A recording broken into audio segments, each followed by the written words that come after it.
Hello and welcome to Teesside Autodrome. A new season, new drivers, same level of excitement building for the 2026 season.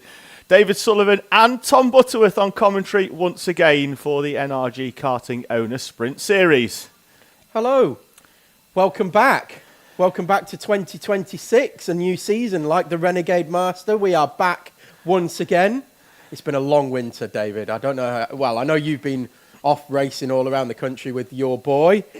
The boy has been racing all over the country all winter. For me, I've been sat on the sofa twiddling my thumbs and crying big tears because I missed the action. Well, yesterday we were due to have 3 qualifying sessions. That actually became 4. The Junior Pro Kart grid growing to a level where it was deemed necessary that qualifying was going to take place due to a number of new drivers coming in. The front row yesterday shared by the top 2 in the championship yet last year. Reigning champion Rhys Cranston, he goes off the front row alongside the pole man, last year's runner-up Joshua Sullivan. Row number 2, Edward Ryan, Harry Pennington, Ted Hall and Ashton Horspool on row number 3. With Hall winning the O-Plate here in December, Horspool moving into the junior ranks for the first time here at Teesside. Josh Brown and Peter Webster, Elvis Hartley and Ashton Carmichael, with Matthew Plant and Scarlett Whittaker-Dunn in front of Lewis Dean and Dylan Slack. The grid, we've still got plenty more. 25 Junior Pro Kart runners, Tom. We'll run you through the rest of the grid in a few moments' time. It's going to be Adam Roberts in P15. Isaac Welburn will start alongside him on the 8th row.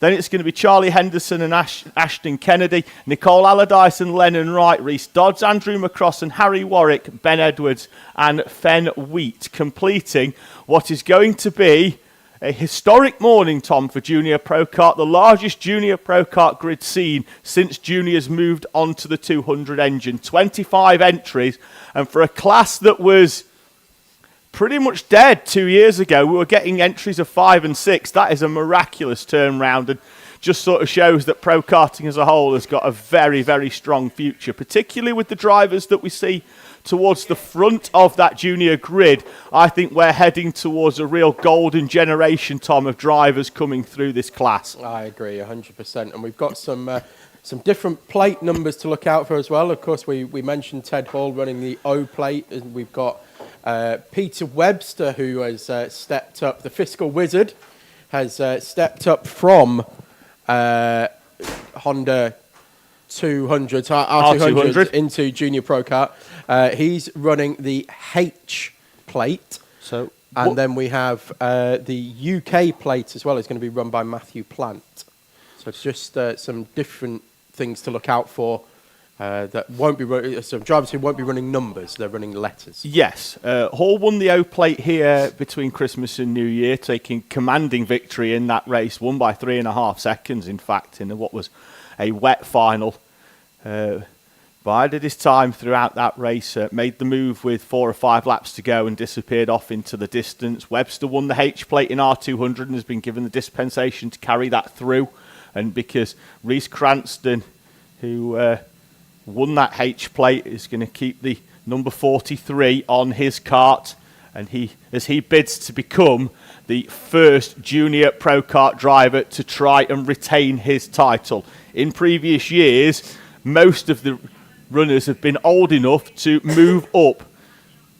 Can Rhys Cranston become the first double champion? It was Aaron Alexander in 2019, Jack Morris in 2020, Lennon French, Harvey Still, Sophie Pawsey, Isaac Duff. Rhys Cranston will go and try and become the first driver to defend his championship. He lines up on the outside of the front row. Joshua Sullivan, his nearest rival last year. They took 34 of 36 victories between them last year. The only other driver to take a victory that remains on the grid is Ashton Carmichael. Liam Edmonds, the other race winner, he's moved up into Senior Pro Kart. He'll go in around about an hour's time. The 2026 season is moments away. In the words of Guns N' Roses, nothing lasts forever, Not even cold November rain. And 2026 is about to get going. We are away and racing. Pennington comes out of line, goes all the way up and round the outside. Pennington tries to go. It's Edward Rise. No, it's Ted Hall coming through from the third row. Hall up into second place. Cranston's down into P4. It's going to be P3 though as he dives back down the inside of Josh Brown. Then we've got Harry Pennington and Ashton Carmichael going side by side. It's been a good start from Matthew Plant. He looks to be up into P7. All of the juniors round the first half of the lap. And already Sullivan starting to break away because of the melee that was going on behind. Sullivan already building a gap at the front of the field. Oh, Hall! Start to dice for second place. And was that Hall moving through? No, it was Hall going incredibly wide at hairpin 4.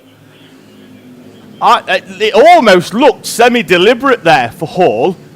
Does he feel that maybe he can tag on to Cranston and go with, and they can work together to catch back up to Sullivan? Yellow flag, the 61 of Henderson is off at hairpin number at the D chicane. He rejoins down in P25. Oh! We've got, that's Dylan Slack off and into the wall on the outside. He's almost out of the car. He's trying to get back in it. He wants to get back going again. I think Marshall's just going to attend to him. Marshall's going to look at him at hairpin number 1. Is he okay? We may slow this one down on a more permanent basis. If he can't get going. He looks okay, though. He's still sat in the seat. Cranston really closing up on Sullivan at the front. That's what I was just going to say, David. Cranston, meanwhile. Waved yellow, though, at hairpin number 1, so no overtaking opportunity. Although Slack is going to rejoin the circuit now in a cloud of dry dust off the outside of hairpin number 1. Cranston has closed Sullivan in, Tom, at an incredible rate in this opening 2 laps. Yeah, he's really flown onto the back. Once he cleared Ted Hall at hairpin 4, as we called it, it's he's closed that gap to nothing, and he's about to pull alongside, and down the inside he goes, and through into the lead goes Reece Cranston, your reigning champion. It's like he had a boost button down the back straight. Yeah, he was very quick down that back straight, got a lot of toe from Sullivan as well, and he's already starting to move away. Yeah, Sullivan very squirrely at hairpin 4. Ted Hall slightly being gapped off of these two, and in behind Ashton Carmichael, Josh Brown, Harry Pennington, Matthew Plant, Elvis Hartley, Edward Wright and Peter Webster complete your top 10. So some debutants in the class here this weekend. Edward Wright, of course, notable for that, as well as Peter Webster, well inside the top 10. Rye, who moves up into Junior Pro Kart, having won the Honda Cadet Championship last year. Was fairly imperious last year as well, wasn't he, Edward Wright, in that cadet class? Well, the first half of the season, he just pretty much won everything, didn't he? And then he just managed it after that. He was just really smart, really wise throughout the rest of the season. Composed. Yeah, wrapped it up at round number 8, and then went Junior Pro. Did you go juniors or did you go R200 in at round 9? But certainly didn't stay in the Honda Cadet any longer than he deemed necessary. Cranston opening a gap up. Personal best from Sullivan on the last lap. Still wasn't as fast as Cranston. Hall, Carmichael, Brown, Pennington, Plant, Hartley, Wright and Webster. And Hall leads a train down the back straight. Josh Brown trying to squeeze Matthew Plant. And Matthew Plant's dropping down the order. Well, Plant was down the inside, but then they just sort of swapped over, didn't they? In that line, Plant was on the inside, and then he understeered wide. That's Edward Wright trying to go down the inside of Elvis Hartley. Sullivan there with the fastest lap, half a tenth quicker than Reece Cranston. Dylan Slack peels off into the pit lane. The opening race of the season, not a fantastic one for Slack. He was obviously off at hairpin number 1. We didn't quite see why, and that's because there is a pillar in the corner of the commentary box that hides my view of that corner. Oh, you did well to pick it up, because I can't see anything of that, but you can see out the side window. Anyway, as they head through the wiggles and then down the back straight once again, as we cut to that part of the track. Still all action here in Junior Pro Kart, and it should be with the amount of runners that we've got as well. 24 now that Dylan Slack is no longer competing in this one. Hopefully we'll be back out for heat number 2. 2.5 tenths quicker. The lead was Sullivan than the leader. It's tightened back up, Tom, at the front. Tightened back up. Started to spread out in that battle behind slightly, but all the way back to Josh Brown. As Hall, then Carmichael and Pennington have got a bit of space. Brown and Matthew Plant were arguing, and that's allowed Edward Rye to slide it down the inside. And he gets a push as well from Plant down the back straight. Does Edward Rye. Head round hairpins 3 and 4. Half race distance then. Ooh, that was Edward Rye with a bit of a crossover move, and Matthew Plant then tagging into the back of him. That's allowed Elvis Hartley to squeeze through as well. Hartley was some good racecraft there. He's really come on over the winter as Hartley is. I know what you were oofing at. It was Reece Cranston going in all which ways, including sideways, into hairpin number 1. And but it's immense on the brakes. What I was going to say is what you don't know yet, ladies and gentlemen at home, watching at home, is that a certain driver is back in senior Pro Kart who likes to take that kind of angle with the car, even when it's in a straight line. Yes, Mr. Grinsell is back. And that was very Grinsell going into hairpin 1. Cranston's opened the gap up again. Personal best from him on that previous lap. Edward Rye now up into 6th place. He's made some great gains, Tom. Same as Ashton Carmichael, 6th place as he started in 10th. He qualified in 10th yesterday, and that was not really where he'd have expected to have been. That is for sure. Leaders going down the back straight, a little bit of lap traffic for them to contend with, and they're going to have to sweep all the way around the outside. Indeed they do. Driver that they were going round just maintained his line, which was the instruction from the clerk of the course this morning. The group in behind are actually working together, it seems, very well, because both Edward Rye and Harry Pennington have been exchanging fastest laps. Edward Rye taking it on the previous lap and almost matches it that time around, maybe just a tenth or so off. But this group here, they're starting to work and get some pace into the karts, into the track, although they start fighting now as Edward Rye goes down the inside. Lap traffic to contend with, Tom, and they're going to make a way through. And Rye's going to have to defend this from Pennington fairly firmly, and indeed does. Let's see how the rest of the traffic navigate this as Matthew Plant fails to notice that there's 2 karts in front of him as he sweeps through. I'll say if Rye and Pennington start to work together, as Reece Cranston now puts in a new faster lap of the race, but if they start to work together, they can bunch this field back up pretty quickly, I think. Cranston again getting it stopped into hairpin number 1. 2 minutes to go. Hasn't been able to drop Sullivan, but Sullivan isn't stuck to his rear bumper, so isn't close enough to make the move, but they've managed to gap the rest of the field to the tune of nearly 4 seconds. Yeah, there's 4 seconds clear of anybody else now. Sullivan is starting to get onto the back of Cranston, though, as these two go at it again from last year. There was 2 or 3 kart lengths previously, and this time Sullivan, it's that look at the 0.07 is... that's the gap between the transponders when the nose is touching the rear bumper of the kart in front. I think the closest we've seen when they've been like that is like 0.69, and that must have had the rear bumper stoved in a little bit. Yes. That's Lewis Dean going down the inside of Elvis Hartley, and it looks like Ashton Horspool making a similar move on Peter Webster for P9. Leaders may catch more traffic before the end of this race. It might be touch and go if they can. They've got pretty much the length of the start straight from hairpin 4 up to the D chicane. They're well clear now of Ted Hall. 2 laps to go. I think the gap is only going out as well. It's not coming down. Yes. Rye and Pennington have caught onto the back of Ashton Carmichael, though, for P4. And in fact, Rye goes through and takes P4 away from Carmichael. as they head down the back straight. So Rye, P11, Edward, was he? Where was Rye? I think He he's was sixth. He was sixth, but no, he was up there, wasn't he, Edward Rye? But then Sixth or just seventh, yeah. fell away at the start. seventh. No, he was third. Oh no, he was third. He was third. Yeah. Sorry, it's Final lap, telling Tom, me for 40 Junior bars, Pro Kart. I think. Yeah, he got squeezed wide and dropped all the way down the order. If you click his name, it'll tell you how far he fell. He crossed the line at the end of lap number 1 for Edward Rye. He was down P9, I think, maybe even a little bit further. P11. So a good recovery drive in the end. Cranston and Sullivan. Edward Rye. Cranston straight lining it into hairpin 2. And it looks like the gap is going to be a little bit too much now. He defended into the corner. Sullivan's going to have to try and catch up into hairpin 3 and 4. There's a Bingham move from the final lap, I think, of the 2020 British 24-hour race.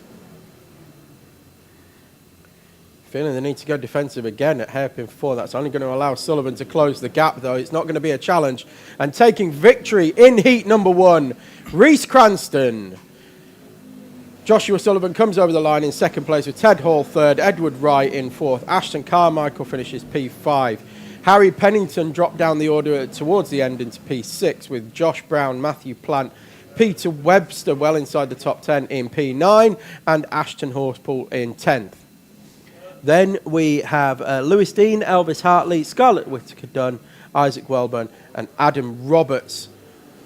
The top 15 of your 25 who started, the only retirement being Dylan Slack, who pulled off after going off the track at hairpin 1, recovered for a couple of laps and decided it wasn't worth the effort anymore and pulled into pit lane. That brings to an end heat number 1 of 2026, and what a joy it is to be back and see some great action and great racing once again. Certainly is. Junior Pro Kart's going to be a tight one all year, I feel, Tom. Have we mentioned the reason why we've got Junior Pro Kart going first? Because normally we have Bambinos and then Cadets. Normally we go very much in age order. Yes, pretty much. Yeah. But Ted Hall's ruined it for everyone. Yes.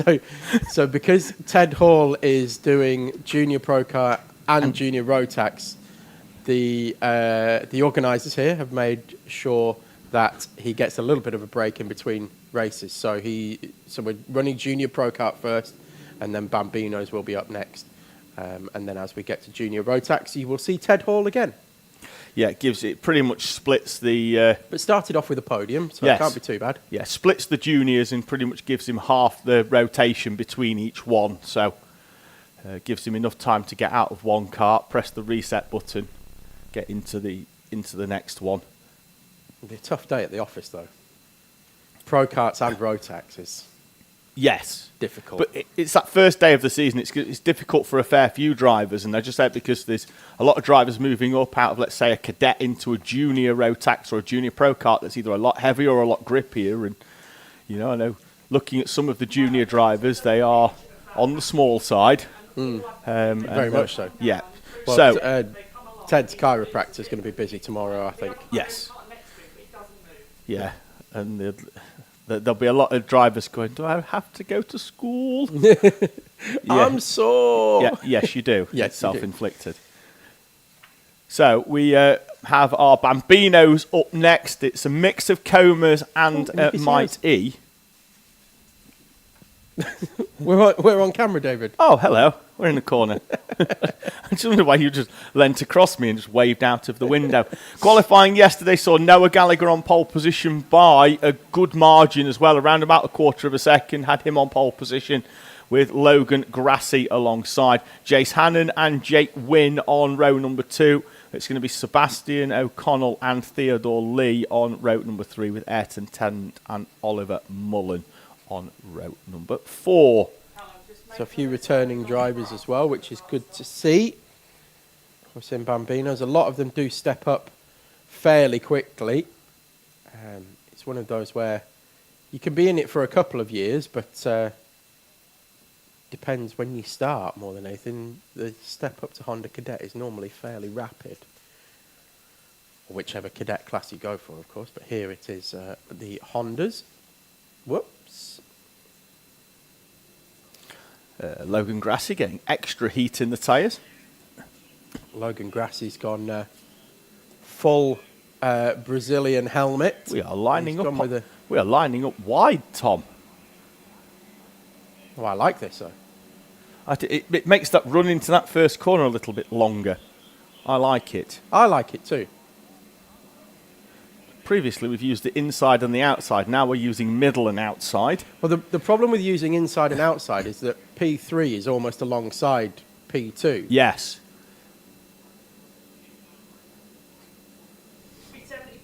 And therefore, P5 is almost alongside P4. Mm. And so on and so on. I won't bore you with all of that. You get the idea. Liking the sticker kit of Jace Hannon as well, a new starter here at Teesside. Of course, Bambino's the only class where we have helpers on the grid. And They are our youngest drivers. the only class this year that will have a standing start. Changes are afoot for Honda Cadet. Okay. Well, we shall discuss when we get there. Bambinos will be going off a standing start. We've got two classes of Bambino, which I'll tell you in a moment after I've sneezed. I'll fill then while Tom tries to compose himself in the commentary box. No, it seems I'm all right. No, we are all good. I didn't want to deafen everybody. That was the problem. Well, we've got the green flag in hand. We'll run through the classes in just a moment. We've got green flag in hand. The grid is being cleared of all the helpers, and we're about to get going. It's up, it's down, and we're away and racing for Bambinos. Of course, we have these two classes. We've got the Coma C50s, and we also have the Might E Bambinos. The electric carts are back once again for 2026. So Mighty's going off the back. And they will be fast starting as well because of that electric motor. They do get away well, although yesterday it was the Coma runners that were fastest, Tom, in qualifying. It was Gallagher, Grassi and Hannon, the top three, as Grassi and Hannon go side by side down the back straight towards South Bank. Grassi looks to have a little bit more pace, but not the track position. He chops across the bows of Jace Hannon and holds on to second place, but already at the front... Supersonic. Something like that. And the leader is probably going to have a gap of maybe 2 seconds, Tom. Away from Logan Grassi and Jace Hannon coming across the line, P2 and 3, but they are still nose to tail. 1.9 seconds, the gap already at the front. Jace Hannon is all over the back of Logan Grassi. Well, we've got the Ayrton Senna inspired helmet of Logan Grassi, and we've got the Mercedes Formula One inspired livery sticker kit of Jace Hannon as well. So lots of Formula One inspired themes up and down the grid, and we'll see a lot through the other classes as well. But Bambinos and Cadets is normally where we see the most of those. Of course, we used to have the Lando Norris-inspired Lewis Goff helmet, didn't we? Yes, there's plenty of that. And then even now, you can pretty much buy a Lando Norris-inspired replica these days. This is plenty of them on the market. The Hamilton one was in for a while, wasn't it? The white and gold helmet. Yeah, we did see that for a while. Last year in another championship I covered, there was a Red Bull livery, there was a Williams livery, and a Lotus livery. And on the sticker kits. Yes. Yes. And the one with the Red Bull, the one with the Lotus livery had a Senna helmet, right. And the Williams livery had a Mansell helmet. Beautiful. And it was almost like I was watching them going down the straight at Catalunya in 1991. Beautiful. Sparks flying off the front end. Yeah. No, fortunately, there wasn't anybody with a PK helmet because they'd have picked a fight with another driver at Hockenheim. Yes, true. And finished behind the Mansell helmet. repeatedly. Repeatedly.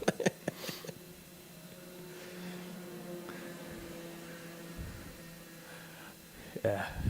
I think we can pretty much say what we want there, can't we, Tom? I very much doubt he's watching the Teesside stream exactly. or coming to have a go at either of us. Still a world champion, though, isn't he? So, you know... Yeah, he's still a million times better than what I'll ever be. Exactly. Can probably commentate better as well. Yeah. Well, what we'll do is we'll get Patrese in, and that'll make us all feel better. It was one of the finest moments last season. It was one of the funniest things you've ever said in your life. And I think it went over a lot of people's heads. That was the disappointment. That was the only disappointment of it. Thank you to those people that have got in touch via the live chat already. Oh, that was a point, actually. I did mean to bring that up. Yes, please, if you are watching from home or at the track or wherever you are watching us, first of all, let us know where you're watching from, because that's always of key interest to us here in the commentary box. Where are you watching from? But also, please, if you could like the stream as well. It takes about 3 seconds to like the stream. And all of it will help with the YouTube algorithm of just getting us out there and getting... more eyes on your drivers. More eyes on your drivers, more potential sponsorship coming in, and more interaction for us in the commentary box as well. The biggest thing that I've found recently is that the way that we pop up in your feed is through chat, or we pop up in other people's feeds. So keep asking those questions. They come directly into the commentary box here. You type something in the YouTube chat, and it comes directly to us. We can see it, and we can read them out as well. So if you've got questions, you want to say hello to anybody, you want to give shout-outs to your particular driver, fire it into the YouTube chat. Yes, 3 drivers under the 1 minute mark, Tom. And I mentioned this yesterday in qualifying when Noah Gallagher put in a 58.5, that for most of last season, we sort of struggled to break that 1 minute mark throughout most of the season. It was sort of a one-off, and it was generally helped by the conditions. But yeah, Gallagher, Grassi and Hannon all under the 1 minute mark in this race so far. And Ayrton Tennant is only half a second off breaking the 1 minute mark in the MIT as well.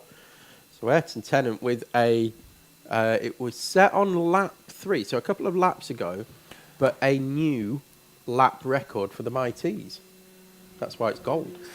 It is. I don't always trust that system, but I just haven't been through and checked what the MIT lap record is. Normally I just go with what's on my sheet. Well, I'm going with what's on the judgment. Screen. I'm trusting that, because that's what it's... To be fair, we haven't had many MITs here. No. We did have a couple last year, didn't we? We did, didn't we? Gallagher still opening the gap up, 3.5 seconds at the front. Great battle still going on for second place, though, as the 75 of Jace Hannon tries to find a way past Logan Grassi. They're heading off down the back straight towards South Bank now.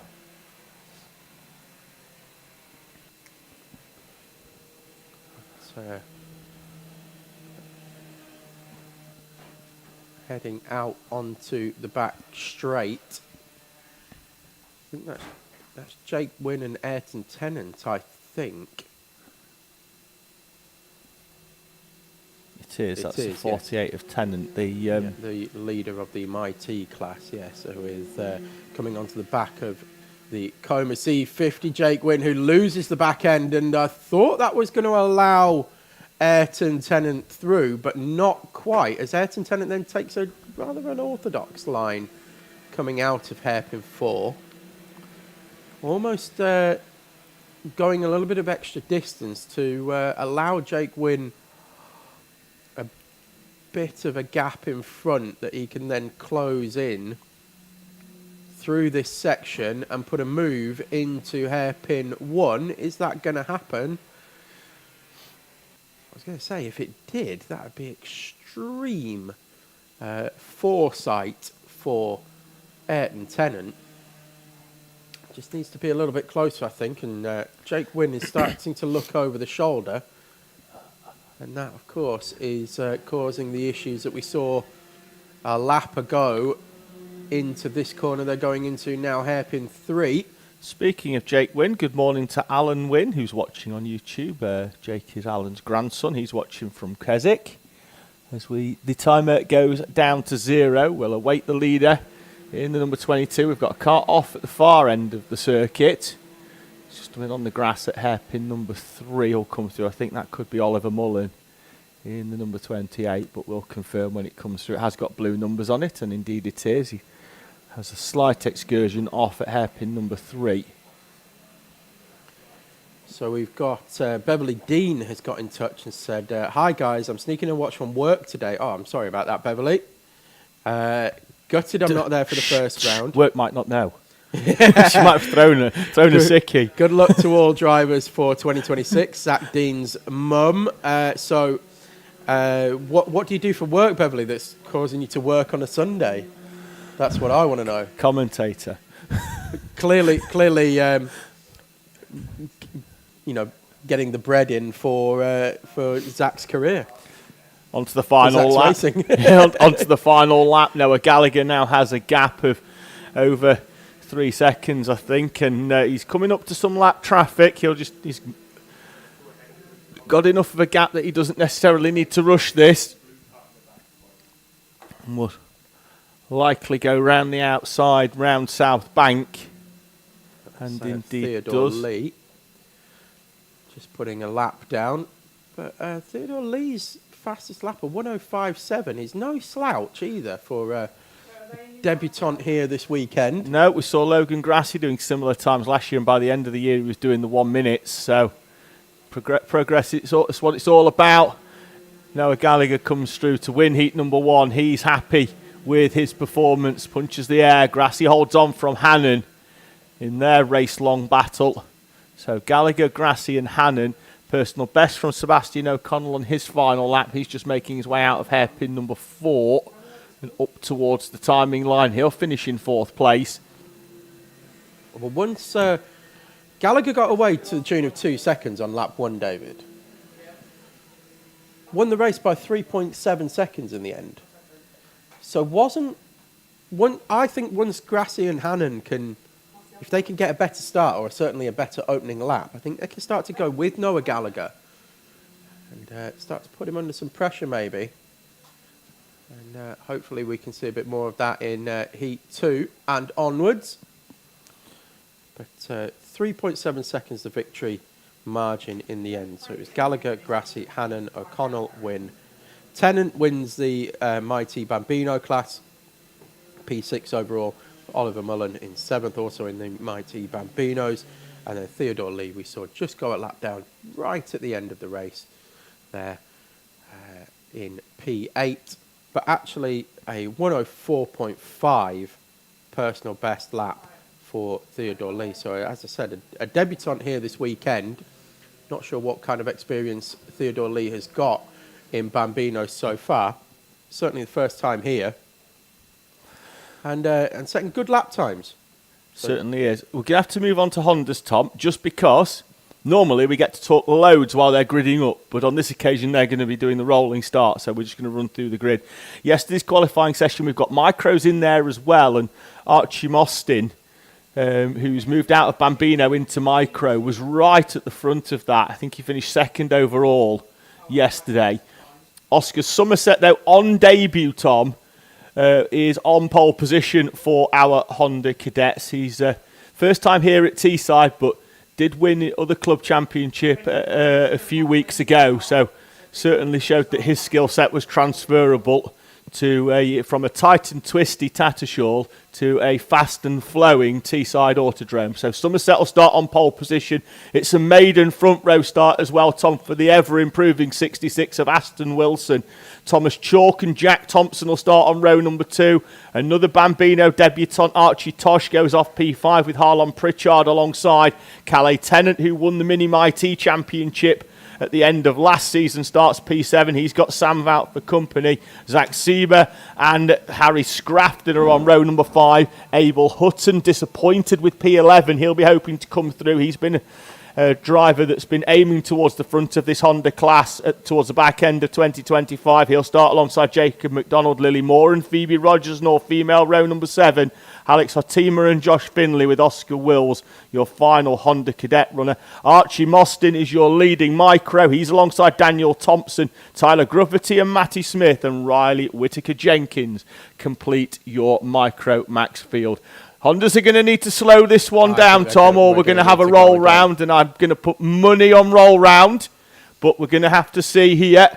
We've got most of them in place. They could well have done enough. No, the marshal down there is already indicating a roll round, and they're going to have to go again, which also means micro are going to have to go again.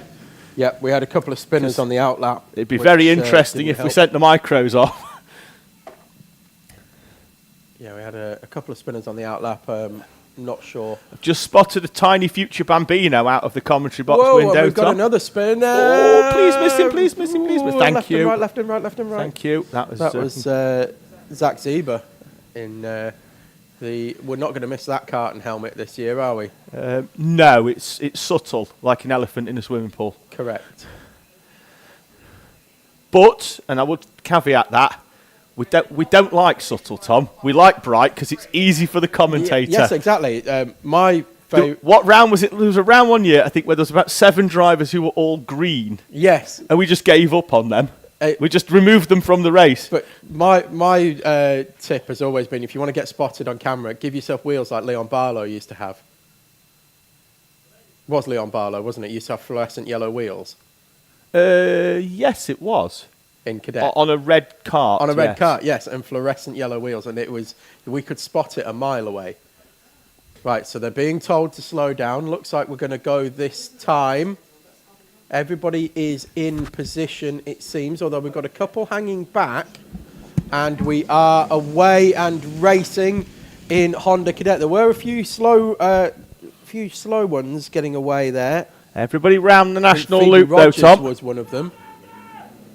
Micros, they've been shouted "go, go, go" by somebody on the bank, but the green flag is the thing that does the talking. Yeah. And they are away and heading up towards the national loop. Surprisingly, very unlikely that the driver can hear over the sound of the screaming engine right next to their head. Right, funny nonetheless, though. He was doing the John Candy from Cool Runnings, though, wasn't he? Well, hopefully his driver has his lucky egg. Oscar Somerset then will lead us round the opening lap up towards the timing line. So Somerset with the lead from the 15 of Thomas Chalk, who makes a good start.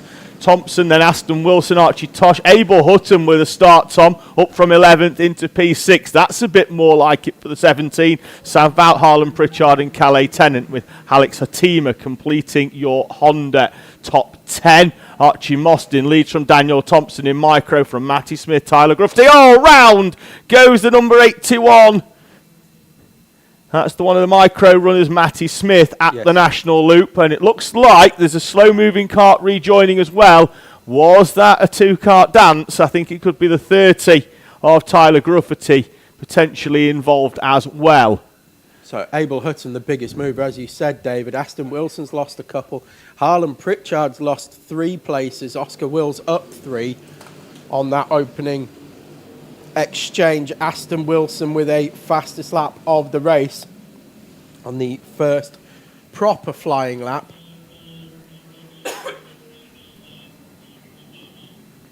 It sets a 48.727. And I'm on the wrong page. Tom's still commentating on Bambino. Yes, I am. Fastest lap on the previous, though, from Aston Wilson in the number 66. He's joined up onto the back of the battle for second place now. He's had a bit of a change in colour scheme as well this season.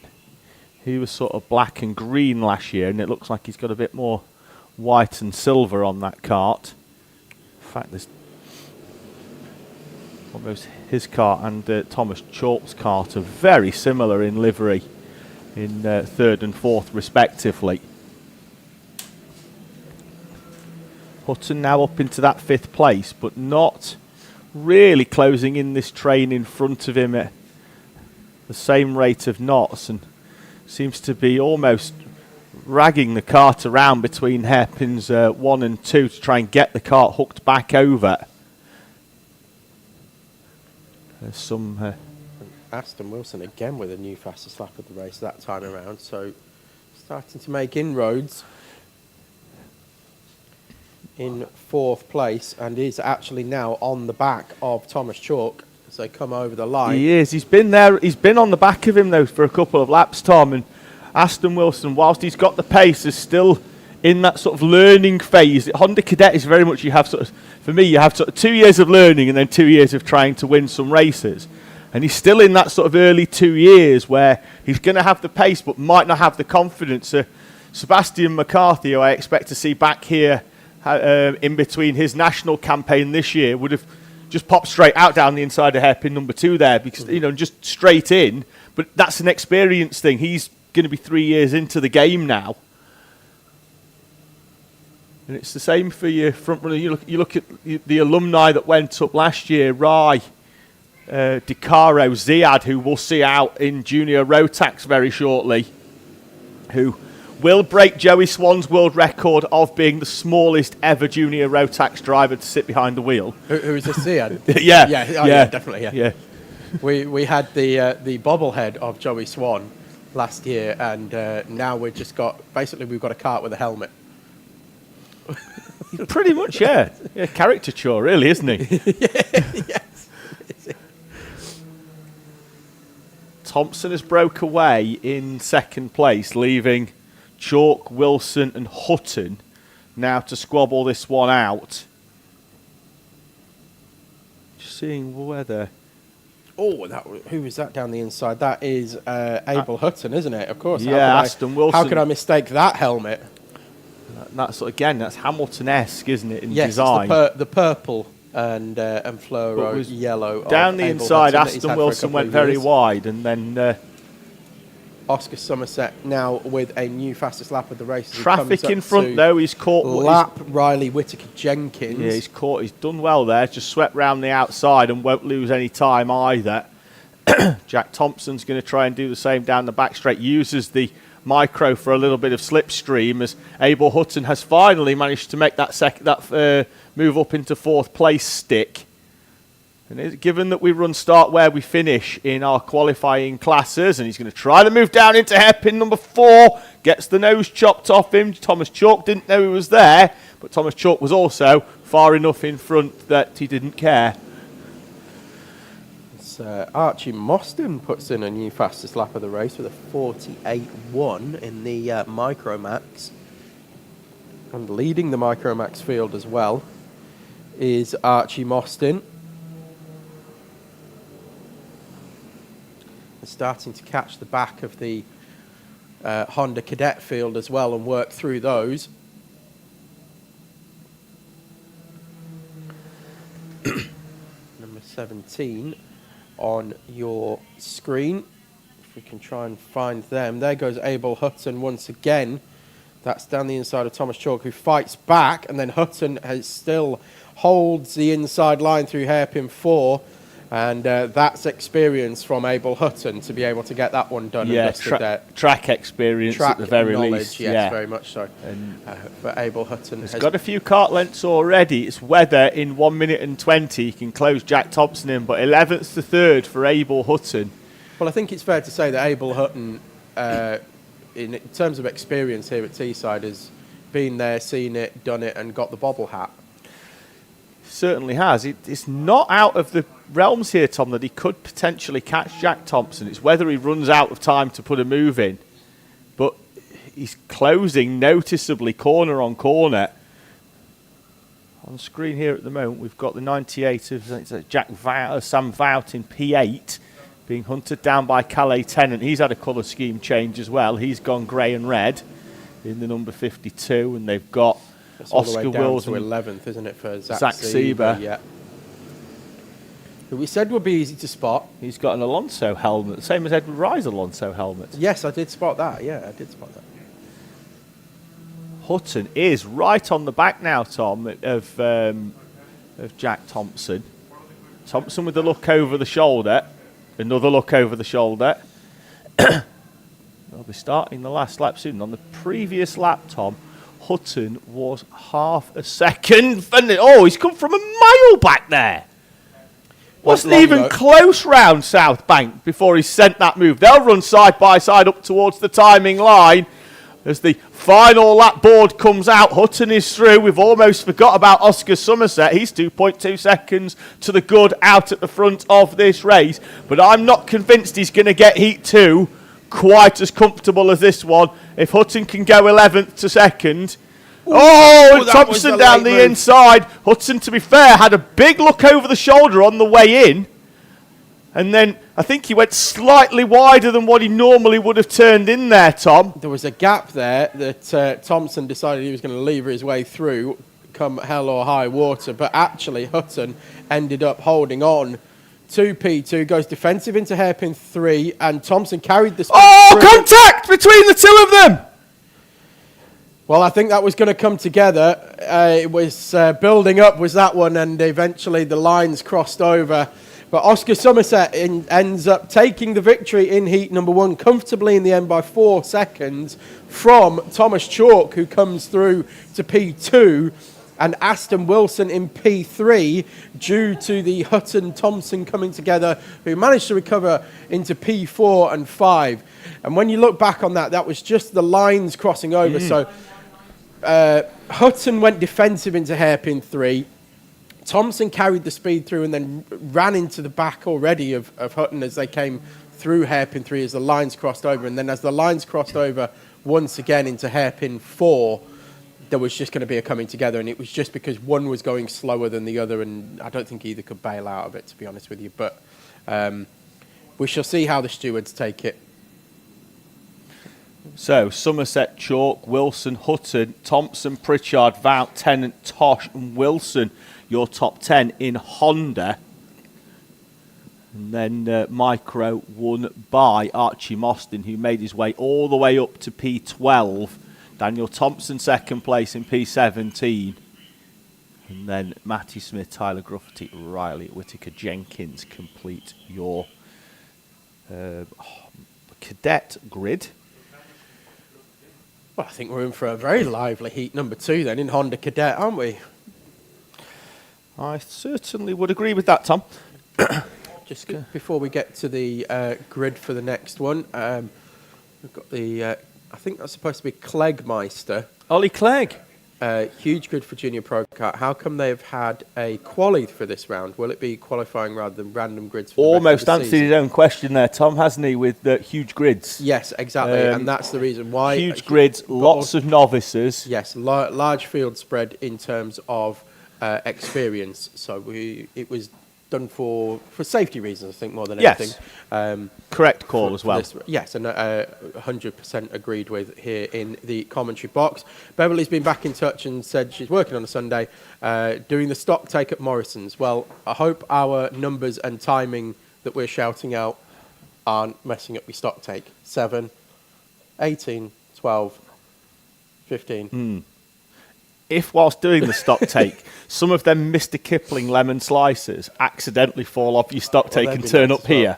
Do you know what else is really That'd be nice? quality, wouldn't it? Them caramel digestives. Yeah. Caramel chocolate digestives. Yeah. Banging. So anybody else in the live chat would like Beverly to steal any produce from Morrison's on Tom and I's behalf? Let us know what you'd like, and we'll just from a legal standpoint. Yeah, we'll send you a Beverly link. has never stolen anything to our knowledge from not Morrison's, at all, and never not will. at all. But and other supermarkets to steal from are available. AB Karting has been in touch and said, "Hi guys, Jerry here, enjoying the best part of karting now, retirement." Supporting the old gaffer, Mark Tate from TTM. Well, Gary Blythe. Yes, Asher Blythe's dad. Gary is with us, and I'm sure we'll be supporting Mark Tate in Senior Pro Kart coming up soon. Asher's retired now because he's discovered the two things that adults discover: work and girls. Oh, work and girls. I was going to say beer and girls. No, well, give him beer as well. Yeah. So Asher's gone now. Retired. Disappointing. It'll be semi-retired, won't it? Yeah, He'll be back at some point. Yeah, someone will phone for a British. We'll probably see him in hires for Lockwell Hill or something. So here we go then. George Allison will lead us through as the sole Intermax. Tom Nichols and JJ Allen on the front row. Jensen Charity, Max Plants. Then it's George Wilson and Freddie Battersby in R200. We are away. It's been a good start from the front row, but then wide goes JJ Allen. He's going to be side by side, and through comes the 55 of Jensen Charity up into second place. Tom Nichols yesterday set the pole time without really a tow, just drove off into the distance, but what will be tough for the rest of the grid, and they're going to have to figure out a way of challenging the 74, is that even through qualifying yesterday, he was putting in times within a few thousandths, lap on lap on lap. He was the epitome of consistency yesterday in a qualifying session, and let's see whether Saturday transfers into Sunday. Well, I have a feeling unless they can get close to him fairly quickly here, it's just going to be another quali session for Tom Nichols. Jensen Charity's a new name to the grid here, and actually we saw a little bit of inexperience there through South Bank on the opening lap.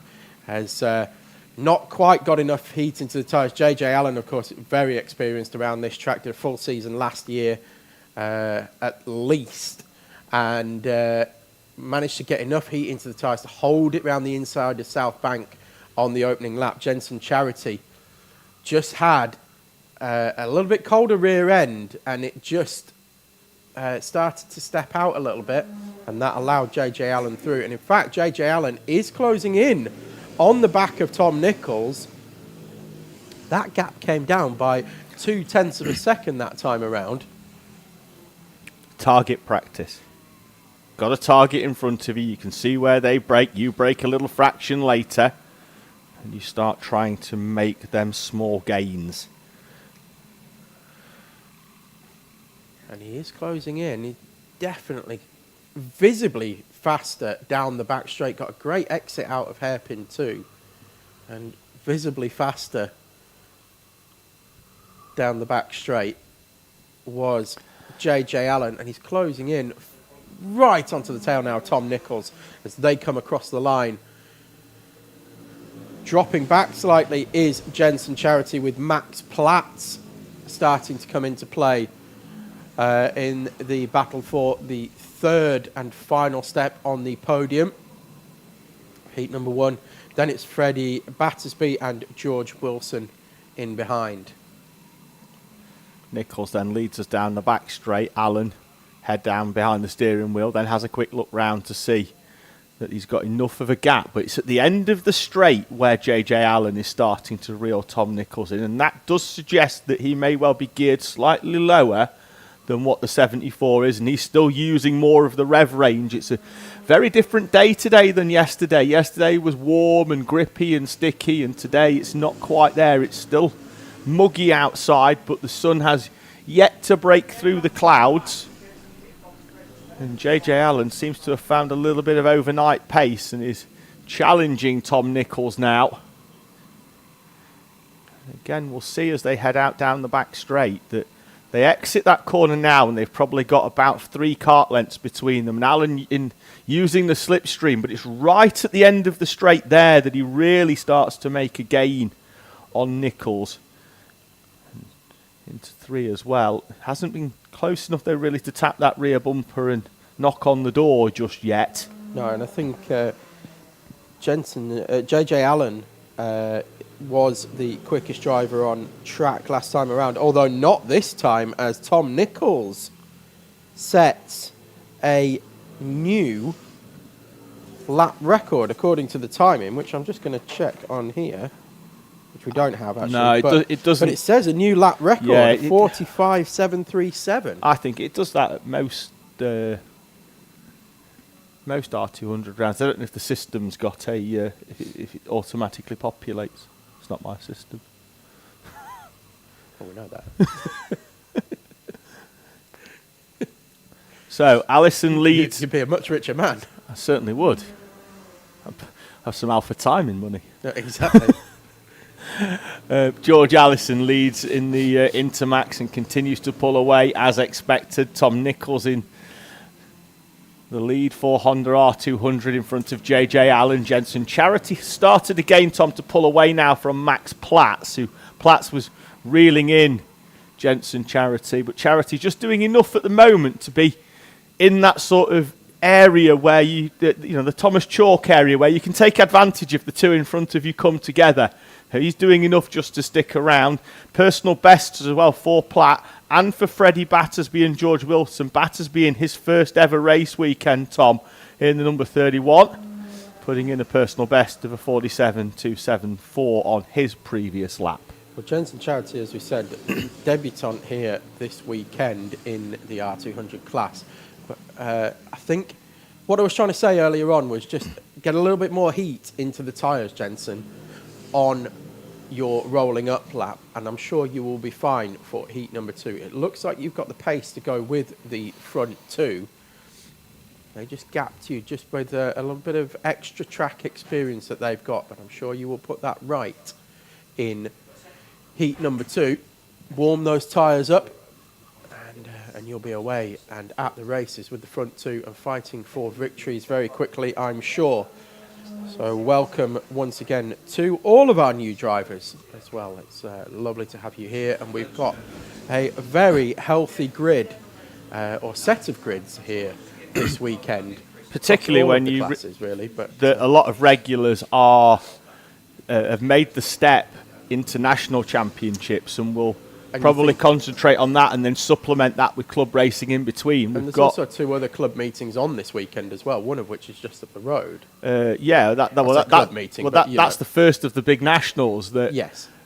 Some of our drivers have gone to test themselves against the best in the country, and we wish them luck, and we'll welcome them back later on in the season for the club meetings in between. We'll keep an eye out on some of the results throughout the day, and certainly in the lunch break I'll be looking in on some of our regulars here at Teesside, where they're competing just up the road. Minute remaining, and Nichols has now sort of found enough, Tom, in the remainder of the race to start edging the gap out, maybe a little bit lower on tyre pressures, playing the long game for Nichols, and has a much more comfortable gap now to JJ Allen than what he had 3 or 4 minutes ago.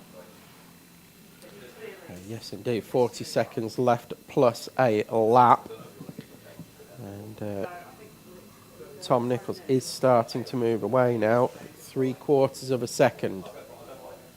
The gap, Jensen Charity, 3.2 seconds behind now.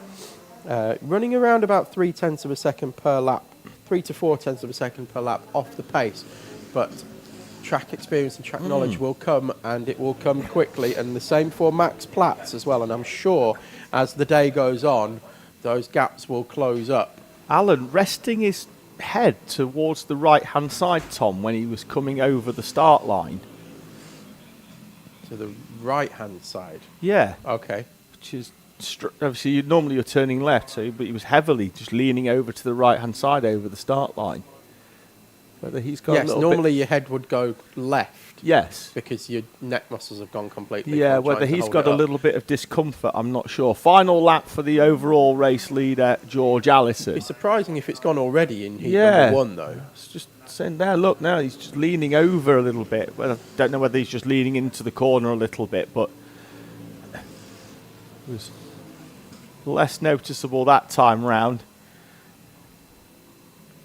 He's done a fair bit of winter testing as well, so it's not like he won't be match fit. Full day yesterday as well. Well, maybe that's what it is. Maybe it was the full day yesterday that's taken a little bit of strain. It's a very physical circuit here. It doesn't look like it from the outside. A couple of hairpins and a couple of straights and some wiggly bits in between. George Allison celebrating out of hairpin number 4 as he takes the checkered flag. Nichols with a much more subtle fist pump. JJ Allen comes straight off and straight into the pit lanes, locks the brakes up. He doesn't appear too happy towards the end of that race, Tom. Don't know if there's more to it, but Jensen Charity in 3rd place, Max Platz. Freddie Battersby will complete his first race meeting with a well-earned P5. George Wilson rounding out the grid in the number 33 in P6.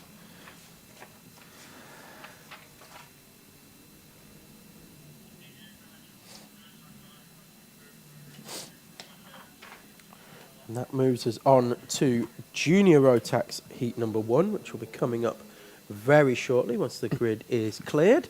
A few more, just checking. Ollie Clegg just asking, will heats 2 and 3 be finishing positions from previous heats? Yes, it will. It will go back to almost like the cadet format of start where you finish for this race weekend. So that will see Cranston on pole having won heat number 1.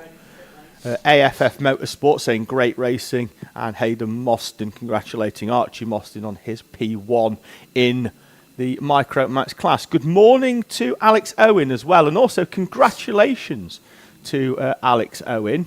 After many, many years with his partner Kaylee, they decided that they were going to get married, and so congratulations to them on their recent nuptials. Hopefully the honeymoon is at a kart track. It's the only thing to do. Got to go to a kart track on your honeymoon. You say that? I would strongly recommend. Where was your honeymoon, David? I was about to say I would strongly recommend Campelos in the first weekend of May. Oh, okay. But where was yours? We went to Bali. You went to Bali? Would you like to know where I went? No. Do you know where I went? No. Go on. I went to Monza for the Italian Grand Prix. Well done. Racetrack. I think if I'd have told our lass that we could do that, she wouldn't have married me. Although, to be fair, if you ask her now, I'm fairly sure she would still say she wouldn't marry me under any reasons. I'm sure she loves me, really. Please love me. Still, keep loving me. Junior Rotax making their way round there on a random grid, up with 45 of Charlie McNeil on pole position, the 18 of Logan Pebbody alongside Jake Gruffety, a previous race winner here, will go off the second row with Joey Swan. It says Charlie Eibel on row number 3, but I haven't seen him, so I'm going to assume it's going to be Ronnie Harrer and Ted Hall, Adam Causer and Max Hall, with Jaden Stonehouse and Alex Lynn, Jacob Carnes, Daniel Ziad, who moves up from Honda Cadet, and Henry Armitage. Complete your grid. Flag is up, flag is down, we're away and racing, and a lot of people piling into the back of each other, a lot of loading. We've got a false start. We've got a false start flag, and it's going to take a lot to get that resource. Oh, you feel for Alex Lynn. You've got to feel for Alex Lynn there. From 9. From 9. Look, they're still crashing into the back of each other. Well, yeah, it'd have been 10. Between hairpin 1 and 2. It'd have been 10th to 3rd for Alex Lynn on like that opening lap. This is going to need a stopping and talking to. They've got half a lap to get back into some order.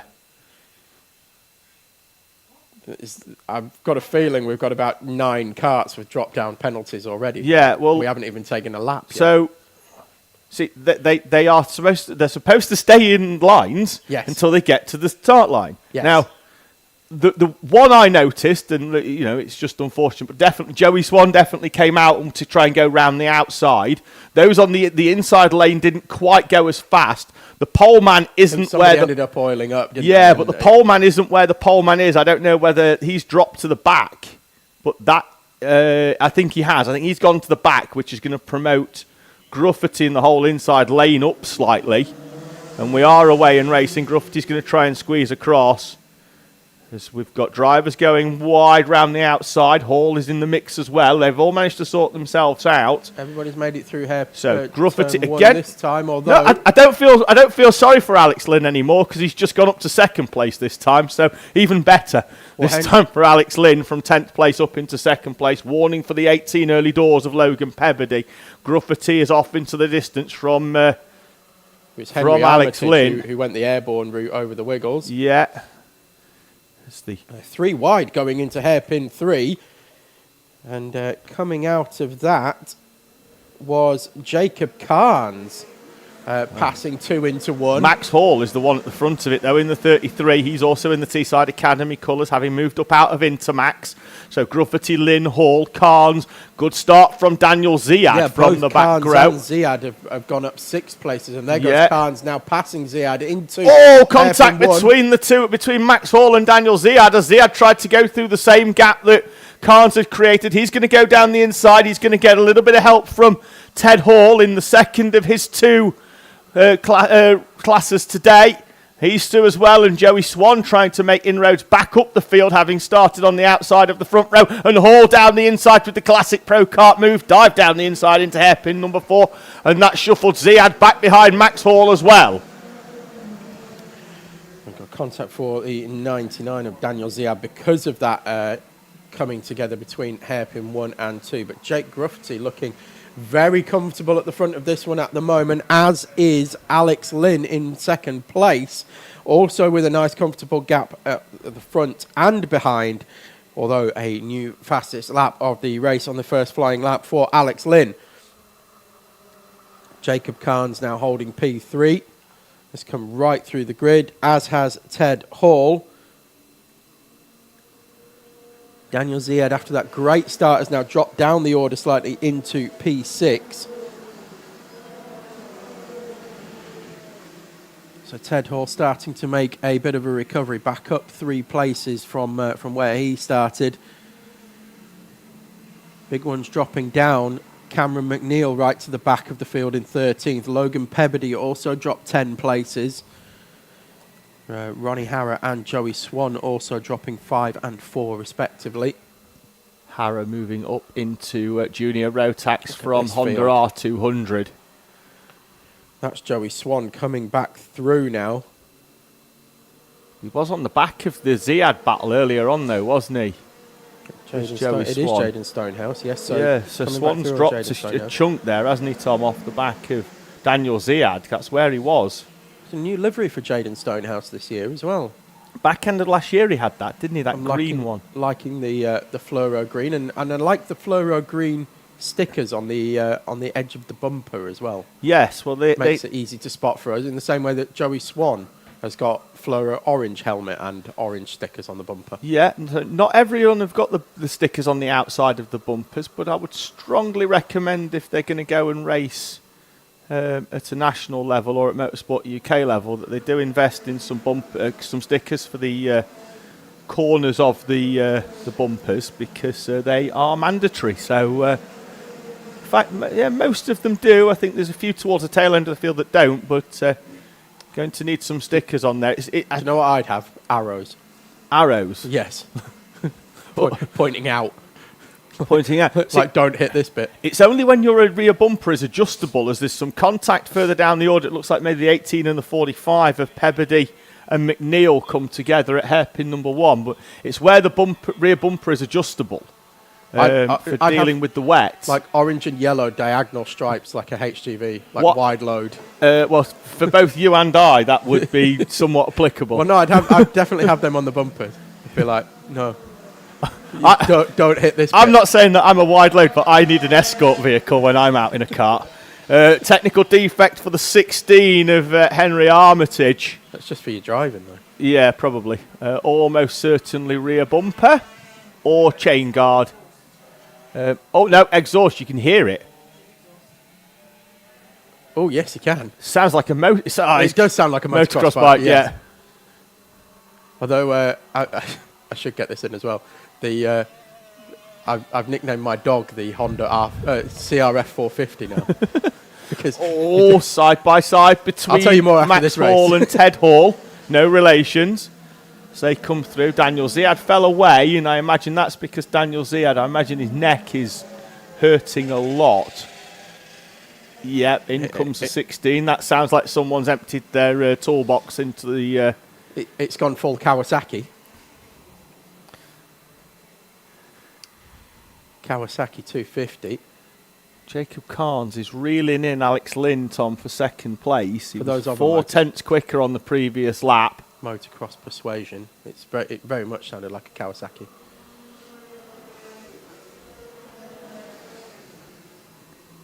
And not like a Rotax should. Anyway, moving through. So Jake Gruffity still leading from Alex Lynn and Jacob Carnes. He top 3, then it's Max Hall and then Ted Hall, as David said, no relation. Daniel Ziad and Jaden Stonehouse, Adam Causa and Ronnie Harrer, and then Joey Swan complete the top 10. So Daniel Ziad still holding well in 6th place, as David said, despite the physicalities of moving up to junior Rotax. Speaking with his dad this morning, and apparently everything ached. Well, I would testing yesterday. I would imagine it would, but at the same time, extremely aerodynamic. Yes. And do you know what, Tom? On the pace as well, really, straight out the gate. But I mean, you can see how aerodynamic it is because Hall's got a problem. Yeah, Hall has got a problem and pulled off to the left-hand side. Almost caught out Daniel Ziad as well, who ran into the back of him through the exit of the D chicane. But Ziad knew nothing about it and could do nothing about it as came onto the back of Max Hall very, very quickly. We've got that. Well, that is Ted Hall has now stopped on the outside of the national loop. Well out of the way. We'll still cover it under a waved yellow, but it's not exactly a peak overtaking spot anyway up round the national loop. It's more for safety because we've got marshals on the edge of the circuit, but it's going to be pushed off and the yellow flag has now been brought in. Speaking of being brought in, I think that was Daniel Ziad who's just come into the pits. Oh, we've got a slow-moving... is that a Max Hall? Is it coming through? It is a slow-moving Max Hall. And I think he's took himself off there. And because he's straight up to pace. But his front bumper is pushed right in as well. So but he was on his own, really, because it was him and Ted Hall. Ted Hall retired, then Daniel Ziad. And Ziad... Did you say Ziad's pitted as well, Tom? It looked like Daniel Ziad coming in, although we've got Henry Armitage and Ted Hall showing us in the pits. No, I think you're right. I can't see him. Jaden Stonehouse is going to be up there. And whether the neck's gone for Ziad... But I'm not sure. It just pulled off into the pits. But if that's physical, that's very early in the day for physical. But as you say, Tom, this is one of... Let's have a look at the track. The track looks, and we've got no Joey Swan either. No, I think Joey Swan. It's almost like a devil's race. This. Yeah. Are you familiar with the concept? Is it? They start. Just got to get across the line. They start in reverse order almost, and then after 3 laps they start black flagging the one who's last. Yes. And basically you have to keep going and going and going to get to an elimination race. Pretty much, and that's how this junior Rotax race is currently working. We're going to have less finishes than laps at this rate. We've got an early race of attrition. I mean, I don't want to jinx it because we've still got 1 minute and 15 plus a lap to go. But Jaden Stonehouse, what a step up from last season as well. We saw a lot of travails, I think, for Jaden Stonehouse. I think it's fair to say. There was a few chapters of his book, wasn't there, written last year. Very, very difficult season with mechanical breakdowns and various issues causing retirement throughout the season, but if can manage to come across the line in P4 in heat number 1 of 2026, I think that is something the driver will be very, very happy with and worth applauding. 3 laps to go. There's a good battle going on as Max Hall starts coming back through the field. He's just found a way past Adam Causa and back up into 5th place. Causa, who's raced Honda R200, and this will be his first season in the junior Rotax ranks. He's under pressure now from another Honda R200 alumni in Ronnie Harrer. Gruffity with a new personal best the previous lap and now a new fastest lap of the race as they come over the line and complete 14 laps, so apologies. So really flying along. 41.658, half a second off our lap record. So Jake Gruffity very much in touching distance of a new lap record, and we're only just starting the new season. Yeah, that lap record has set in 2022. Was the lap record round here by Finlay Watson, who made the monthly pilgrimage up from Dover to race here at Teesside. Yes, he did. And took the lap record home with him, which has stood for a considerable period of time. Yeah, and he's still there at the moment, but it looks like Jake Gruffity, like we said, he's going to be in touching distance of it. In fact, there's a few who are fairly close as well. Jacob Carnes has done a 41.683 as well, a 41.672 in fact, as Jake Gruffuty comes over the line to take victory in heat number 2 with Jacob Carnes in P2, Alex Lynn P3, and just a little bit of a gap then back to Jaden Stonehouse, who comes over the line in 4th place. Well done, Jaden Stonehouse. Good start to the year for you. Max Hall in 5th, Adam Causa in 6th, Ronnie Harrer P7, Logan Pebbody 8th, and Cameron McNeil will be the last of your 9 finishers from 13 starters. So once again, we're seeing a high attrition rate in this junior Rotax class. It was a bit of a theme last year. It was all in that 2-lap period. So what we've established there, Tom, is if you can get to lap 11, you're pretty much safe as houses. Everything's warmed up by then. And we will move on as well, because we have a return to a grid of senior Rotax, which we haven't seen for a couple of years here, where they're running certainly separately. We've had more than probably 3 entries. We've actually got double that. We've got 6 senior Rotax drivers for 2026, and so they've been given their own race. You are good at the maths there, Tom. You've been watching Countdown now that you work nights. You wake up just in time to stick Countdown on, do the numbers round. No. 2 times 3 is 6. Well, that is correct. It is correct. You got your big coat on. For some quick maths. Right, so of those 6 runners, Paul Swan, the champion of the last 3 years in senior Rotax, will line up on pole position. He will have 2-time junior Rotax champion Joseph Yao alongside him on the front row. Holly Swan and Oscar Waugh are going to go off row number 2. And then we've got Oliver O'Donovan and Evelyn Bye on row number 3. So 6 runners here in senior Rotax, and Henry Armitage, your exhaust is here just next to the commentary box here on the start-finish line. If you Strongly recommend you bring some big gloves, yes, not your race ones, because that might still be warm. Yes, so but it's sat on the tyres here on the start-finish line. If you want to come and pick that up, bring a rag. Bit of a shout out as well. Hopefully DH Racing tuned in just before they typed, when will it be junior Rotax?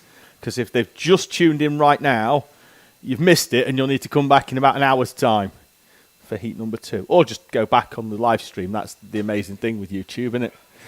Definitely. Just hit them -5 a few times. Right then, senior Rotax it is, as they head up and out of hairpin number 4 and towards the timing line.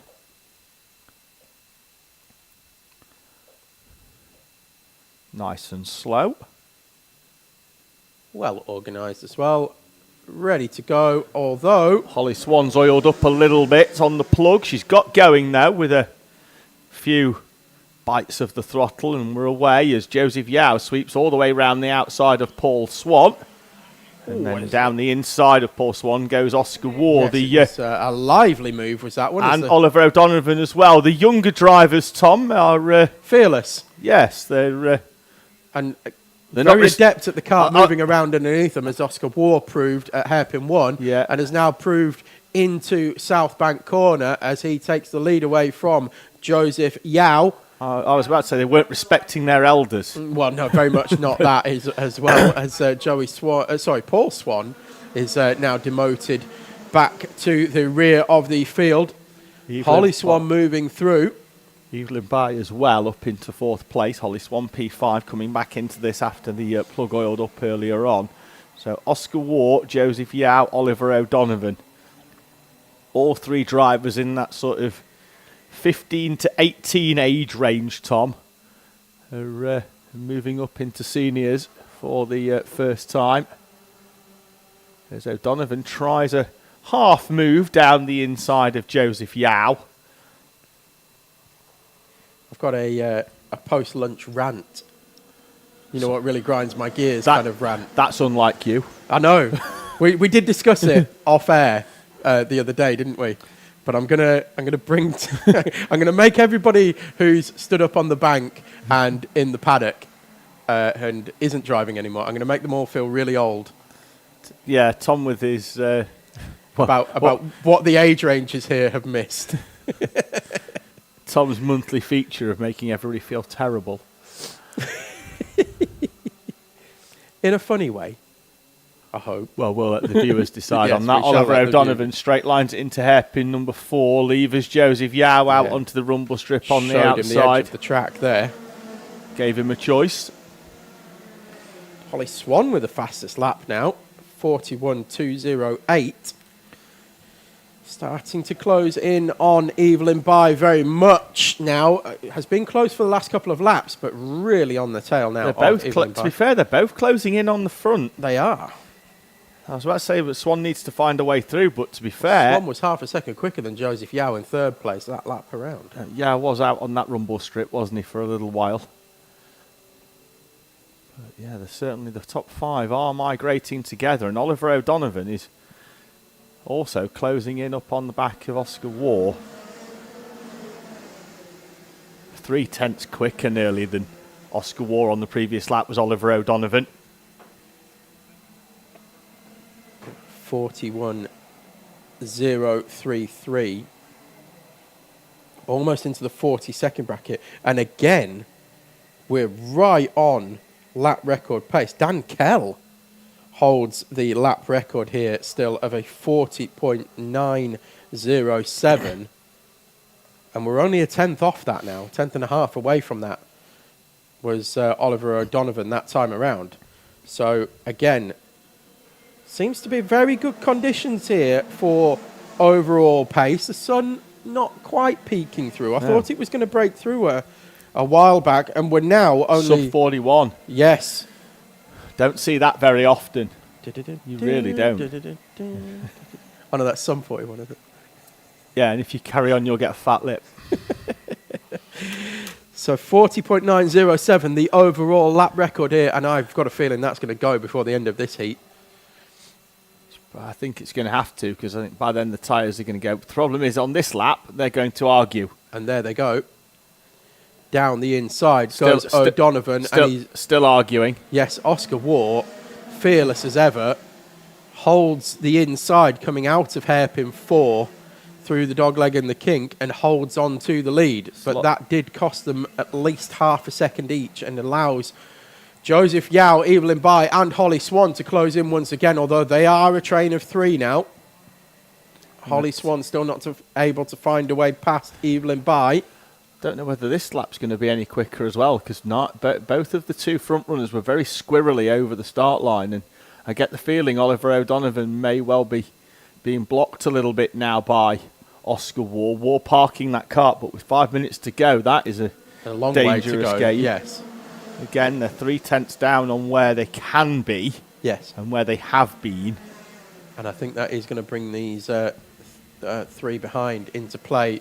Paul Swan now some way off the back, running 42.0. So best part of a second off the pace at the minute is Paul Swan in 6th place.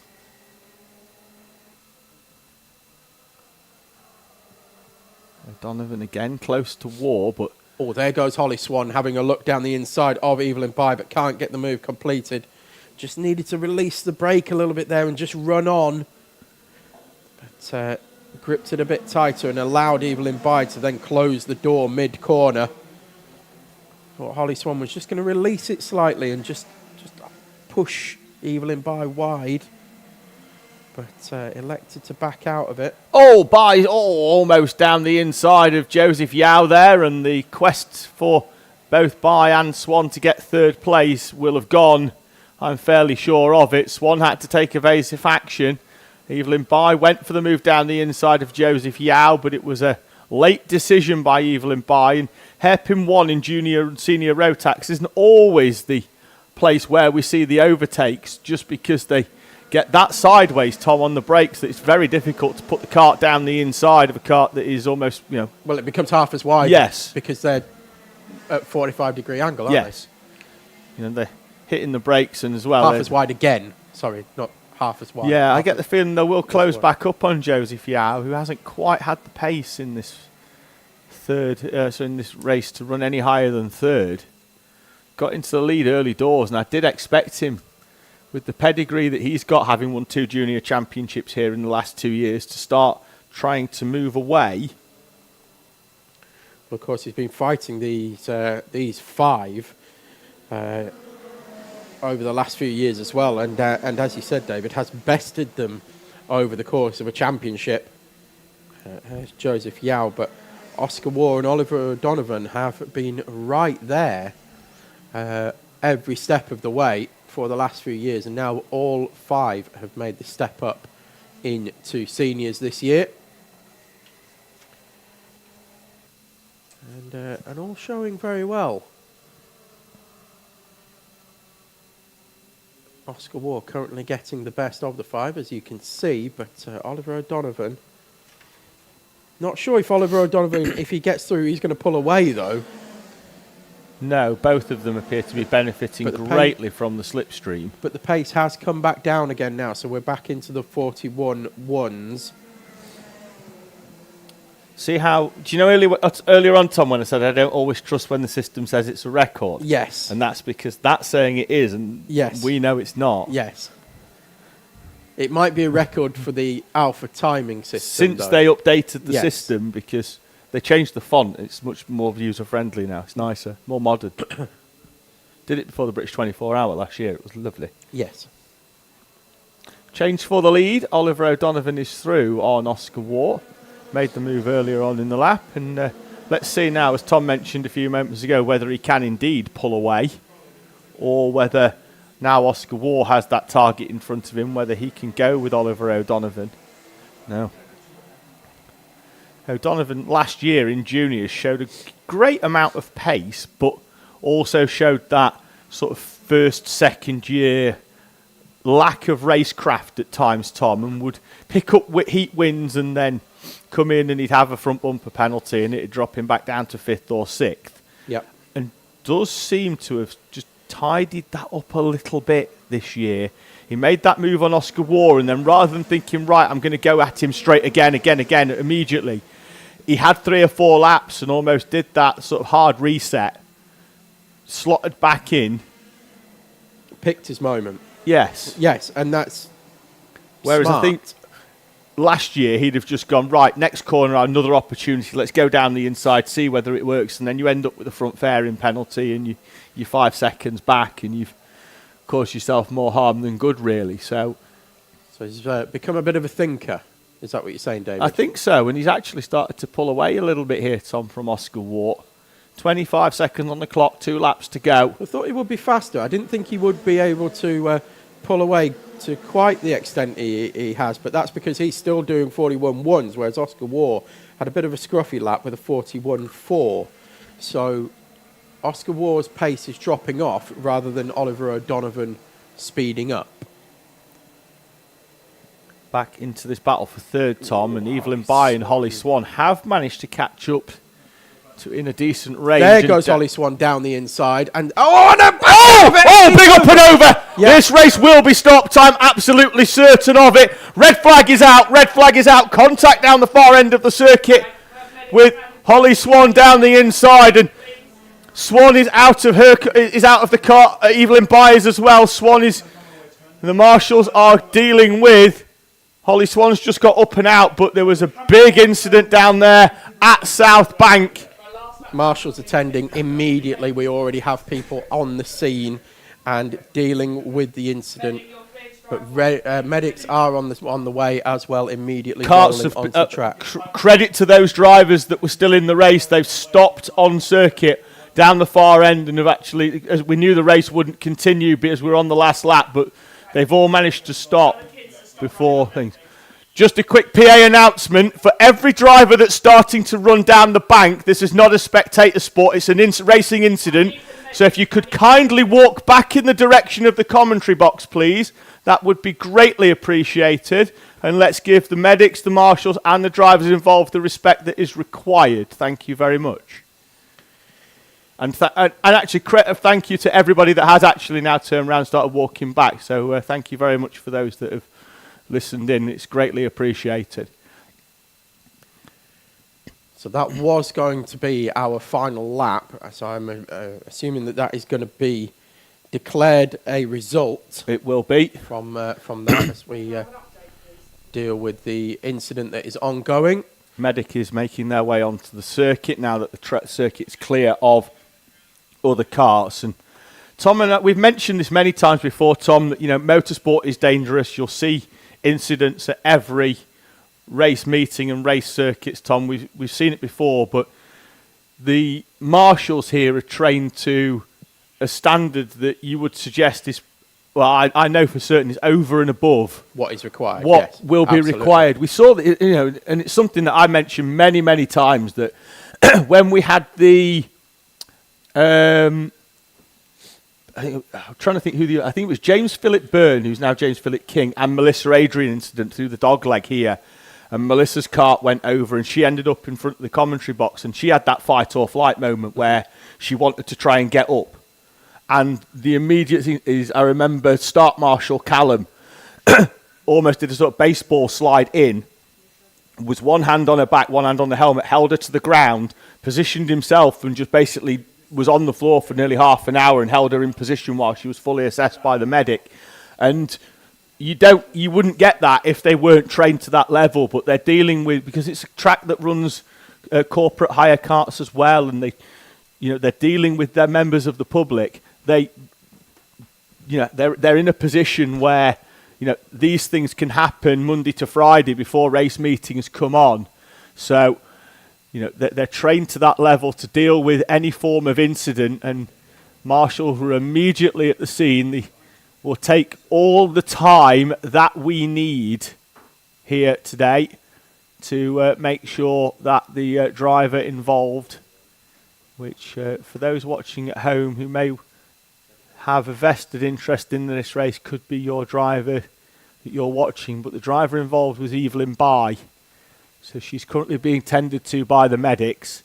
Holly Swan as well, who was the driver who made the move down the inside. They came together side by side, and Holly remains up.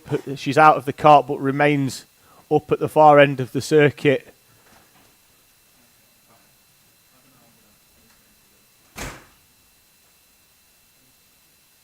Karts will be recovered in the meantime, but as I mentioned, we'll take all the time that we have to ensure that the incident is clear, and at the same time, we've got Toby just creating a graphic, and once we've got the graphic up on the screen, we will just pause our commentary while this while the incident is resolved. I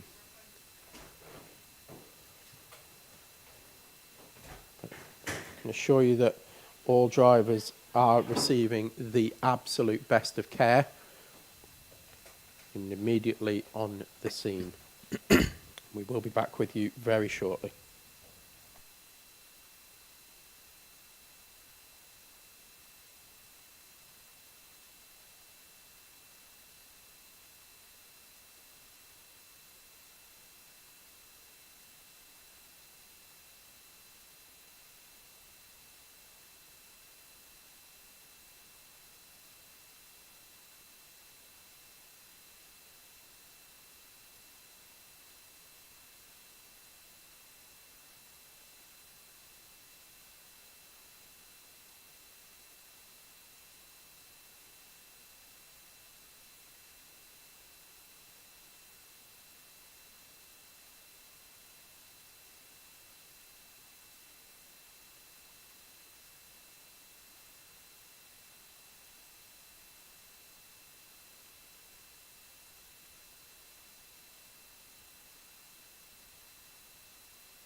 Ladies and gentlemen, just a public service announcement to those who are at the circuit. The ambulance is going to be making its way off the circuit very shortly, we hope. So please, could you make sure that the dummy grid area has space to get the ambulance through, as well as the top and bottom paddocks in case they need to come through the bottom paddock area. Please make sure that there is enough space to get the van through at all areas of the circuit. There needs to be a pathway for the van to get through. Please do not hold the ambulance up. Thank you.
Well, welcome back, ladies and gentlemen. Apologies for the delay that we had there.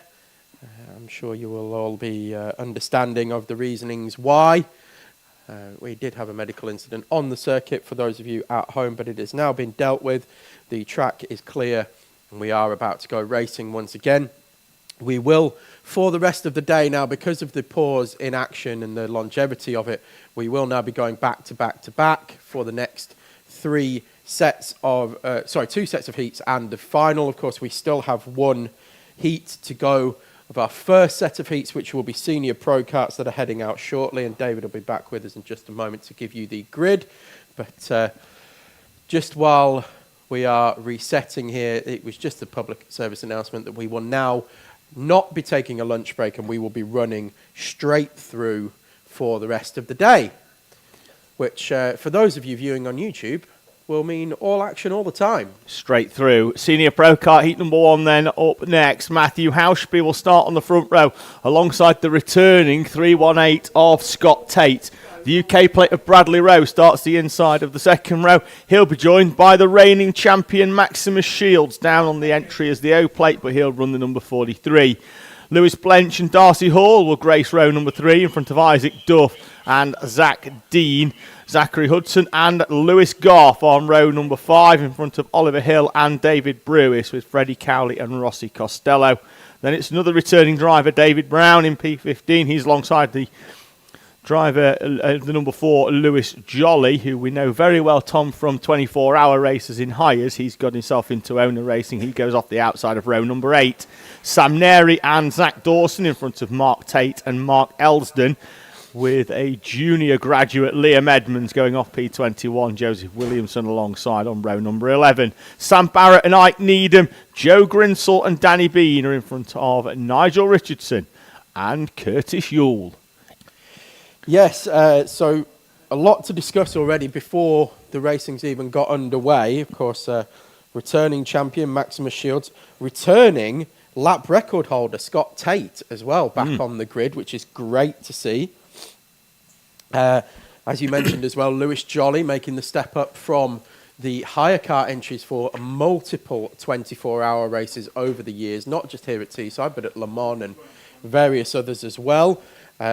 And going in the novice class as well, which is, as far as I'm concerned, that's trophy hunting for Lewis Jolly. I told him yesterday it was controversial. It is certainly controversial. He disagreed. But we shall see how he gets on, and I'm sure if his skills in a proper owner pro kart match those of what he can do in a hire kart, I'm sure that will soon be adjusted.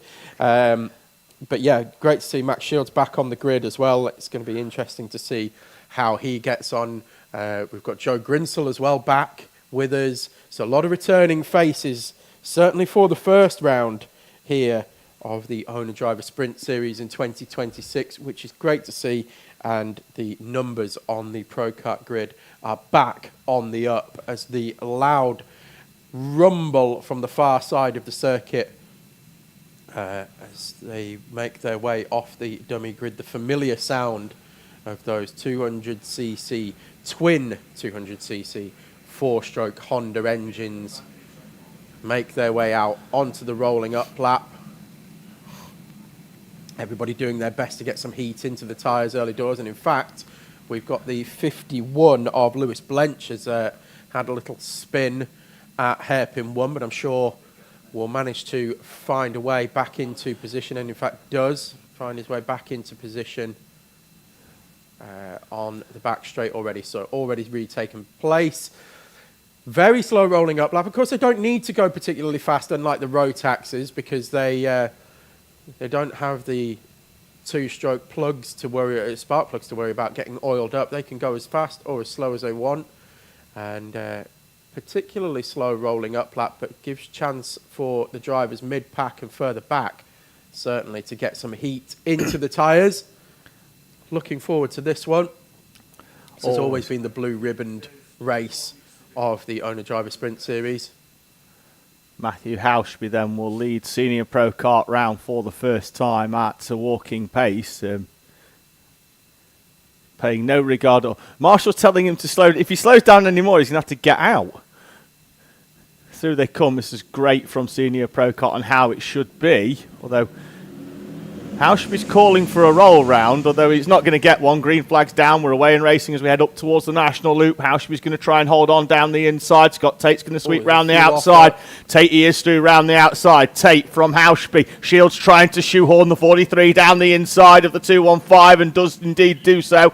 He's down the inside, as is Bradley Rowe in the UK plate as they head down the back straight. Hauschby tucks into P4. All of the seniors, though, Tom, largely round, although we have had Joseph Williamson falling down towards the back end of the field. Yeah, Ike Needham ended up on the outside of the national loop on lap 1.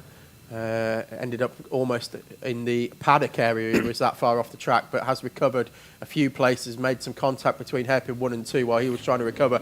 But it is Matt. Oh, contact over the start line between Hauschby and Bradley Rowe. That was largely avoidable between the two of them, and there was contact between the both, and now Hauschby's going to get squeezed out ever so slightly. Yes, he is, by the 51 of Lewis Blench and the fast-starting 66 of Lewis Goff, who did pick up a contact warning on lap number 1. Wave yellow, round is Hauschby, and the steering wheel takes a bit of a beating from his left arm. Yeah, he's had some an interesting opening lap, I think, as Matthew Hauschby, but it is Shields leading the way from Tate. So, champion of 2025 already leading and pulling away at the front of this one is Maximus Shields from your lap record holder still, Scott Tate.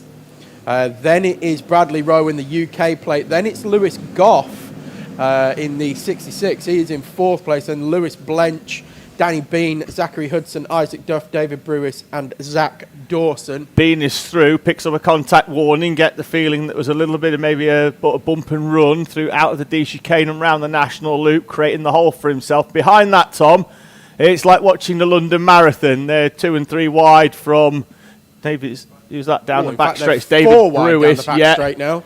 Heading up towards the South Bank corner. They're all going to have to sort themselves out into some form of order. There they are. I don't think they will. What's the collective noun for a group of pro karts? Are we calling it a gaggle or what?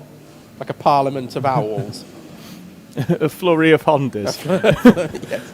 A hurry of Hondas.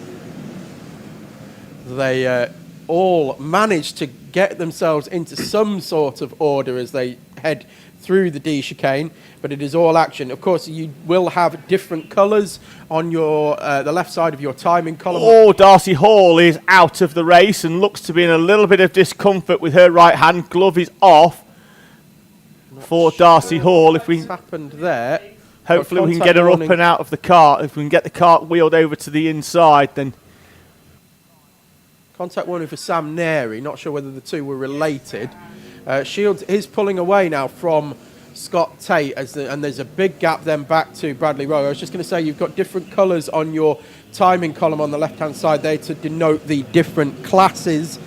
Here we have Pro, Clubman and Novice Pro with the green numbers, Clubman with the blue numbers, and Novice with the red numbers. So we've had an ABC up on the board. That's advantage by contact for the 199 of Joe Grinsell. And they're still 2 and 3 wide down this back straight. Is that Zach Hudson leading that train in front of Liam Edmonds. Ike Needham's not quite coming through this field, Tom, at the rate of knots I'd have expected him to. Ike Needham, no, he's making his way through. And there's another one. He's going to introduce Lewis Jolly to the rumble strip. Red flag. And I think that's because we need the medic on track for Darcy Hall's hand that it was in discomfort. So Shields' arm is up and he's slowing it down to a walking pace down the back straight. So really good. Now I think we may well stop them down at the start line or around hairpin 3. So I think we're going to stop them at the start line. Yeah, we're going to stop them down at South Bank, and that's so that we can allow the medic to come onto the circuit down to Darcy Hall. The circuit is now clear for the medic to enter. So another brief pause in the action here. Hoping that this won't be anything like as long as the the previous one. No, I think that this one's more of a case that we can't get the... Yeah. We'll just wait for that to get sorted out. Max Shields has done a great job there of once again showing the maturity of the young head on very old shoulders, I think. No, old head on young shoulders, that's it. Yeah. An old head on very young shoulders of Max Shields, saw the red flag, didn't he, at post 1, and was down to a walking pace by hairpin number 2. Everybody else just parked up behind. And what David and I are going to do here is try and read what everybody's saying to each other as they all have a little chat, getting out of the carts and... So Tate at the front here, having a look at Max Shields' lap time. And going, that's a bit rapid. Yeah, how do I keep up with that? I said this to my lad yesterday, you don't need a lap timer. If the cart in front is getting bigger, you're catching it. If it's getting smaller, they're going faster than you. You don't need any more than that. That's with you saying that there's going to be a cart in front of you. Yeah. What happens when there's no cart in front of you? Yeah, Lewis Goff walking towards the front there. Scott Tate looking up and saying, "Why are you so tall? Last time you were here, you were 3 foot, and now you're no, you're not. Now you're 15 years old and clearing 6 foot." Yeah, he is definitely one that's had a spurt, isn't he? But looking forward to see how Lewis goes this year. Actually, he's got a very interesting season of racing ahead.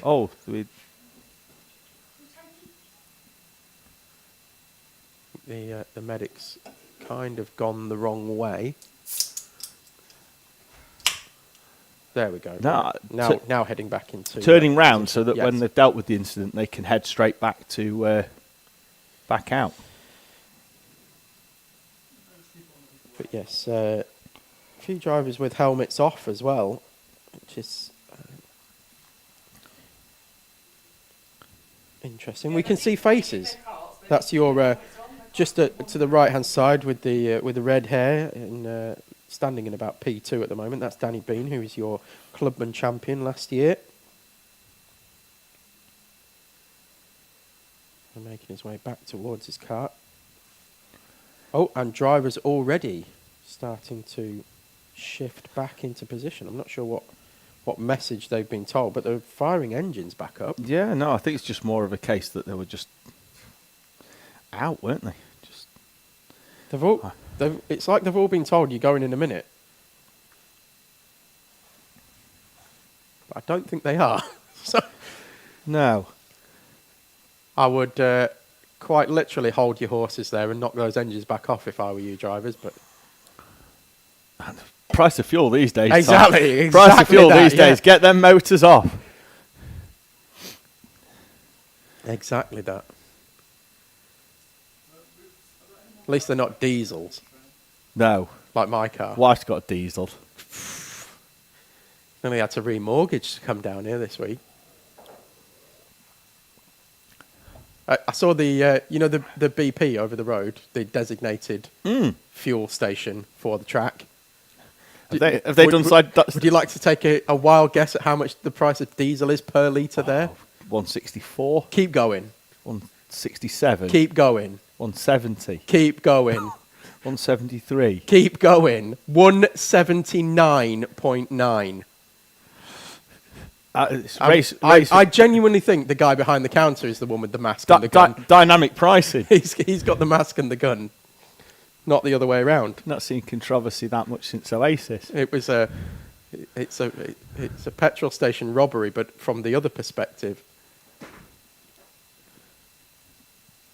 I reckon they put it up on a Friday afternoon. Oh yeah, and then they'll drop it again on Monday, just for the Teesside rounds. Like you say, dynamic pricing. Yeah, I mean, armed robber would go in £1.80 a litre. Armed robber would go in and go, "Give me everything you've got in the cash till," and the guy would go, "I think you'll find you'll be giving us some money to for your getaway vehicle." Honestly, it's insane, absolutely insane. Cheers, Trump. I went all political there, David. So we are, 3-4 minutes into that race, Tom? So we're definitely going to get going again at some point. Just got Max Shields is now firing up his engine, and so is Scott Tate as well. So first and second, we've got a lot of drivers retaking position as well. Well, we're going to have, Tom, I believe, I think that's a because- full restart because we're still in the first few laps of the race. So Well, let's hope. hearing that we're going to go full restart, so that'll re-grid back into the original grid order. The problem we've got is the drivers have got to remember what grid position they were in. Well, yes, there is that. we will help them, of course. But of course, the other issue there is, let's hope nobody's gone extremely tight on fuel. Because if you've only fueled for race distance plus a lap, Shields and Tate there having a bit of a thing because Shields had pulled a fairly decent gap. And now we'll have to try and get past Scott Tate again if that's the if we are going full Scott restart. Tate's going to go full Gandalf, isn't he? Yeah, he's going to have a little thing. Matthew Hauschby, who had a tough opening 3 minutes to the season, gets to delete that. Yes. Try and go again. Basically what we're going for is the Etch-a-Sketch Senior Pro Kart Heat 1. We'll just shake it and go again.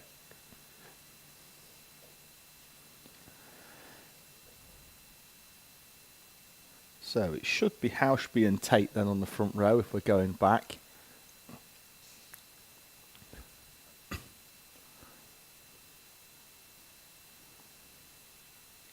If that's the case, Matthew Hauschby is going to be putting his lottery numbers on this week. He's a very lucky boy.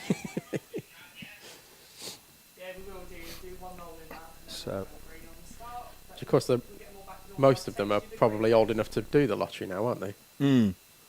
So we were 1 minute and 30 or so into that race, but Lap 2 we were on, weren't we? If I remember rightly. Lap 4? Okay. So are we... Full restart, okay. Confirmed. Full restart from Cat. So yeah, if they've done 3.5 laps yeah. on fuel... Normally, out of the commentary box window, when the driver retires, I normally sort of see if they'll give me a little thumbs up on the way back I to don't the think that's commentary box. advisable for Darcy. Given that Darcy's got a hand injury, I don't think we're going to get that today. But still smiling, bit of discomfort, and looks like she's got ice pack on that hand. Yeah, frozen peas. Yeah. Frozen peas. Sorted. But yeah, it does look in a bit of discomfort. Medic making their way off, then we are going to head towards a full restart now.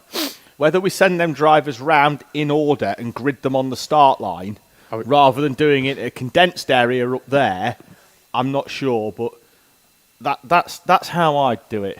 I was just thinking back to the days when I used to skateboard, believe it or not, back in the day when I was a lot fitter, Clearly cooler thinner, than and I. younger, and bones weren't made out of cheese. Thomas Hawke. But there was a recurring theme in the skate park in Northampton where I used to go. I'm going to give them a full shout out. Radlands, Still open? No, of course it Oh. isn't. But the actual hard outdoor skate park in Northampton is now called Radlands in the honour of that skate park. World famous was Radlands. World famous. It was proper world famous. Anyway, they had a recurring theme in there of anybody that came in with anything broken was just, Chris, get the frozen peas.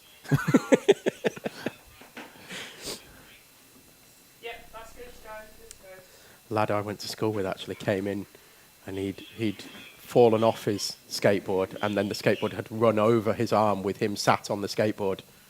As he'd fallen off, he'd landed on the board and then run over his own arm.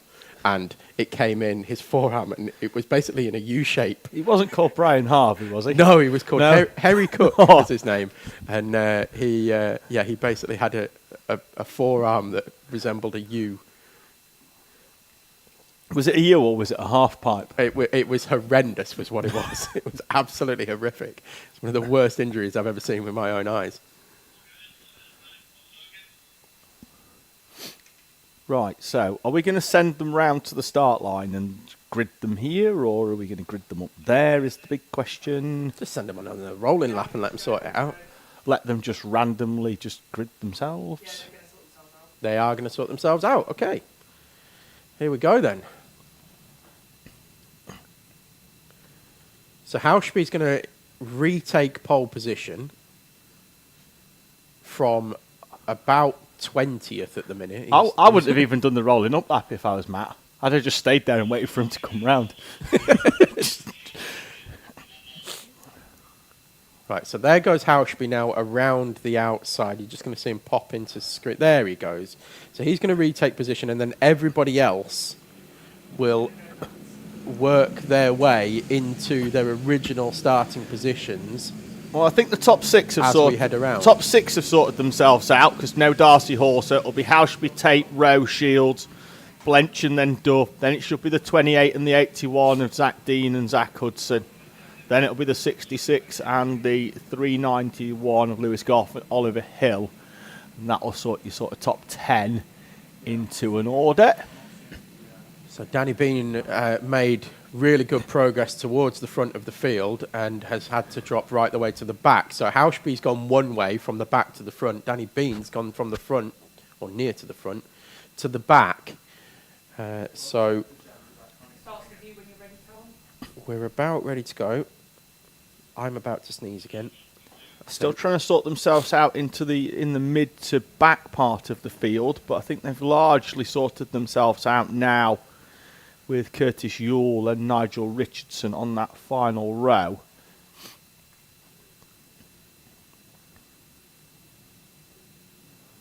So we do look like we're ready to go, Tom. A few changes in classes as well from last year. A lot of the novices have stepped up into clubmen. Some of the clubmen have stepped up into the pro class, so that we've got a bulging pro class now and an ever-growing clubman class, which is great to see. And, of course, the novices, always welcome and always good to see what progress they're making as well. And we are about to go again, and this time we go around and everybody's good to go. Up towards the National. Hauschby down the inside. Hauschby could well hold on here, could he, from Scott Tate. Tate's going to do a carbon copy and sweep round the outside. Hauschby going to hold firm on the inside, and Shields can't get through. Sweeping all the way round the outside, though, Tom, and then down the inside into hairpin 4. Here's a superb start for the 66 of Lewis Goff, up into fourth place. Call that myself. While everybody was defensive on the inside, he saw the opportunity around the outside and drove round at least 2 karts, maybe even 3. Still down the inside into South Bank, and he's going to come out of it P4. He topped the official practice. We've got a waved yellow. It looks like it's Zach Dean rejoining. Goff looking incredibly defensive, but also they're now asking Bradley Rowe in the UK plate if he fancies making a tractor and trailer out of this and pushing on together to try and reel in Tate, Shields and Hauschby. Well, Hauschby's had a much better start to the restart and currently holding on to P3. The leader in the clubman class is Matthew Hauschby. Bradley Rowe had a very good first section of this race and was leading the clubman class, but now that Hauschby hasn't had his travails after the restart, he's now P3. Good move by Rossi Costello there, finding a way past Isaac Duff down the inside of hairpin number 2. As Shields and Tate exchange side pod, and through goes Shields to retake the lead for the second time in this race. Shields does now lead us across the line, so it is Tate from Hauschby.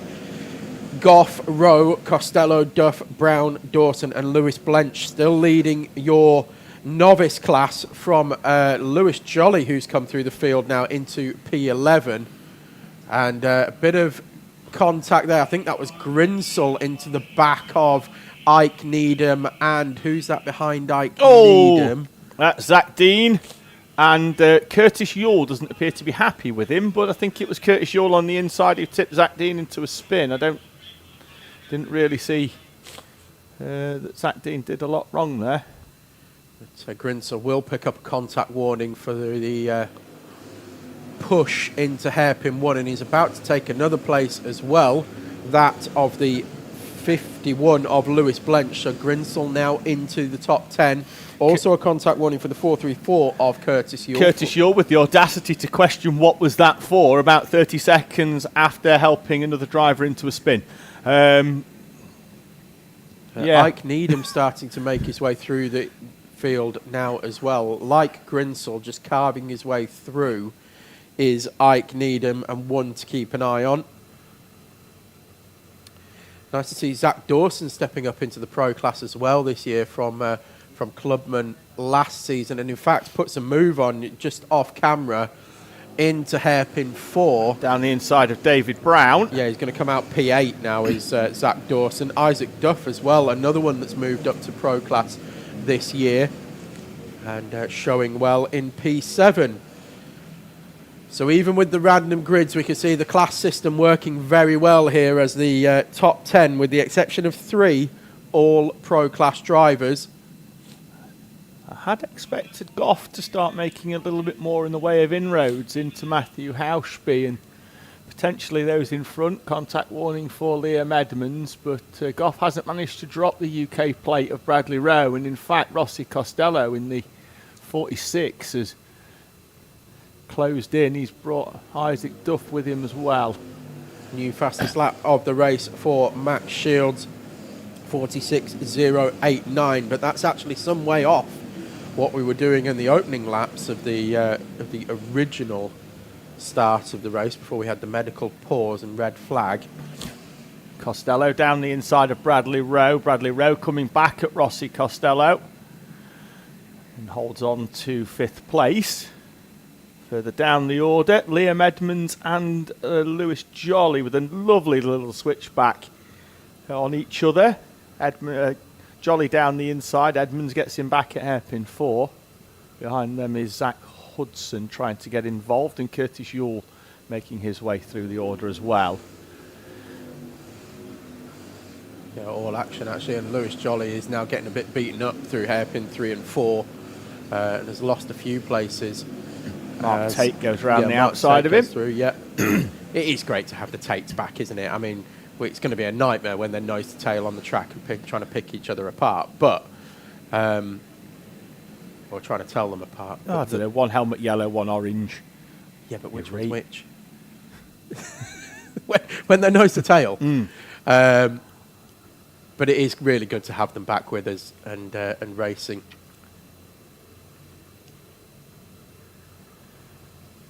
Down the inside, Bradley Rowe on Rossi Costello.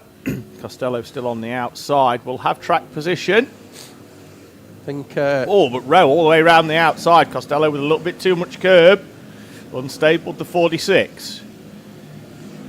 Well, Max Shields is now leading this one by 2.1 seconds. Almost 2.2 seconds.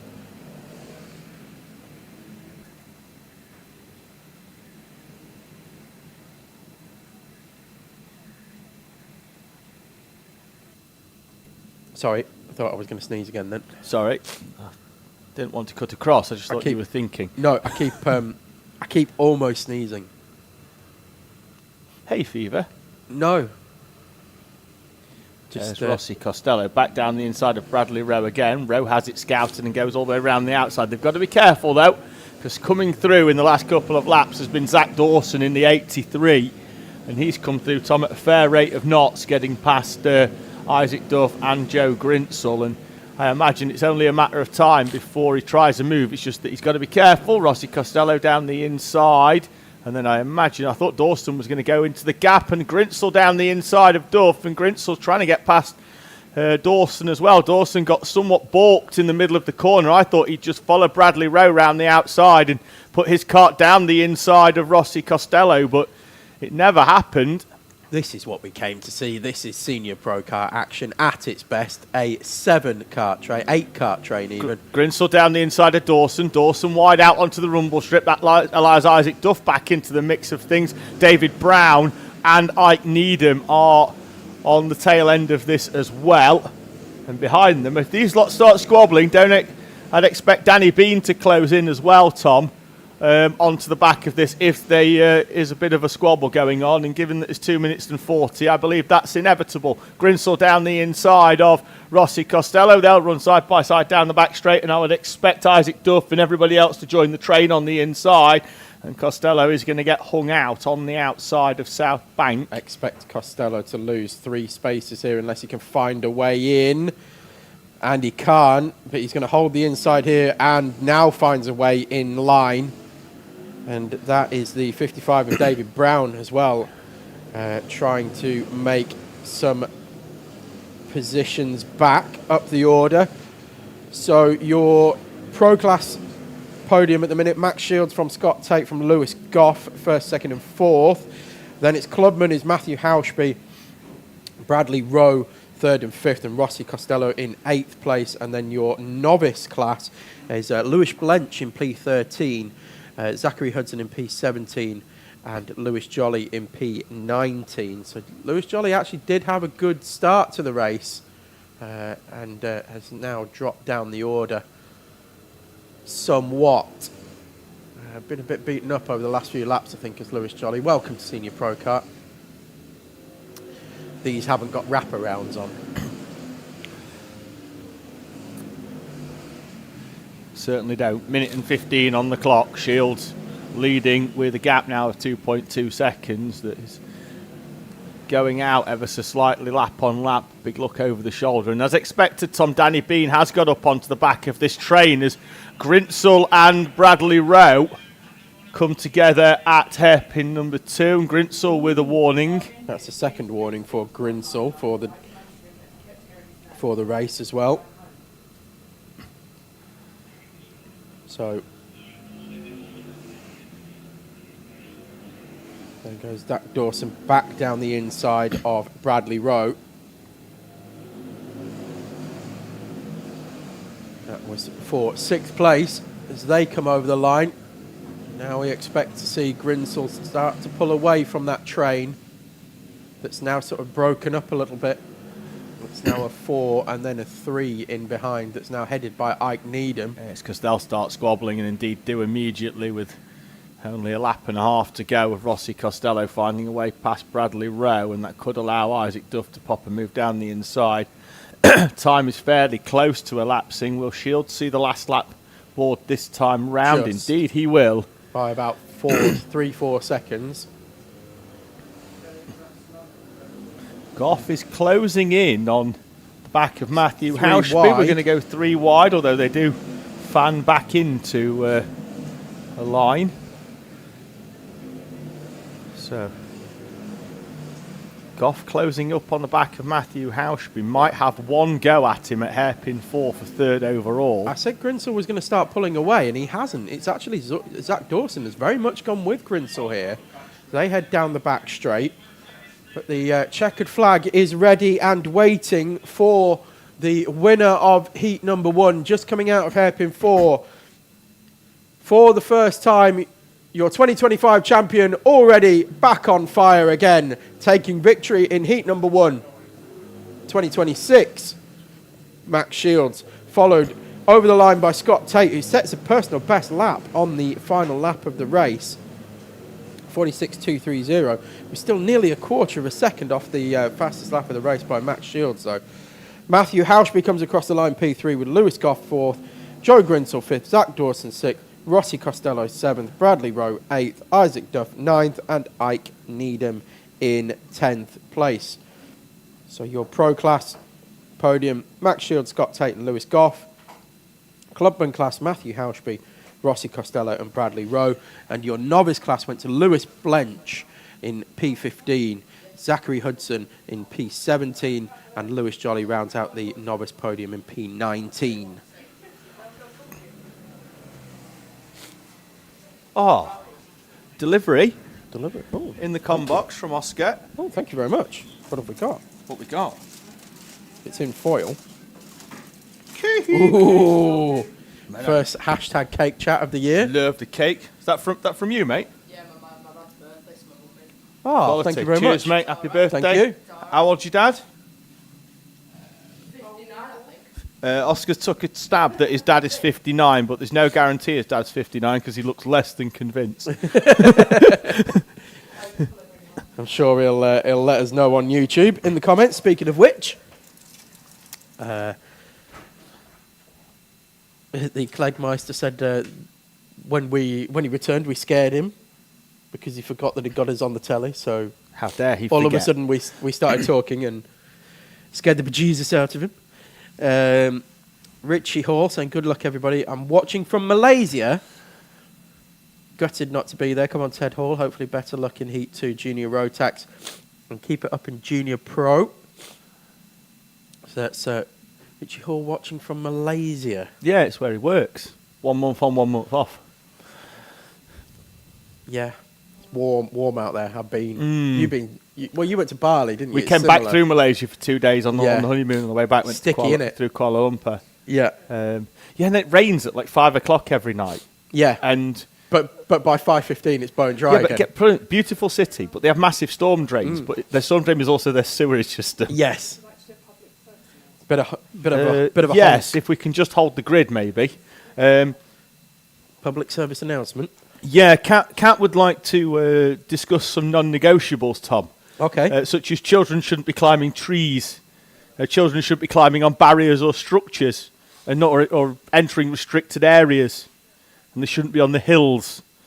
And that we'd quite like them not to throw sticks at cars and stuff like that, Tom. You know, just the basics of decency, I imagine.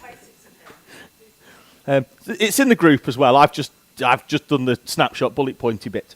Right, let's do the snapshot griddy bit for Junior Pro Kart. Start as you finish from heat number 1. At least Ted Hall's had a bit of a rest. Yes, of course.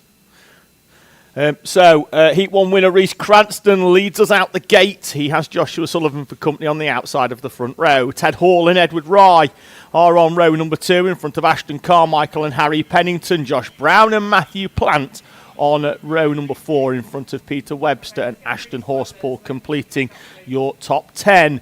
Lewis Dean starts 11th, Elvis Hartley alongside with Scarlett Whittaker-Dunn and Isaac Welburn, with Adam Roberts and Nicole Allardyce in front of Lennon Wright and Charlie Henderson. Ashton Kennedy and Reese Dodds complete your top 20 in front of Andrew McCrossan, who moves into Junior Pro Kart for the first time this weekend. And Ben Edwards will start alongside him on row number 11. Harry Warwick and Fen Wheat on row number 12. Dylan Slack, who retired from heat number 1, will start from P25 and go off the back. Although we have got Nicole Allardyce late out the gate, and it looks like we're going to go false start early doors. And we've got Elvis Hartley stopped on the outside of hairpin 4 at the far end of the circuit. So definitely going to false start and go around, although the signal hasn't gone out until very late. It was, they did call it, but the flag was out. But yes, Elvis Hartley out of the kart. Yeah, that cart's just rolled to a halt on the outside. Now, whether it's... He's doing his best to... I don't know whether pull he's beached it on the outside or whether he's got a problem. Let's see, universal signal of And it no go back no more. But don't know why. And yes, so they're going to back the pack up, and I think we'll probably end up with another roll around because of the way that they've attacked the first half of the lap. So much so that who was it that came out the gate late? Nicole Allardyce in the 18. She still hasn't caught up. That's how fast they went round. P16. So that was a bit naughty. Yeah, anyway, does give us a chance to give a shout out actually to Rider 09, who said Ashton Kennedy is going to cook in this one. Right, Hartley's out of the kart. Green is down, we're away in racing. Kart's still on the outside of hairpin number 4 as we head up towards the National for the first time. Sullivan levered wide, and that's allowed both Ted Hall and Ashton Carmichael to come through. So Sullivan slots back into 4th place with Josh Brown, Harry Pennington with 2 and 3 wide. Matthew Plant down the inside of Peter Webster. Webster holding firm on that, and he holds position. Cranston, though, at the front is away with Ted Hall chasing him down and Ashton Carmichael just behind. They head through hairpin 3 and 4 for the first time in anger. And it is going to be Cranston at the front, followed by Ted Hall. Then Ashton Carmichael, Joshua Sullivan, Josh Brown, Harry Pennington, Peter Webster, Edward Rye, Matthew Plant and Ashton Horspool, the top 10 official as they came over the line. Cranston not having it all his own way so far. It looks like Hall, Carmichael and Sullivan certainly in the short term are able to go with. But also Josh Brown not far off either. Oh, spin for Harry Warwick in the 46 and the exit of hairpin number 1.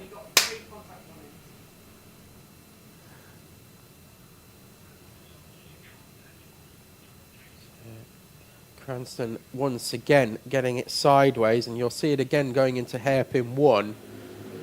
Carmichael looks fast, Tom. He's up onto the back of Ted Hall. Well, it's the kart control that from Cranston that I've been admiring over the last, certainly the last heat and early doors in this one as well, while the tyre temperatures come in, and you'll see it there. If we hold this shot, so he gets the kart at 45 degrees under braking, points it at the entry to the corner, and it just allows the kart to do a 4-wheel drift into the corner, scrubs off the speed laterally as well as with the brakes, using the grip on the tyres, so it laterally slow the kart down and eventually gets it pointed through the corner, and all squared up and away they go again. But it's a very interesting line. It's one that we've seen from the really top Pro Kart drivers. There's 2 different styles of going at it. We've seen it, the way that Cranston drives it is the way that we've seen Lucas and Folkus attack that corner. Grinsell as well is another one. Adam Nichols was another that liked to get the kart sideways under braking. Whereas you've got the others, particularly like Sullivan, who doesn't really drive it like that, doesn't chuck it around like a dog toy, just likes to keep all 4 wheels in line, looks after the tyres, looks after the kart, mechanically sound. And that's why he usually gets to the finish. I'm not saying that Cranston doesn't, because he was champion last year, so he made it to the finish a lot. But it's interesting the different styles of driving that you see throughout the field, particularly in Pro Kart, less so in Rotax. Cranston starting to open a gap up now, Tom, to a level that he would be comfortable with, I imagine. Just ever so slightly, yeah. He was a couple of tenths quicker than Ted Hall that time around. But Carmichael and Sullivan matched Cranston's lap time, so starting to close in on Hall. Let's see whether they can attack and then maybe make some inroads into Reece Cranston.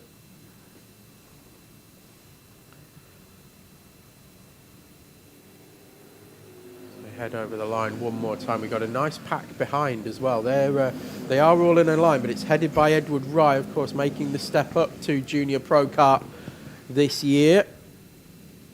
Much bigger machinery than what he's used to, and there goes Sullivan down the inside at hairpin 3. That's Ashton Carmichael that he has now demoted into 4th place. It's the first lap that Sullivan's been anywhere near close enough actually around the national loop to try and move down the inside into hairpin number 1. Gives the signal to Ted Hall as well. Of course, these two very friendly off track.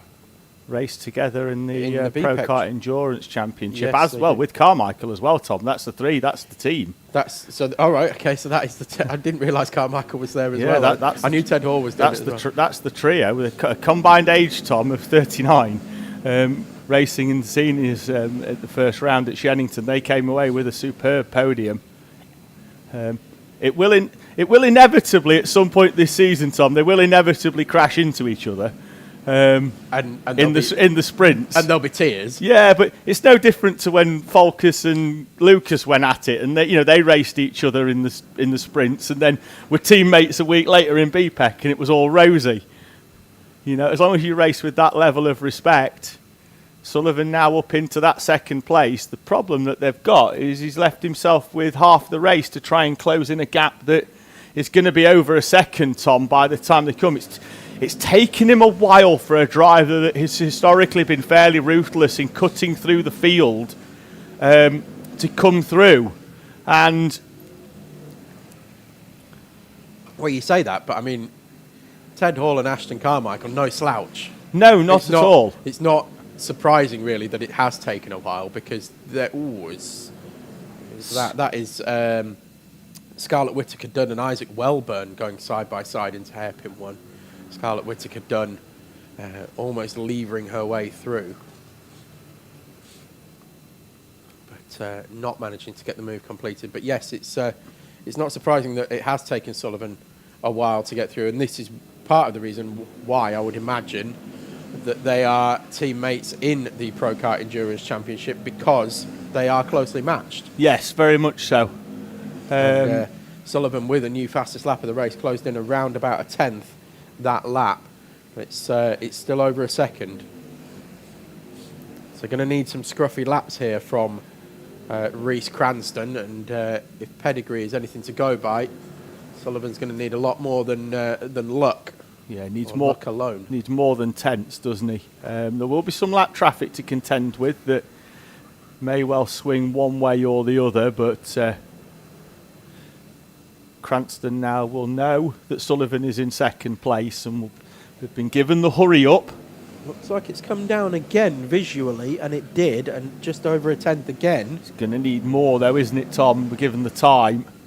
A tenth now is going to need another 8 laps or so, Yes. 4 to get into slipstream region. Gap fairly equidistant between the front 4 now, but there is a fight going on for 5, 6, 7, 8, 9, 10th place. Pennington, Webster, Lewis Dean battle for 9th. I think it might well be, yes. Yes. So lap traffic coming up for the leaders, Tom. I think Cranston's pulled a little bit of gap more here. I think it's back out to just beyond the second. But they may well find traffic in the single file sections of the circuit. And they might get lucky for the leaders that they might end up meeting them at the as they head up towards hairpin 1. And he did get held up a little bit there, and he's going to have to try and do a cutback here. That's going to hold him up slightly as well. Sullivan, I think he's going to get a run down the back straight and potentially have a favourable move into South Bank Corner, but no, he's now going to get blocked as well. And but the driver who is being lapped, I think it's Harry Warwick, who's being lapped, is actually doing absolutely the right thing of sticking to the line, the racing line, and allowing the other faster drivers coming through just to make their way through. 0.7 of a second, but that was Sullivan coming round the outside of Cranston over the start line. Somebody's lost a heat shield off one of their engine on one of their exhausts, but it isn't a critical. It's not a chain guard or an exhaust bracket or anything like the Rotaxes. So they're not actually a mandatory part of the kart. I think we need to start looking a bit further down the Pennington field Brown argument is interesting, isn't it, Tom? Just coming into hairpin 3 now. Yeah, they were giving each other Morse code signals on the back straight. I think when we're going to hold them, we're going to pick it up now. There's that battle that we're going to look at all coming through. Pennington and Webster. Gap at the front is down again ever so slightly by another 10th of a second. Side by side through the D chicane, a few arms up in the air as well. It's Plant and Plant in the UK one, and and they were putting Harry Warwick a lap down. That was it. And Harry Warwick's now been a bit beaten up in hairpin 1. I don't think you did anything wrong there, Harry. That wasn't on you. That was on the drivers putting you a lap down that caused that one.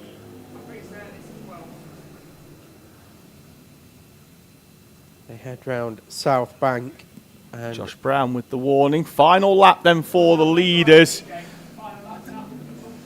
Sullivan again fractionally faster, but the damage done early doors, Tom, of Reece Cranston just getting away at the front. Sullivan dropping down into 4th and then having to fight his way back up into this 2nd place. Has managed to pull away, and Edward Rye up into 4th place in front of Ashton Carmichael in the last few laps. But this one's going to go the way, I think, of Reece Cranston unless something catastrophic happens for the reigning champion in the final few corners. Sullivan's just going to be too far back and maybe needed 1 or 2 more laps, but it's going to be Cranston again for the 2nd time today, taking the victory. Cranston from Sullivan and Hall, as it was in heat number 1. Edward Rye in front of Ashton Carmichael. And then it's going to be Matthew Plant, who's made up a number of places in front of Ashton Horspool and Josh Brown.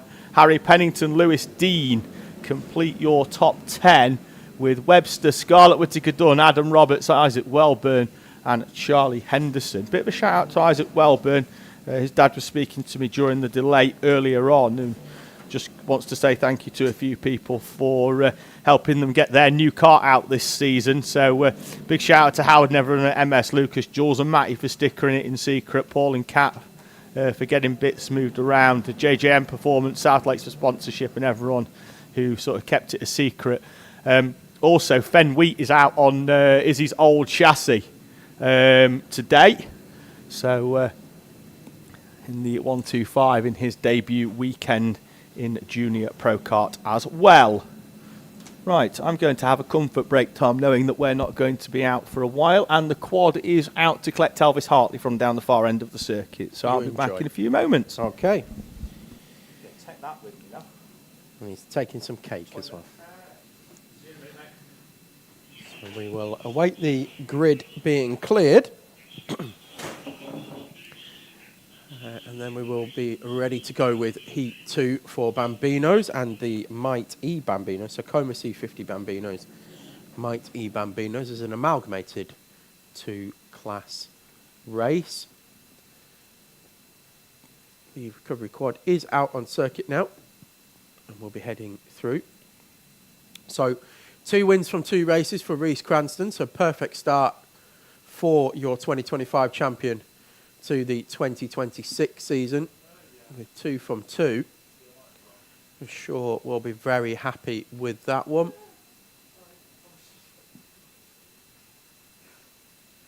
Elvis Hartley's car is about to be recovered, so not it'll be a DNS for Elvis Hartley for that heat. We'll start from the rear of heat number 3 though, provided there's not too much damage, of course, and we can get going in heat 3.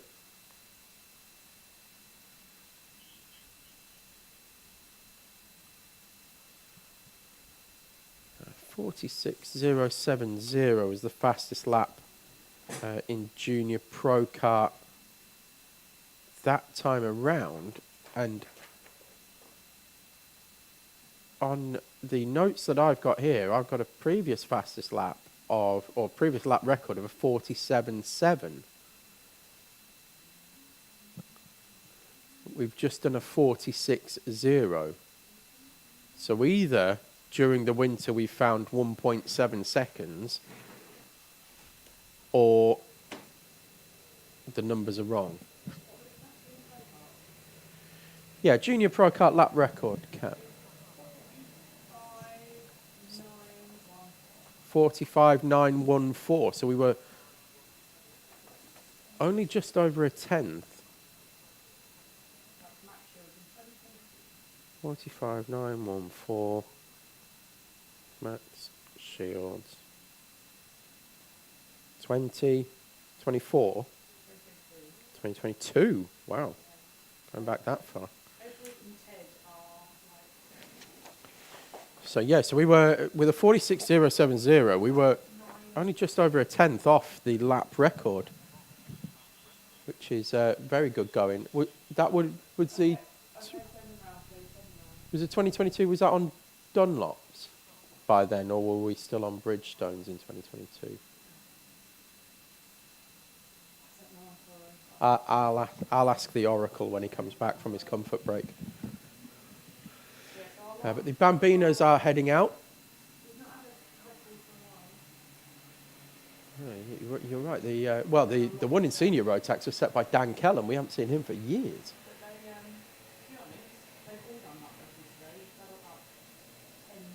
Yeah, we think that's down to the alpha timing system, though. We don't think it's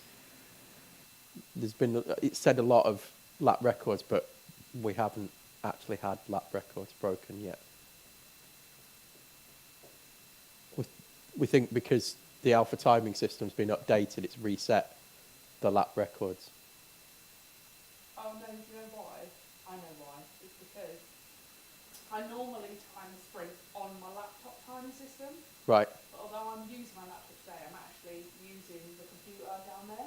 Okay. So it won't have that computer. It doesn't have the historical data in it. The 24 and 25 Right. lap records on here because they're on that other laptop.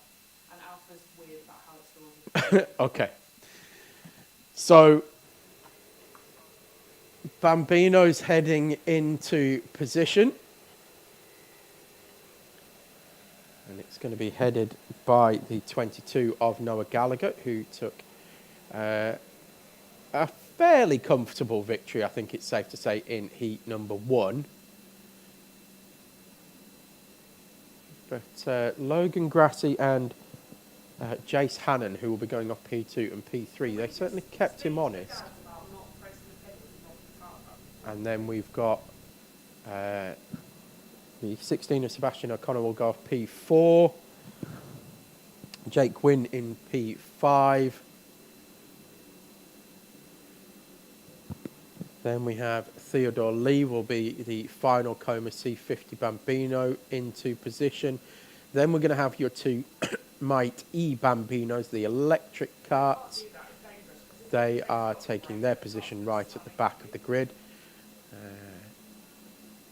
And they will get a lightning start because of that electric motor. The torque is instant. Of course, we've got helpers on the grid as well for the Bambinos, just to give them a little bit of comfort and safety.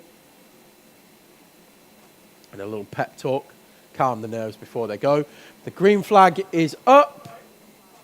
Almost. Now it's up, it's down, and we're away and racing for Bambinos. Logan Grassi trying to cut across the track and block off Jace Hannon, who got a great start and immediately drew alongside Logan Grassi, was squeezed onto the curb and has ended up in P3 where he started. Logan Grassi has held on to P2. Meanwhile, Noah Gallagher has once again had a wonderful start, and we are equidistant now, 1, 2, and 3, with comfortable gaps. I think Logan and Jace are going to need to have a little word off track at the end of this one and try and figure out some tactics for how they're going to close this gap to Noah Gallagher and work together, I think, because otherwise Noah Gallagher is going to have it all his own way throughout the day. If this continues, it is going to be Noah Gallagher that leads across the line for lap 1 of heat 2 in Bambinos, followed by Logan Grassi and Jace Hannon. Then it's going to be Sebastian O'Connell, Jake Gwynn, Oliver Mullen leads the Mighty Bambino from Ayrton Tennant, and then Theodore Lee will be in P8, the last of your Coma C50 Bambinos. Grassi and Hannon, who sort of went at it fairly robustly in the first race. There wasn't any contact, but they spent a lot of time trying to overtake each other in the first few laps, which did allow Noah Gallagher to disappear off into the distance. We'll see whether that happens again, but to be fair, Gallagher yesterday, quarter of a second quicker than anybody else in qualifying, so the pace certainly there for the 22. This is the about the time when we start to look at the lines that these Bambino drivers are taking, because we are well into the day of racing here. So Noah Gallagher, as we said, was a quarter of a second quicker than anybody yesterday. Jace Hannon, a 58.341 on the opening lap. Some good pace, but he's going to have to try and fight. We see this a lot, don't we, Tom, in the Bambino? They catch up, but they're not the easiest kart to overtake with. But a 58.3 is a very quick lap time. Both of these two in second and third, faster than Noah Gallagher at the front.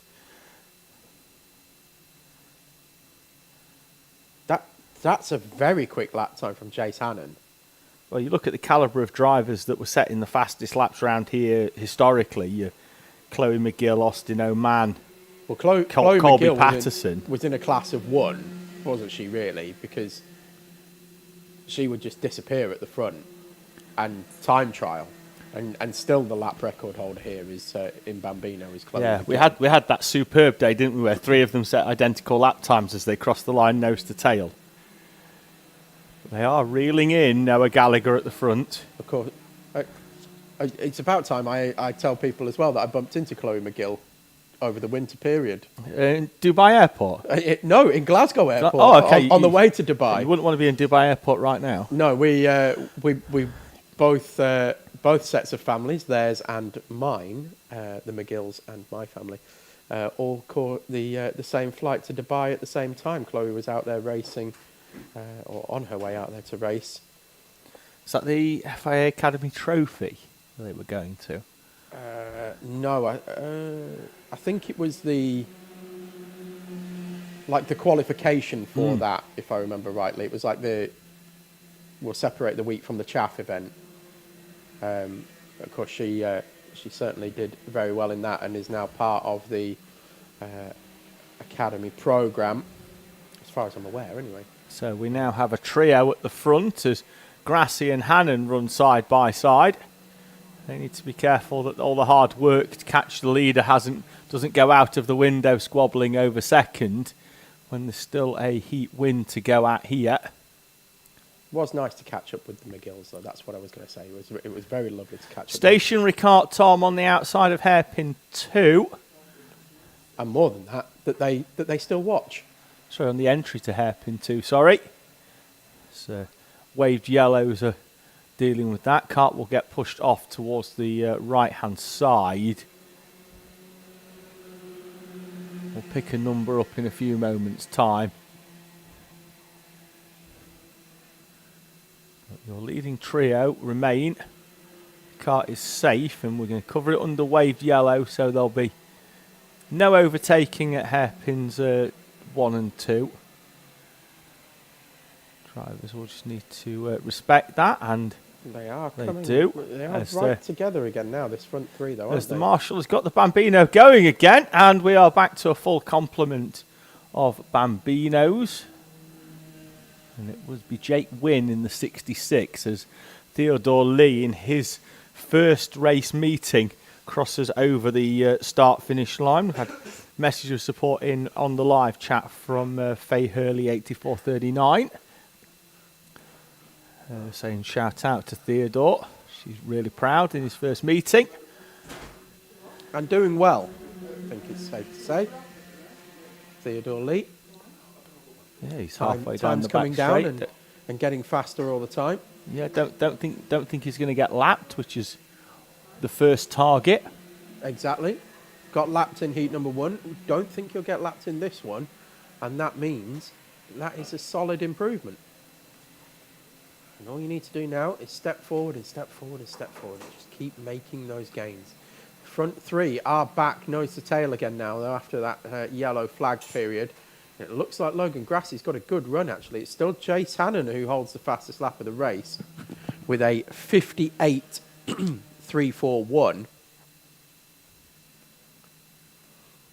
And there goes side by side Chase Hannon through between hairpin 3 and 4. Carries some good momentum out of hairpin 4 and once again draws alongside Logan Grassie, but cannot find a way through, as we've seen over the years here at Teesside in the Bambinos. If you're on the outside coming through that section, it's very, very rare that you will have the power to squeeze through into the D chicane.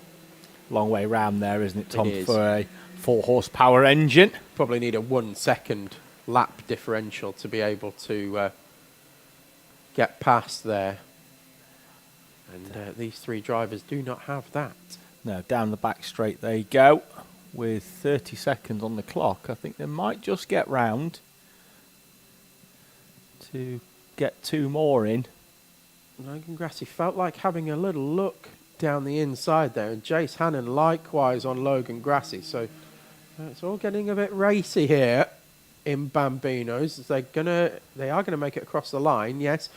And Logan Grassie chopping the nose off Jace Hannon there, although Hannon didn't get out of the throttle.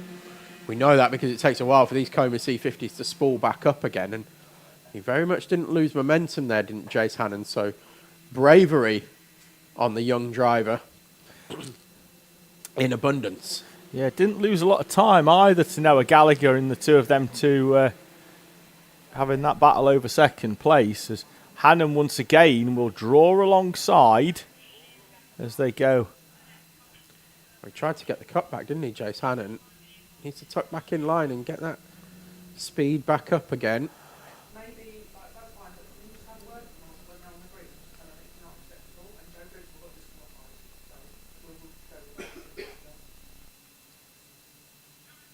that. And side by side, once again, through hairpin 3 goes Jace Hannon on Logan Grassi, and he's going to try that move to the inside again.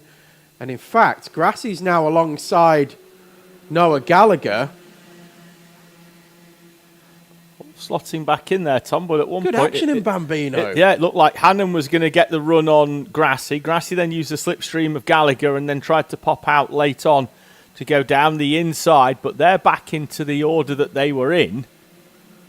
And can anybody make a move on this final lap? As Hannon with half a look down the inside and goes up and over the dogtooth curb on the inside. That's not going to be very comfortable for him in these smaller carts.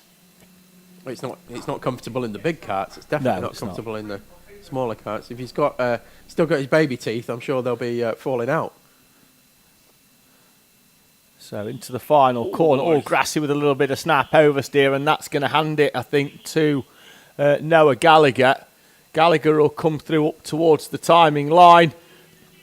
Gallagher with the victory. Hannon is alongside Logan Grassi, but Grassi holds on to second place with Jace Hannon in third. Personal best on the final lap for Noah Gallagher. Although just a little bit of housekeeping for the number 22, if he watches this back, and for anybody else, that the 95 is still taking part in the race because Theodore Lee didn't get lapped. He crossed the finish line in enough time to start his final lap, and those Bambinos that did take the checkered flag, one or two of them have overtaken him. So just when they go back in, if they could just have a chat and just say, look, as soon as you take your checkered flag, if you ease up on the throttle, let those drivers that are still completing their race, because they've got to take the checkered flag as well. But it was Noah Gallagher from Logan Grassi and Jace Hannon, Sebastian O'Connell, Ayrton Tennant, Oliver Mullen, and going to take the checkered flag in a few moments' time is the 95 of Theodore Lee. Lee will take the checkered flag now and completes his race, Tom, and wasn't lapped. So massive shout out to Theodore Lee. His improvement continues. Very much.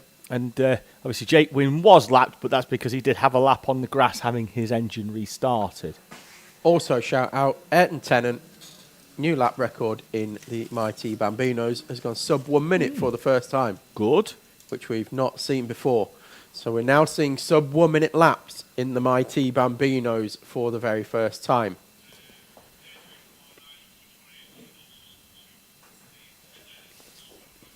Which shows the improvement in that class as well. So it was, as they were, the finishing order from heat number 1. Just tucking into this chocolate brownie that Oscar bought us, Tom. I'm going to have some in a little while. Saving myself. So coming up next will be heat 2 of Honda Cadet. They will be heading out onto the grid. David, have you got a grid for us? I'm trying. The laptop here has... Bashing it always helps, Kat. So your grid for Honda Cadet Heat number 2 is going to be Oscar Somerset going off pole position with Thomas Chalk in P2, Aston Wilson in 3rd and Harlan Pritchard in 4th, Abel Hutton P5, Jack Thompson in 6th, Sam Vout in 7th and Calais Tennant in 8th. Archie Tosh and Oscar Wills are 9th and 10th with Zach Zieber 11th, Harry Scrafton P12, Alex Hottimer P13 and Lily Moore in 14th, 15th for Jacob McDonald and 16th for Josh Finley. 17th Phoebe Rogers, 18th Archie Mostyn, 19th will be Daniel Thompson, 20th will be Matty Smith, 21st will be Tyler Grufferty and 22nd Riley Whitaker Jenkins. Up towards the green flag, it drops. Oh, nope, roll round. Start line marshal was not happy with how they were formed up towards the tail end of the field. So we're going to reform them up and go again. I think they were approaching a little bit too quickly. I think our lap, has Cat's laptop just about beat the 10 count, Tom? Just about, After a knockout blow that got it back working again? Was slapped back into life. But there we go. So the Micromax entries as well, they are heading around again for their rolling lap. Again, amalgamated two-class field, so we'll try and keep abreast of both of those. Zach Sieber gets squeezed onto the rumble strip at hairpin 3, and they're going to have to slow this down again. I think they're coming around hairpin 4 very fast and then trying to slow down, aren't they? They need to do that between hairpin 3 and 4. We are happier this time, though, but only slightly. We're away and racing in Honda Cadet as they run up towards the national loop for the first time. Somerset will make his way through. Oh, contact there. I think that's Thomas Chalk, who was in a half spin, put his arm up because he wasn't happy, and then while his arm was up, got collected again by a second cart, and a driver off the outside of the front row is down into the last place in Honda as it stands. Another good start by the 91 of Jack Thompson, as Micros are away and heading up towards the national for the first time. They look to Austin leading the way in that one. Yeah, dropped themselves into single file. They've made their way through, and they've got a good gap actually to the Hondas that they can have their own race before they start catching up some traffic. Somerset from Thompson, then Abel Hutton, then the 23 of Harlan Pritchard. It's the 83, of Archie Tosh. Sam Vow, it's the 23 of Harlan Pritchard's in 6th place. Oscar Wills, Zach Sieber, Calais Tennant, Harry Scrafton. That's a good start there, is it, by Oscar Wills, Tommy? He looks to have made up a number of places. 10th up into 3rd, into 7th for Wills. And Zach Sieber also claiming 4 spots as well that lap. So the Micromax have come over the line now, and that is Archie Mossin still leading that one from Daniel Thompson, Matty Smith and Tyler Grufferty. Riley Whittaker-Jenkins, P5 in that class, but somewhat detached already from the front 4, and potentially going to start to be traffic for the Honda Cadets in a couple of laps. So Somerset still leads from Thompson. Thompson's closing in, though, even though it's early on in the race, and Somerset goes wide. That was a mistake coming out of hairpin 2. He's going to need a trip to the dentist to make sure they're all still in there, Tom, tomorrow. Indeed, another one with another class with the baby teeth still.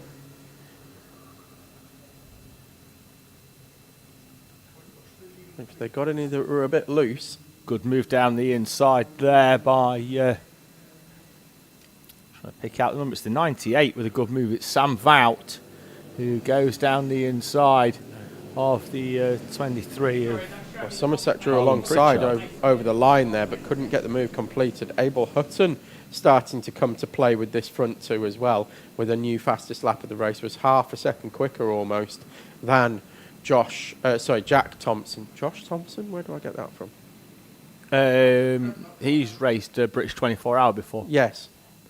Bit older than these lads, though. Yes. But Jack Thompson leading the way. Expect that to happen a few times throughout the year if I've already accidentally done it. Honda's coming up onto some traffic.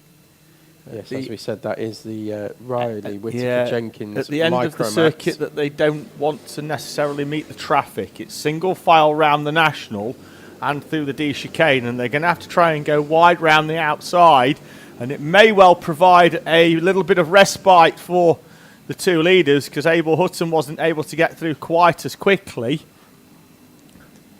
Abel Hutton with a new fastest lap of the race that time around, so has got pace in that.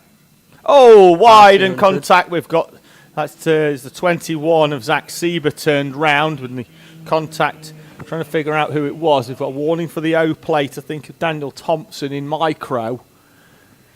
Got the front 3 have all come together in micro once again. They did open up a little bit of a gap, but now it's all closed up to get Daniel Thompson, Matty Smith and Tyler Grufferty. Oh, sorry, that's second, third, and fourth in class, because Archie Mostyn is very much having it all his own way. Yeah, Although they're now going to be 3 wide coming down the back straight in Micromax. warning for the 52 of Calais Tennant as well, so I think that explained the Zach Sieber spin around at the top end of the circuit at hairpin 2.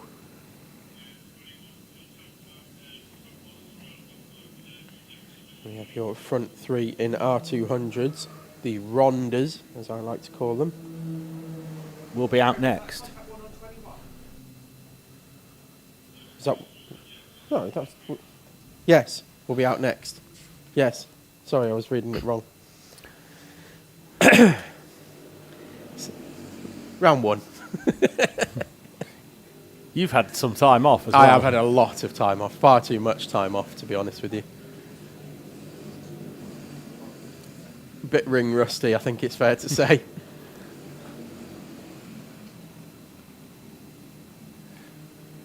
Oscar Wills with a move down the inside, and they're going to run nearly 3 wide. That was on Sam Vout.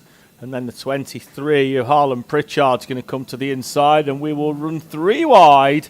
NASCAR style down towards the banking at the far end of the circuit as That came together. Sam Vout tried to close a door that already had somebody in it, and then round they both go. And Harris Grafton has to spin in evasive action. And the two of them, that was always going to happen, Tom. It was. Because neither of them really wanted to give in on that. And Sam Vout... When both of them really should have given a little bit more quarter. Well, exactly. And Sam Vout has come off the worst of that. And I have to say, probably almost... I want to say deservedly so, but I think that's probably a bit harsh. But he certainly turned in hard at hairpin 3 and spun around. So, yeah, kind of his own making there, Sam Vout. I think could have given a lot more room on the inside of hairpin 3. But anyway, we are back under green flag conditions. In fact, Sam Vout is back into the race. It's going to be a lap down on our leaders who are starting to come over the line now. Yeah. So Jack Thompson still leading the way from Oscar Somerset and Abel Hutton, but they are still very much nose to tail. In fact, they're 3 wide down the back straight once again. There they are on screen. Abel Hutton's going to try and find a hole to get through. There he does indeed pass Oscar Somerset and now passes Jack Thompson as well. 2 corners and 2 overtakes there from Abel Hutton. And we have our 3rd race leader of this race. Thompson trying to come back at him. Side by side over the timing line. They slot back into single file. Ooh. Oh, and then Hutton is wide out onto the rumble strip and back down into 3rd place. He got pushed on, I think.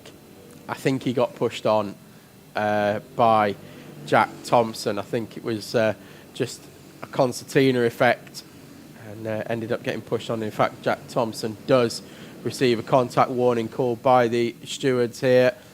It's not the first time they've come together this weekend, and now Thompson has gone incredibly defensive on Oscar Somerset. That's going to bring Hutton back Bank into play, I think. Somerset's down the inside, though, into hairpin number 3. One final lap, and I don't think the final chapter of this race has been written yet, Tom.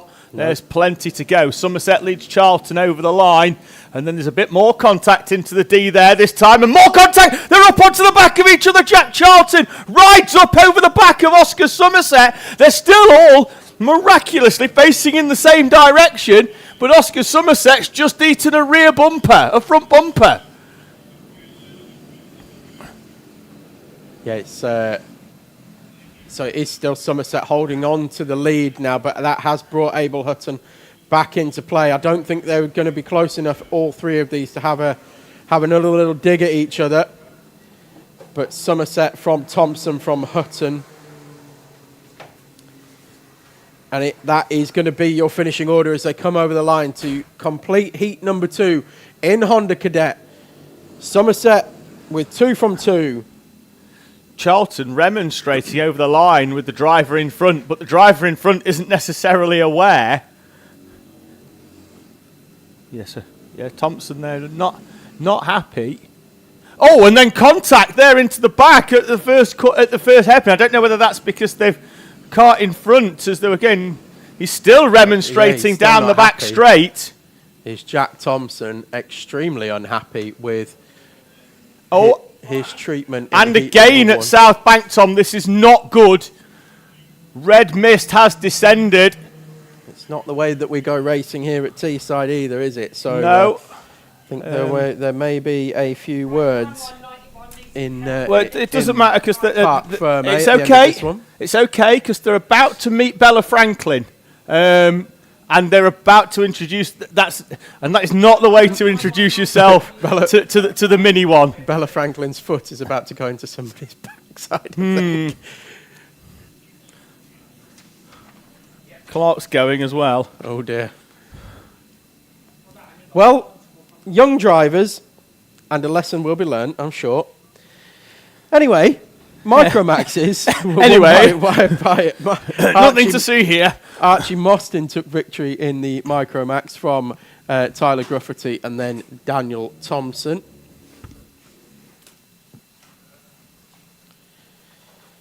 And very quickly, we will be on to our Honda R200 heat number 2.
About to get going for Honda R200s. They are just making their way on the rolling up lap. Of course, we have our one sole into Rotax of George Allison, who will take the green flag now.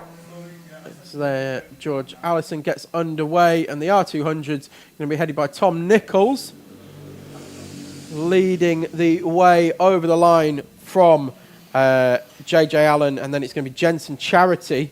Allen's gone round the outside because Nichols dropped a wheel onto the concrete rumble strip on the inside. You saw the cart flip or bounce back up. And then he got pushed on by Jensen Charity and hairpin. Yeah, Nichols down to third. I think that's a little bit 50-50. I think he got a tap and then saw the cart was down the inside and then moved out of the way to save getting spun round, actually. I don't think there was a huge amount of harm in that. Nichols, though, now is going to need that hard reset because he had his head in his hands down the back straight and he's got to find a way past Jensen Charity early enough that JJ Allen hasn't already become a dot in the distance. Well, it's 6 and 2 threes now because Nichols has given the same treatment to Jensen Charity and hairpin 3, so they are even as in terms of pushing each other on, but Charity held on to the position. Nichols has got to find the way past early, and by that I mean probably on this lap, unless he wants to JJ Allen to disappear, which is pretty much what he did to the field in the first race. Into the slipstream Nichols goes. I would expect to pull out of formation, and indeed it is for Nichols. He's up into second place. Good move at South Bank. And then Charity again with a swapper on through South Bank, and then again into hairpin 3. Just the kart just completely got away from Charity there. Moving around all over the place. Did really well to hang on to it. Needs to pull away now, doesn't he, Nichols, if he can, so that the rear bumper is safe. In fact, he's pulled a few kart lengths around the national loop. Gap to the lead, though, is 0.7 of a second. Something interesting you there, Tom? Yeah, I was just having a look at the sound desk. We have here.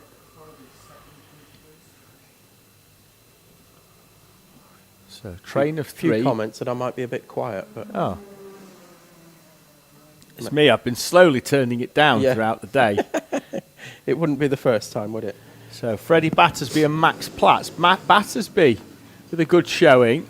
His debut weekend, he's in 4th place, and Max Platts isn't managing to find a way through here at the moment. Nichols faster than Allen on the previous lap by 0.2 of a second or so, maybe a fraction more, and now he is in the range where A, he's going to benefit from slipstream, and B, JJ Allen has had a look over the shoulder because you can probably hear a noise. And Allen with a very defensive line into South Bank, as down the inside goes Max Platts. He moves up into 4th place on Freddie Battersby and immediately pulls a few kart lengths back to the lead battle, because JJ Allen has got some company, and that company is Tom Nichols in the 74, up into 2nd place a few laps ago, and has reeled in the number 10 machine in front, and they'll go nose to tail through the wiggles up towards hairpin number 1. JJ Allen actually took a lot of that initial curb through the wiggles, and that actually cost him some time, because Nichols then got into the back of him through the wiggles, through no fault of Nichols, of course. It was he was just full throttle through there. JJ Allen now starting to feel the pressure from Nichols. Goes a little bit defensive into hairpin 3 as well. Not overly so, but sort of half the track width across, but didn't feel the need to go defensive at all into hairpin 4. Nichols, I think, just biding his time at the moment. With Jensen Charity being gapped slightly behind, there's no need to make a move just yet for Nichols. There's a gap down the inside there, though, I think at hairpin 2, should he want it. And a look I think over. he's going to go for it here, though. He need it, is he? Down the inside, they go, side There's by a gap side. there into South Bank. Through goes Nichols into the lead, and I thought JJ Allen was going to shot it back down the inside up towards hairpin 3, but Nichols is through. 3 minutes and 20 or so on the clock. 5 laps by my calculations for Tom Nichols now to hold on from JJ Allen. George Allison, of course, in the class of 1 in the Inter Rotax.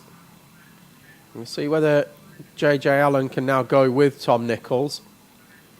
Nichols gets good drive out of hairpin 2, but Allen holds on in the slipstream and starts to reel him back in again at the end of the straight. Holds a tighter line through the exit of South Bank as well, does JJ Allen. Tried to have a look up the inside, but Nichols with a little bit too much for JJ Allen so far since hitting the front.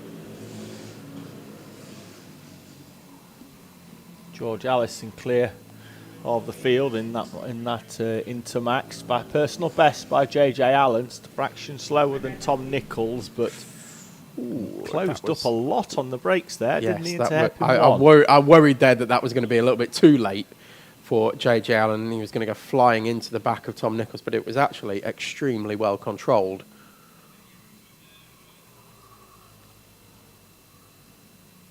Great respect between these two drivers. They've raced with each other for a number of years now. and I think it's safe to say that they know each other's strengths and weaknesses, and they know where each of them is going to be strong.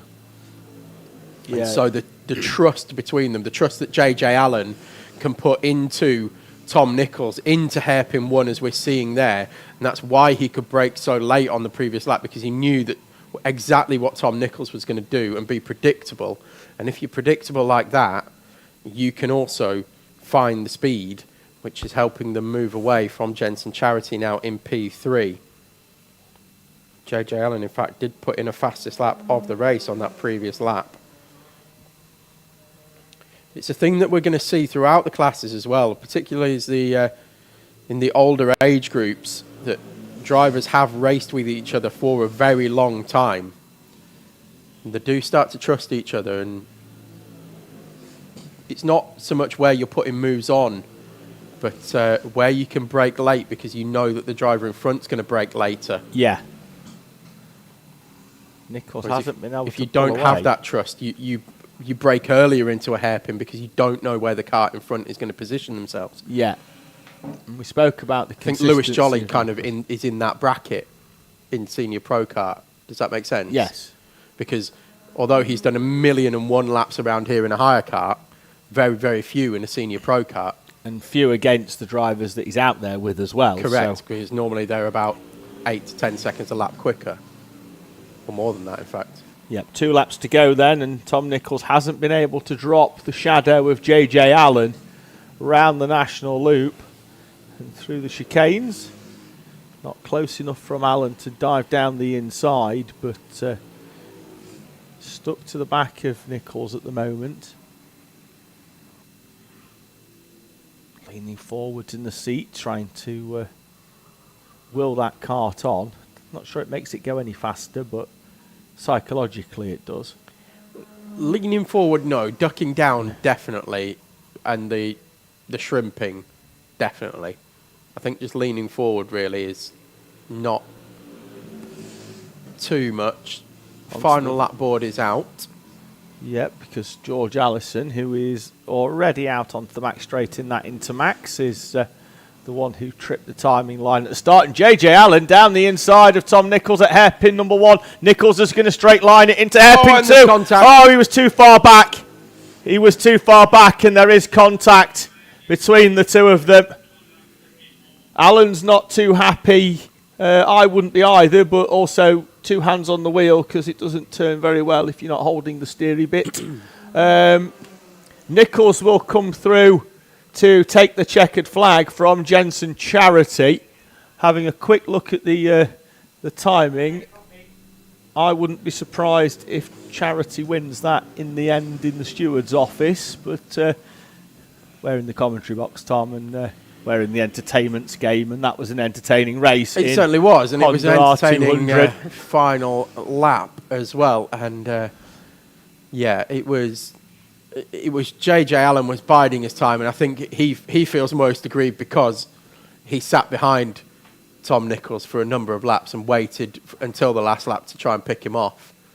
And then when he did get through, he's then been turned around. Yeah, but we said it in heat number 1, and we'll say it again with Jensen Charity. You just got to stay close enough to pick up some pieces if you haven't quite got the pace to challenge for the victory. I think we've seen a big step forward though from Jensen Charity in already from heat number 1. Struggled a little bit on the opening couple of laps with some getting some heat into the tyres, but once he did, he was right there to, as you say, David, pick up the pieces. We're going to move on to the first of our 2-stroke classes now, with the junior Rotax going out next.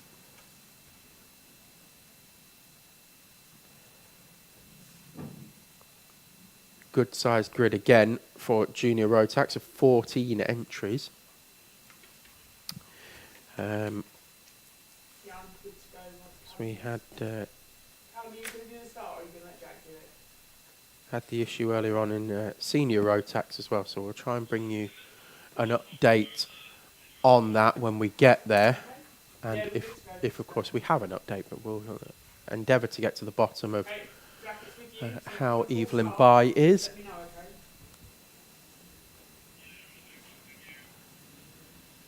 The juniors head out. Random grid. I think this is going to be Adam Causer taking pole position, David. I'll check, but he's the first one out the gate alongside Max Hall. Let's have a quick look for the Heat 2 grid then for our junior Rotax class. Indeed it is. Adam Causer and Max Hall on the front row. Jaden Stonehouse and Alex Lynn on row number 2 with Jacob Carnes and Daniel Ziad on row number 3. Henry Armitage and Cameron McNeil, row 4. Logan Pebbody and Jake Grufferty, the Heat 1 winner, with Joey Swan and Charlie Eibel, although Eibel not here, so Ronnie Harrow will get promoted up into P12. Ted Hall and Mark Laredo Gomez. And this one is not going to go because we've not got everybody out. And I'm not convinced either that Mark Laredo Gomez is here. No, I haven't seen his name on the timing, and in fact... Was on the grid, but and was on the entry, I'm sure I'd seen in the group. Oh. So we've... so it's an early bath for Laredo Gomez, rather than not here, by the sounds of it. So took part in Heat 1, but an early retirement, and then hasn't come out for Heat 2. We need these really slow, please. So Causer bringing them round, but does need to slow them down so Ronnie Harrow can catch up onto the back of the field. So they are being slowed now, and everybody is in position. Just hope they don't go too early, and if a few bit of bumping, but we are away. A reasonable start there, and I think we're heading up towards the national loop for the first time. We've got 3 wide. Oh, we've got a spin. That's Max Hall, who I think he tried to squeeze in off the outside row and found the inside row was very occupied. And possibly needing a new steering wheel and or a new fist at the end of this race. Yeah, so Alex Lynn leads then. Jaden Stonehouse up into second. That looks like we've got Jacob Carnes in third place. Grufferty up into fourth with Daniel Ziad in P5. Contact warning for Adam Causer has gone out for that national loop incident. Turn 1, lap 1. Carnes going all the way around the outside of Jaden Stonehouse. So it's Lynn, then Carnes, Stonehouse, Grufferty, Ziad, Armitage, Ted Hall, Adam Causer, Ronnie Harrow, Cameron McNeil, Joey Swan, Logan Pebbody, and the lap 1 spinner, Max Hall. Well, Jacob Carnes gained 4 places on that opening lap. Jake Grufferty 5. Ted Hall down the inside, and no contact. We've got another driver up and over. Down the far side. He's fine. He's cleared the barrier. But it was Ted Hall who went down the inside. He made a good overtake on Henry Armitage, and then there was a few drivers come together on the exit of hairpin number 2. Well, unbelievably, the driver seems to be absolutely fine. Yeah, jumped straight up and on over the barrier, fight or flight, as we mentioned earlier. Tom, he just gave the marshal a big hug. Yeah, he went, yeah, so I'm fine. Good. So we've got the. Really, really good by Alex Lynn. Huge shout out because there was no marshal waiting for him. He stopped at the start line, which was the instruction. So massive shout out to Alex Lynn, who stopped the rest of the field in the place that he was expected to stop. Is it Ted Hall at the back that's got the bent NASA panel? It's Squiffy.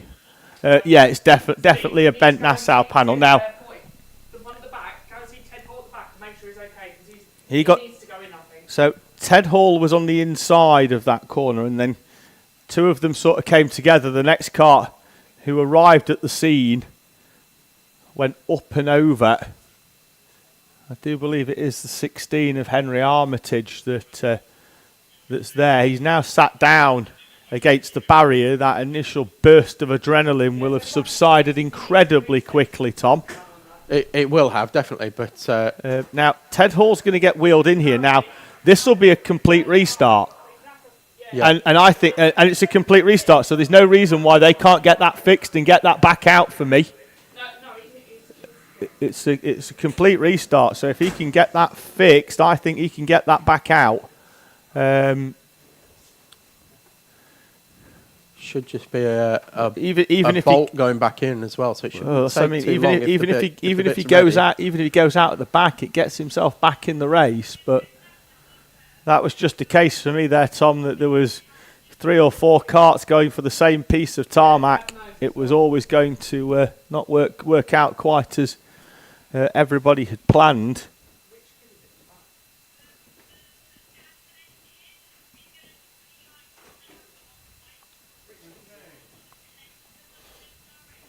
So another delay. Hopefully this one, don't think this one will be quite as lengthy as the previous one, but we'll, again, as always, we'll take all the time that we need.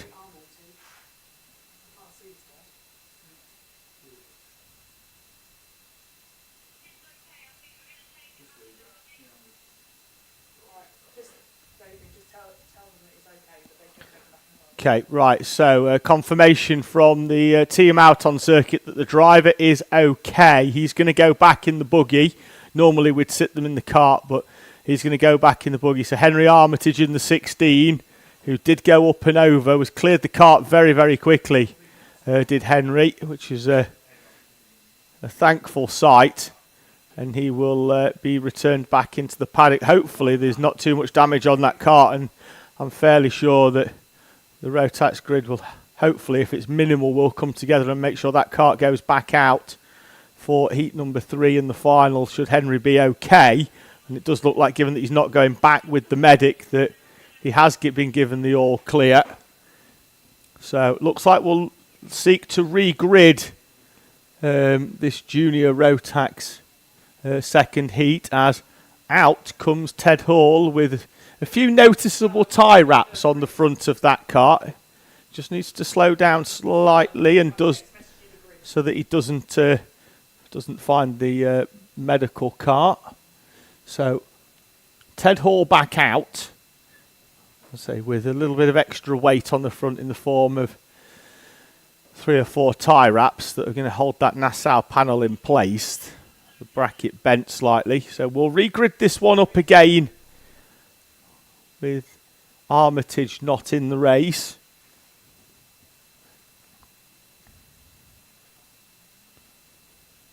And again, just a really unfortunate incident. Looking back on the live stream, I think Jaden Stonehouse got into a little bit of a spin in front. Hall took evasive action, and then Armitage's cart, and the 3 carts all came together. It's just an unfortunate racing incident, which is sort of difficult to explain when you've got carts that go upside down, but a racing incident it certainly was.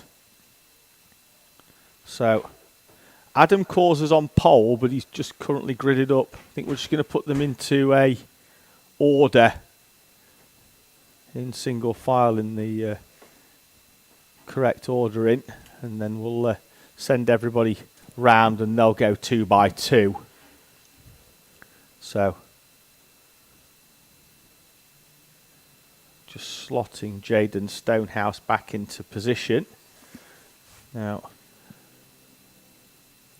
I'd be very interested here if anybody's got a drop down. This is a complete restart as to whether they get them reset.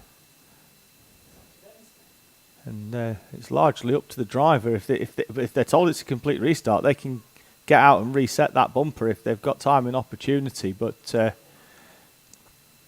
we're re-gridding, and I don't think there's going to be a huge amount of time to do that. Has anybody got... It doesn't look like anybody's got a drop down already, does it? It doesn't look like it, Tom, but it's Rotax, so anything can happen.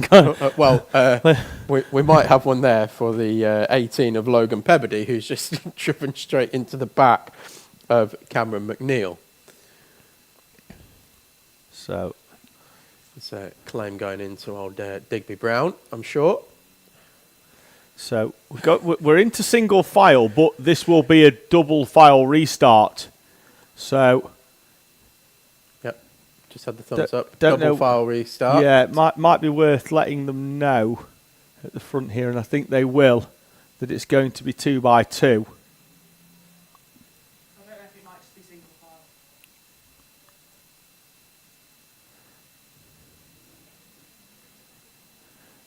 Just getting a briefing from Callum. Looks like we're about to get underway again.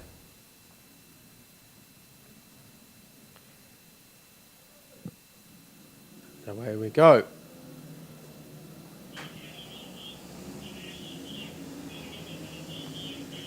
Drivers weaving hard to try and get some heat back into the tyres again. Of course, Daniel Ziad, who's basically just a helmet in a kart now.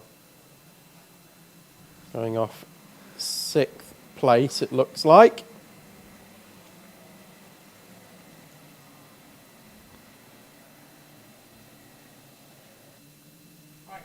Daniel Ziad, I put him in the same category as the boy and Edward Rye as well.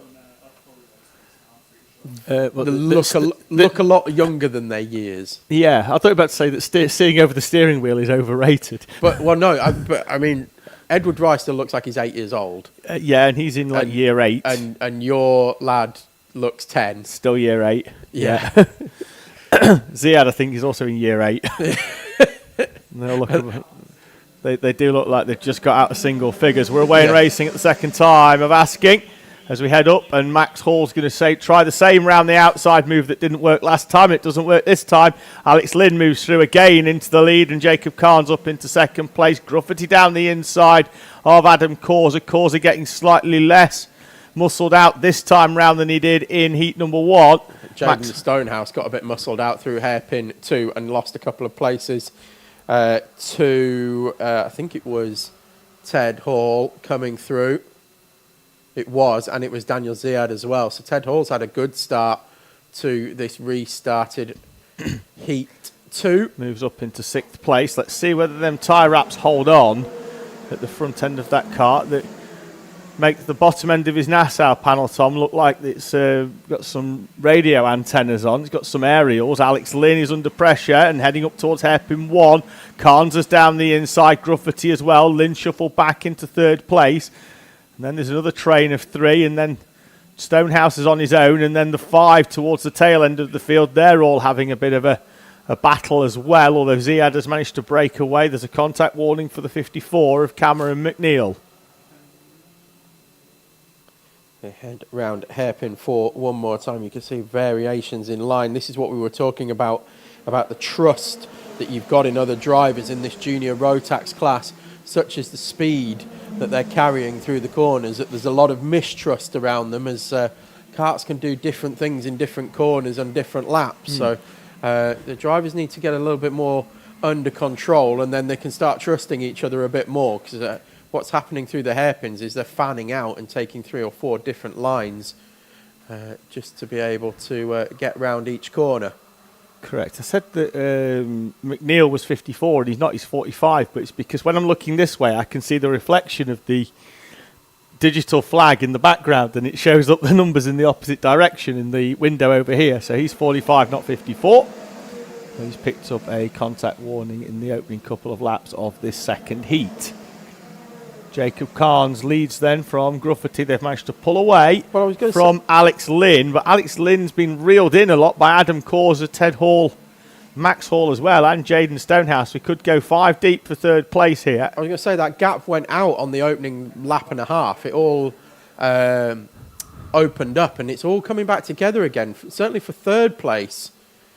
It's, Carnes and Gruffity seem to be fighting it out for victory amongst themselves at the moment. Good move by Hall down the inside of Adam Causer and up into 4th place, which I get the feeling could be 3rd. If he can stick with Alex Lynn, I think he's just going to straight line it at hairpin 2. If he gets a good line at hairpin 1, I would expect Hall to make that move. He's not quite close enough, but he does like 2 and 4 in the Rotax as Max Hall finds a way past Adam Causer with a classy move at hairpin 2. Certainly piqued my interest, as did Ted Hall, trying to go down the inside there of Alex Lynn. Mid-corner at the South Bank was a risque move. Yes.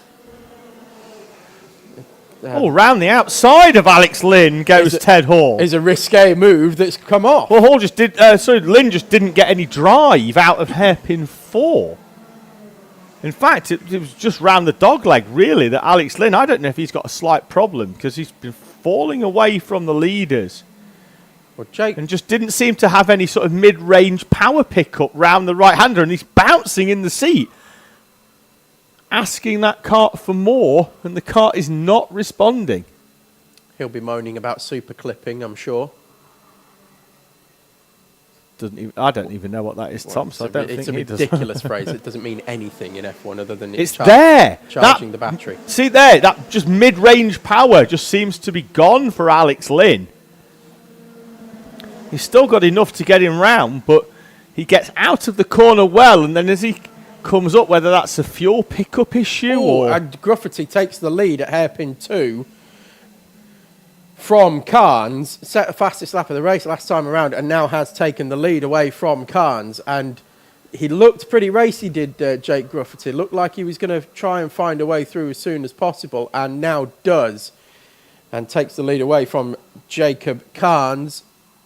Although Carnes has immediately homed back in onto the tail of Jake Grufferty.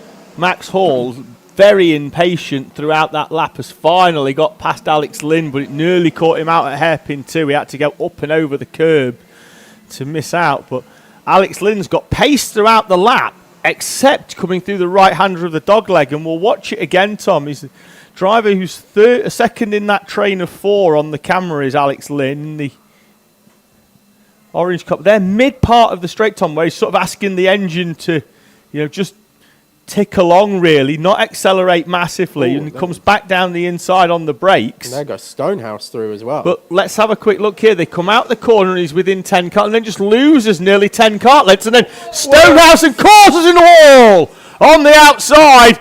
Again, more impatience down the inside. Stonehouse went for a gap on the inside, and as we say, we've got a lot of new drivers in this championship this weekend, Adam Causa being one of them, and he's took a heavy, heavy impact into the wall. He's going to make his way over, but with 4 minutes on the clock, kart is on the inside, waved yellow. We're just going to have a look here. Adam Causa's took a heavy, heavy impact into the wall. Marshall's just going to get him sat down, I think, which I think is a wise option. Causa's gone into that wall very, very hard. Ted Hall's going to retire, as he knows he's not. Arm was up to acknowledge the yellow flag, actually, for Ted Hall, which was a really, really good thing to do. 3.5 minutes on the clock. Yellow flag at the moment over the start line, but that could potentially change just as we assess the driver.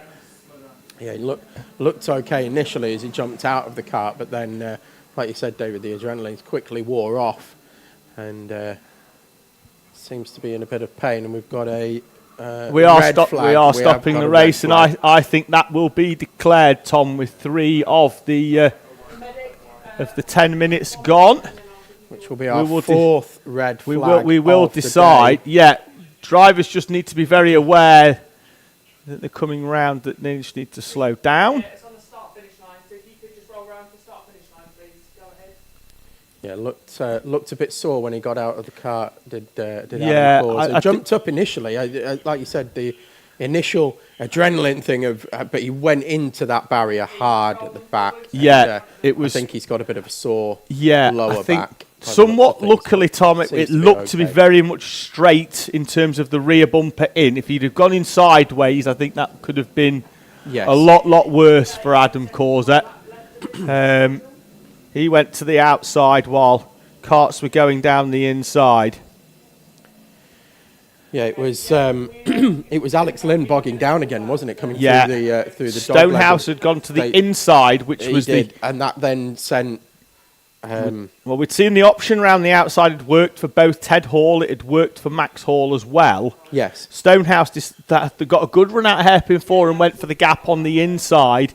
And as those two came together, it was Adam Causa on the outside in the 18 who was collateral, really. I think that's going to need a new axle at least on the kart. That's got 2 new bumper bolts, a rear axle. And a fair bit of work to be done should we get to see that kart out again today. Shame really, because I think Adam's pace was good there throughout that race and was... It made a marked improvement on Heat 1 as well. So, yeah, we're just starting to bed in here at Teesside. It's the debutant Adam Corser. Do you know much of Adam's history?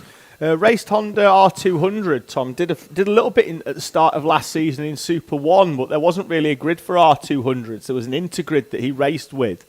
And then towards the end of the season, moved on to that intergrid to provide him with a bit more competition, because whilst the tail end of the field, track dependent, allowed the R200s to compete with the tail end of the Intermax grid, it wasn't really enough. So Adam moved into Intermax at the back end of last season, and then obviously age and size-wise looks comfortable in a junior, Tom, and has moved into that class and keeps his number 81, which has been his number throughout his cadet career.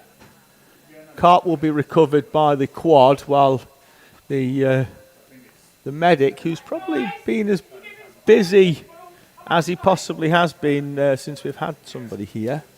So we'll take a few minutes again. We've got the kart being recovered.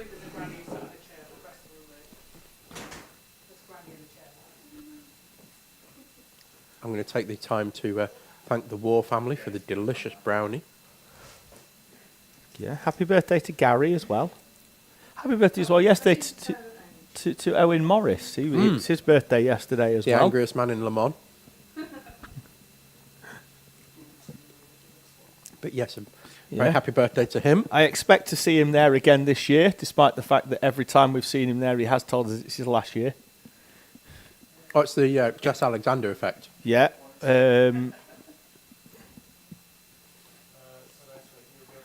I don't want to be here. I'm not enjoying it. But then, all the time goes. Who's the? I'm loving it, and I'll be back. Oh, I can't remember his name. His name, and I'm disgraced at myself for this. Has escaped me. Who's the fella that races for Teesside Tigers who has retired 500 times? Ian Nielsen. That's it. Yeah, yeah. Yeah. So Adam's going to walk this one back home. I think I've known him for 14 years, and I think for 14 years he's been retiring. Yes. So Adam there just holding the back of his neck, but he's managing to walk back. Bit of a thumbs up from his mum as well, just to let me know that he is okay. So he's going to walk that back off. But I'm sure we'll see him at Le Mans. Not Adam, Ian. Well, who knows? Oh, we might be working for it. Oh, right. So we will see him at Le Mans. Right. Okay. So he'll be there. But what job role, Tom? Can we give him a clerk of the course? Well, we're not allowing him kart testing. That's no. For sure. No. Could he be clerk? Do you know he's an ex-professional golfer? Yes. Is that why he's so good at driving? They write themselves, mate. I'll set him up. You knock him down. Tee him off. See, ladies and gentlemen, you've missed him, haven't you? You've missed him. Should we do some comments in YouTube? Please. Yes, please keep them coming in. We will give you a shout out. Ashton Kennedy's been getting a lot of love, as has Fen Wheat. Fen Wheat. Fen Wheat has been getting a lot of love as well. I particularly like the comment of Ashton Kennedy is going to cook. Cook what, though? Well, no, this is... I believe it's a youth saying that means he's going to do well. Part of the youth, yes, is cooking. And, I'm waiting for Ashton Kennedy to come back on circuit so I can go, let him cook, let him cook. Those people who know what I'm talking about know what I'm talking about. It's one of those, if you know, you know. Let's ride! So Fen Wheat is getting a lot of love, as is Ashton Kennedy, as we said. Shout out to Bambino, Theodore Lee. This is his very first race. Super proud, Theodore's mum. Yes, well, we've been giving him a lot of support, actually, Faye. I'm sure you've heard that Theodore Lee, he didn't get lapped in Heat 2, which was a marked improvement on Heat number 1. We're sure, very sure, that in heat number 3 he's going to go even better. So yes, we are keeping an eye on him. Interesting developments at the track as well, Tom. One of the marshals has taken his hoodie off and he's got short sleeves. No That suggests that way. it is mildly warm. Well, that means it'll start raining in about 5 minutes. He's a proper hard northern lad, though, isn't he? Got Archie saying, go Oscar Somerset. And Catherine Potter saying, good luck, Phoebe. Ashton wants a shout out. Well, we've just done that. Catherine Potter saying, good luck. Come on, Phoebe. What a drive. New personal best today as well. What else have we got? Archie saying, shout out to Ashton Horsepool. And Layla Bell Racing has said, good luck to the Nichols and the Websters. Meanwhile, senior Rotax are heading out. So Oscar Ward will bring us round alongside Oliver O'Donovan on the front row, Paul Swan and Joseph Yao, row number 2, and Holly Swan in 5th place. No Evelyn Bye, of course. We wish her well after her Heat 1 incident. Just been told that there isn't an update yet, so we're still waiting on that. But she was talking to the medics as she left the circuit. And so it's Oscar Ward from Joseph Yao. Yao off the second row, moving through from 4th place into 2nd. Oliver O'Donovan, who had some really good pace in heat number 1, but now need to find a way past Joseph Yao early. But Yao, who didn't quite have the pace that we'd have expected of him in heat number 1. And he closes the door. I saw a comment earlier on. It's Oliver O'Donovan having a look on the inside. I'll have a quick thing at in a bit. We've just to give you an update as well. Yeah, no update yet from on the status of Evelyn Bye, but we'll keep across that as much as we can. Just one final thing as well, while the senior Rotax starts to settle down on this lap, although Holly Swan has just gone up the inside and taken the place away from Paul Swan. That's Uncle Paul, isn't it? It is Uncle Paul. UP. UPS. Uncle Paul Swan. UPS, yeah. Well, UPS has delivered himself into 5th place. And Holly Swan has taken that away and moved through now. She's up to P4. So good to see Holly back out there as well. Of course, involved in the incident with Evelyn Bye in heat number 1. But has been cleared and good to go.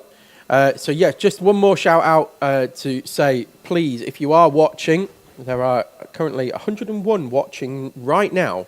If you can please just click the like button or tap the like button on YouTube, that would be a huge help to us here. It will make it continues to keep us viable and continues to keep the stream going. I do love that camera shot, particularly with Rotax, where they sort of where the camera is low and looking straight back at the D chicane, and then rise up as down the inside went Joseph Yao into hairpin number 1, and then that left him on the outside, and he's gone for the lead and come out in 3rd place, although he's going to try and go back at Oliver O'Donovan round the South Bank corner, and indeed does. He's back up into 2nd place. It's pretty much as you were for them, as then Oliver O'Donovan goes down the inside, and there's a little bit of side-by-side on the way through, and Joseph Yao is back up into 2nd place.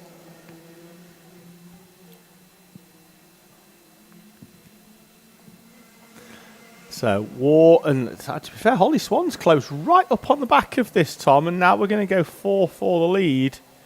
At the front, Oscar Ward's got a little bit of a gap.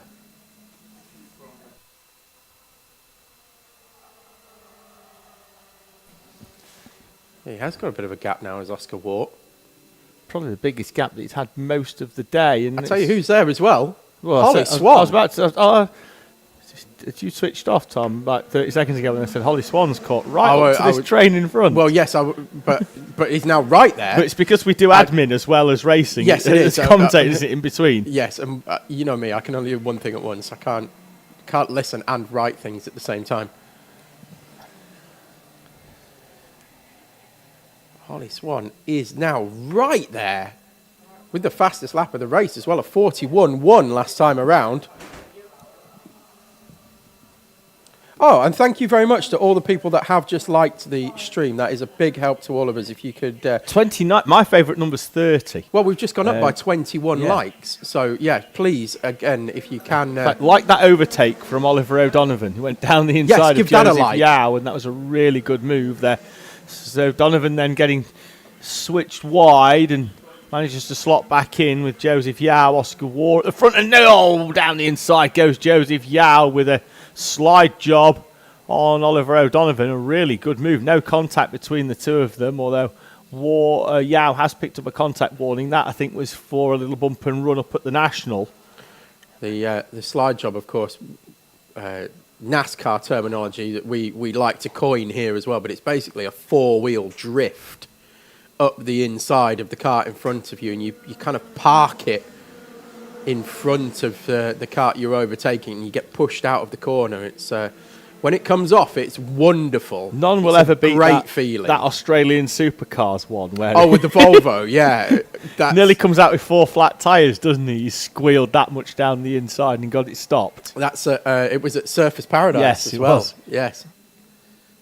Which the curb, not the curbs on the big chicanes through the middle, but the curbs on various corners, they stay there year round. The grid is painted year round. They don't scrub it off in between and stuff. Nice. Yeah, been there. Great. Well travelled I am, you know. What were you doing in Surfers Paradise? Holidaying. You weren't there in 1993 for Nigel Mansell's first IndyCar win, were you? No, I wasn't. Oh, no. Shame. Granted, you'd have only been 10. 9. 9. 9 I would have been in 93, yeah. Oh, what? Showing me age. O'Donovan and Warst. Oh, and they've come together. And Holly Swan is up into second place. And Oliver O'Donovan has gone through the barrier. Yeah, there was always going to happen. They were side by side through. Red flag number 5 of the day. They're going to come to a close, and I think, again, that will be called again as a result with 3 minutes 45 plus a lap. Fairly sure that, like the juniors, this will be called as a result as well. Yeah, Oscar War's gone round again, but needs to come to a stop. Yeah, he will do, I'm sure. And is being brought to a stop. Of all of them, that was the slowest and most fairly innocuous, but Joseph Yao literally went up through Oliver O'Donovan like he was a ghost. And it was another racing incident. We haven't seen any of these incidents today, Tom, where we can just go, yep, 100% that driver's at fault. Correct. But, and I was going to say it earlier, but in every race series that I have commentated on, if you have an early red flag, we say it in the 24 hours, safety cars breed safety cars. Yes. Red flags just seem to breed red flags. You'll go 10 months without one. And then you'll have a race meeting where there's 3 or 4. It's the second one in second red flag in senior Rotax as well, yes. A class of which we had at the start of the day 6 entries, and we could potentially be down to 3 or 4 by the end of the day, and it's our biggest grid for a long time as well. So it's been a real shame that the number of red flags that we've had throughout the day, and like you say, yes, they do, but also they do breed red flags, but. And we've got to remember as well, for some of these drivers, it's going to be their first race meeting back after the winter, so there'll be some ring rustiness as well. You know, not just for the commentators, myself, not you, but myself, but also for the drivers as well. There's quite a bit of rust to knock off. O'Donovan takes his helmet off, Tom, so that's a good sign. I think they're just going to assess him for a little longer, but the paramedic doesn't look too concerned with Oliver O'Donovan. Again, currently at 2 o'clock in the afternoon, and we're not even completed half of our event yet. I'm a bit concerned about light. Not going to lie. About 6 o'clock, isn't it, where it starts to get dark? Yeah, we'll do that. It's just that you've got a 4-hour drive home. Oh no, look, that we can deal with. That's fine. It's I'm more bothered about us getting finished in the daylight. Yeah. See, I've got 2 hours home, but then I've got to drop caravan off, and then I've got to come back another hour back to where. Yeah. Yeah, you'll be home about the same time as me. Sleep's overrated anyway. Well, we do normally have a catch up on the way home, don't we? Yeah. As if we haven't spoken enough through the day.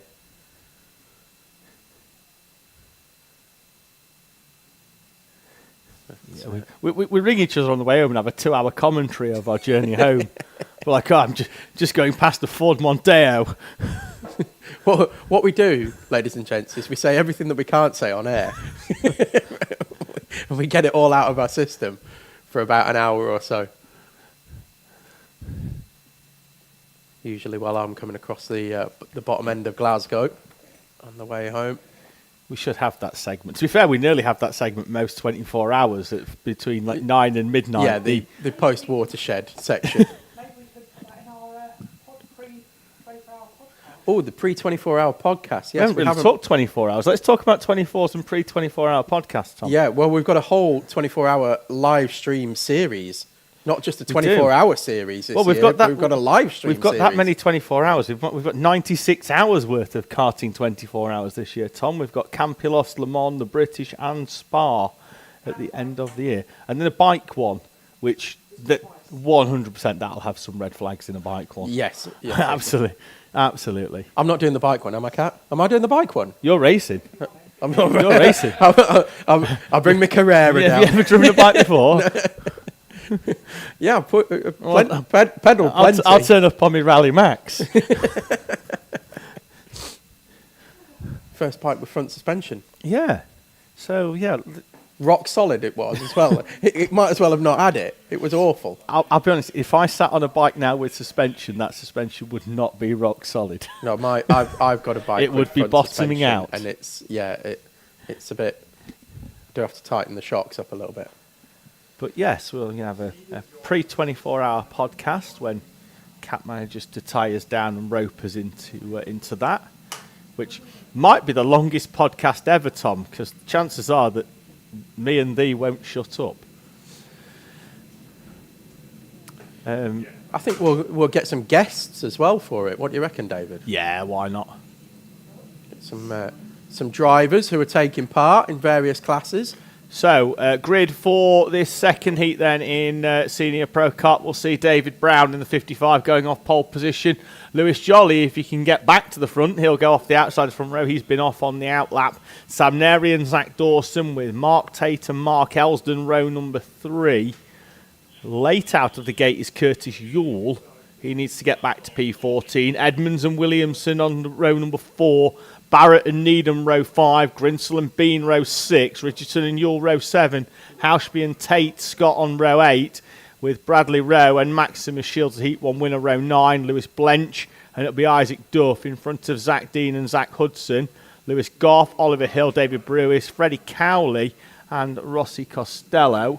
Although Darcy Hall is back, I didn't call her because I thought she'd be out injured, but she's back, so she'll actually go off outside of row number 10 alongside Lewis Blench. I'm going to keep an eye out for the 53. I didn't see a lot of him in heat number 1, but I do just want to have a quick check to see if Freddie Cowley's here. I think he is, because I think I can see his turquoise and white machine. There he is, in the number 53. 21st. Yeah, in the number 53 machine coming through. Well, Curtis Yule was the one who was late out of the dummy grid and so has been allowed to take position. Yeah, to be fair, I don't think many drivers beyond P20 were gridded effectively, so going wide round South Bank, they'll slot in nicely. Curtis Yule who's made the step up into the clubman class from novice. As we said in heat number 1, a lot of drivers have changed class. We've got some new novices in as well. But keep an eye out on your timing screen for the different colours. They are your different classes. Up towards the national loop then for the first time, and David Brown on the inside. Can Lewis Jolly hold firm? Brown gets levered wide. He goes wide. We've got 2 and 3 off. We'll pick out who they are. 5, 6, one 7, of them's 8 off. Scott Tate. One of them is Danny Bean. Sam Neri leads us round the first corner then from Mark Tate and Zach Dawson, although Tate drops a wheel down the inside of the curb and doesn't get a particularly good run out of hairpin number 1, and that allows Zach Dawson to come through. Matthew Hauschby with another good start this time up into 4th place. Shields is already up inside the top 8. There's a warning for the 111 of Ike Needham and the 66 of Lewis Goff. That must have been for the national loop. So it is going to be Sam Neri who leads us over the line with Zach Dawson, Mark Tate, Matthew Hauschby, Bradley Rowe, Lewis Blench, Maximus Shields, Sam Barrett, Lewis Jolly and Isaac Duff, your top 10. So Jolly off the front row dropping down into P9. Shields already up to P6. Good move down the inside of Blench as Matthew Hauschby finds a way past Mark Tate, and that puts Bradley Rowe on the inside. They all slot back into a single file order, but Shields is going down the inside of Bradley Rowe. And Shields is also going to go down the inside of Mark Tate into the right-hander. Tom, what are we... Nothing, I'll talk to you after. Okay. But Neri and Dawson side by side. Neri holds back on. Shields has made up how many places on that lap? 4. He's on 7th to 3rd. There's Maximus Shields, who just keeps seeming to get better and better.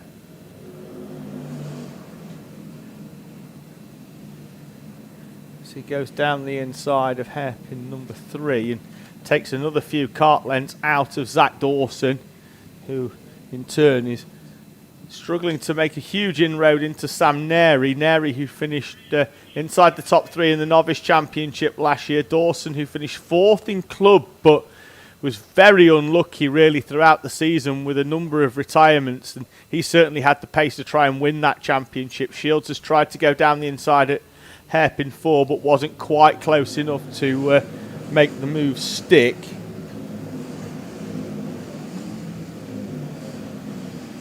it's still Neri that's leading from Zach Dawson. Showing well is Sam Neri. There goes Shields, just pops out of the line of the 83 and goes down the inside. And even with that overtake, Tom, into hairpin 2, which is a tight line, didn't really lose any kart length into Sam Neri in front, who had a clear run round hairpin number 2. And we'll have a dive at hairpin number 3, will Max Shields. Through he goes and up into the lead, and I would expect him to go off into the distance. Hauschby up into 3rd place, taking full advantage of Zach Dawson getting caught up behind Sam Neri. And Matthew Hauschby's going to try and go down the inside, and that's try with about 7 Ys, because I wasn't entirely sure he was going to get it stopped before he found Sam Neri. That all got a bit squirrely through hairpin 2 that time as they went 3 and 4 wide. I think Lewis Goff was involved in that one. Yeah, I think he got levered wide. He's fallen a few places, hasn't he? He's fallen just behind Curtis Yule. Scott Tate and Danny Bean have made up a couple of places that lap as they passed Darcy Hall. Bean has managed to catch and pass Scott Tate. The warning flag in front of the start line, Tom, suggests I found what the problem was at hairpin 2. It appears to be an Ike Needham problem. He's picked up a warning flag. It's a big group together here. Basically, is from Hauschby all the way back to, I think it's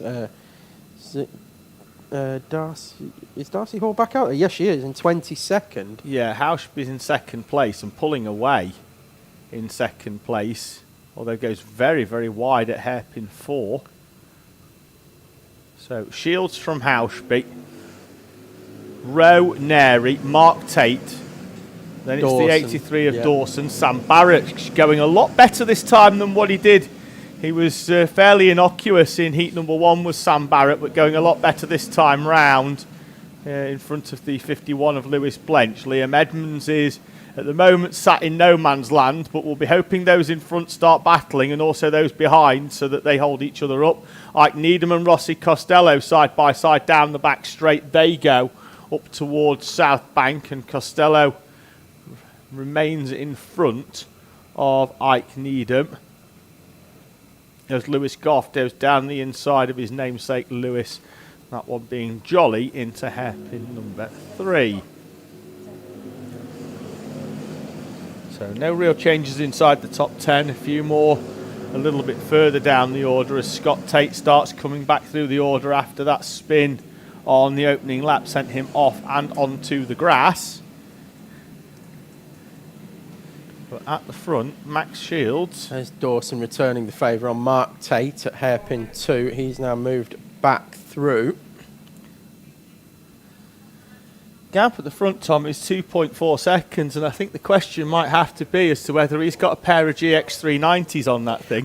I was wondering similar earlier in the race. I didn't want to voice that, but it's got some serious pace as that 43. We've got a contact warning going out for the 434 of Curtis Yule. Oh, and then he's just gone up and over the curb. So contact warning with the curb as well for Curtis Yule. A driver that does need a round or two, Tom, to bed in. Yes.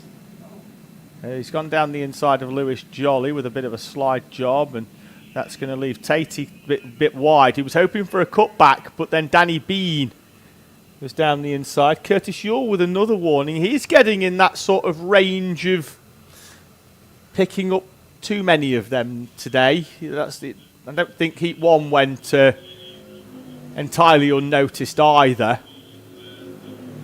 Might be another one that's going to have a meeting with the stewards in a moment. 2 minutes and 50 on the clock. Gap at the front goes out even further, 3.3 seconds. Hauschby now under pressure from Bradley Rowe, and Rowe goes down the inside of Hauschby. Hauschby's going to try and switch it back, and indeed does. They'll run side by side up towards South Bank. Hauschby is close enough and goes through, and Zach Dawson could get through that gap as well, and indeed does. Dawson taking advantage of Hauschby's switchback, moves through and up into third place. And Hauschby, whilst quick, does leave the door open at hairpin 4 every now and again. It's fully nose to tail now, this group for second, third, fourth and fifth. Pushing each other all the way. Across the start-finish line, the gap opens up a little bit through the national loop. It's going to go a bit further than that soon, because Liam Edmonds. Oh, that got close through the wiggles there between Lewis Jolly and who is that in behind? I think it's Zachary Hudson. It is, yeah. They came together, and we've got Joseph Williamson picking up a contact warning as well. So we've got a group of 5 in behind the group of 4.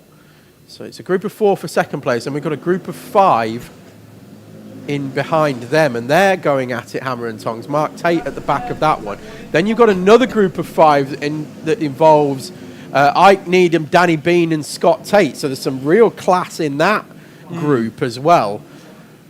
So we're going to need to have 3 sets of eyes and 3 sets of cameras and everything to try and sort this one out. As that group of 5 now with Bean and Needham and Tate, they're going at it hammer and tongs as they head down the back straight. Yeah, let's see if we can drop back onto that one just behind the next train of 5, which if we go round hairpin 3 and sort of hold, they'll come into shot.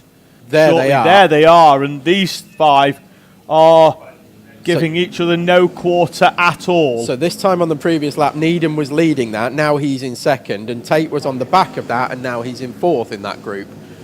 So they're swapping around. We've got a contact warning out for the 66 as well of Lewis Goff. I think that's his second one of the race. Yeah, I think he's had an off. Yeah, 52-second lap 2 ago. Tom lost him 6 seconds. So I think he's had an off and been penalised in terms of a warning for that. We'll keep our eye on this group as well, because this has got Ike Needham in it, Danny Bean, who of course won the club class last year, Scott Tate, lap record holder, so some real class here as we said, and there goes Danny Bean down the inside of Ike Needham. Final lap for Maximus Shields at the front of this race. It's actually Curtis Yule who's leading this pack. Dawson is up into second place now as Danny Bean and Ike Needham go side by side through the D chicane and do come out somehow in single file. Yes, Dawson. I was bracing myself for another red flag there as they went side by side through the D chicane. Keep an eye out on that one, but it's Shields from Dawson Rowe, Hauschby, Neri. Edmonds has had a great drive. He certainly has. Into sixth place in front of Sam Barrett, David Brown, Lewis Blench, Mark Tate are your top 10. Still plenty of action going on further down the order. Sam Neri's had a great one as well, in fifth place overall, leading the novice class. Yeah, I'm not entirely sure he's a novice, given that he finished in top 3 in novice last year. Matthew Hauschby doesn't appear too happy with Bradley Rowe, but if it's the overtake down at hairpin 4, there was absolutely nothing wrong with that. He's just gone down there and side pod to side pod is a standard Pro Kart move. I don't think there's a huge amount with that. That just appears to be a bit of frustration. But again, Hauschby with another good result, Tom. Inside the top 5 overall. That's 2 top 5s for Matthew Hauschby so far on random grids. Is a good showing for the 215. So Shields, Dawson and Brown are your top 3 in Pro. Rowe, Hauschby, Edmonds in Club. Sam Neri being shown as a novice but did finish in the top 3 last year, so I'm going to leave that up to Kat as to whether he's still classed as a novice or not, but he's in his second year and didn't do too bad at all last year, so that might get a switcheroo. But at the moment, it's Neri, Blench, and Lewis Jolly, your top 3 in that class. And good to see Darcy Hall back out there. I did comment on that during the race, but yeah, good to see Darcy Hall back out there because she had a bit of a hand injury as well.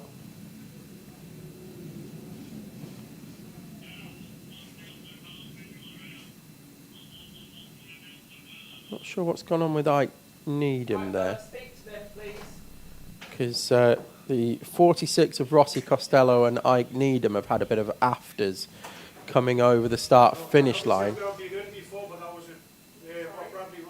at the end of the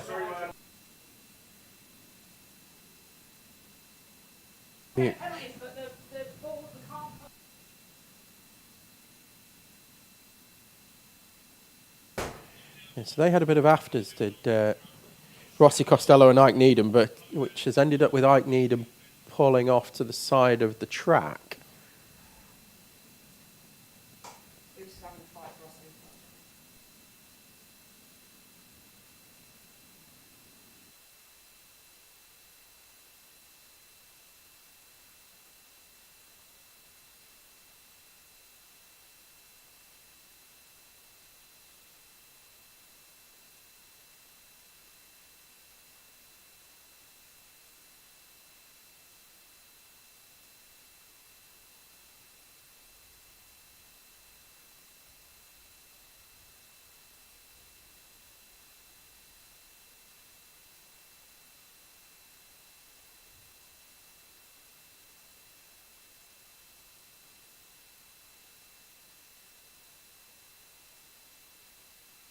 So that has brought to an end our second set of heats, and Junior Pro Kart, in a change to our normal schedule, will go out next for the first of our third round of heats.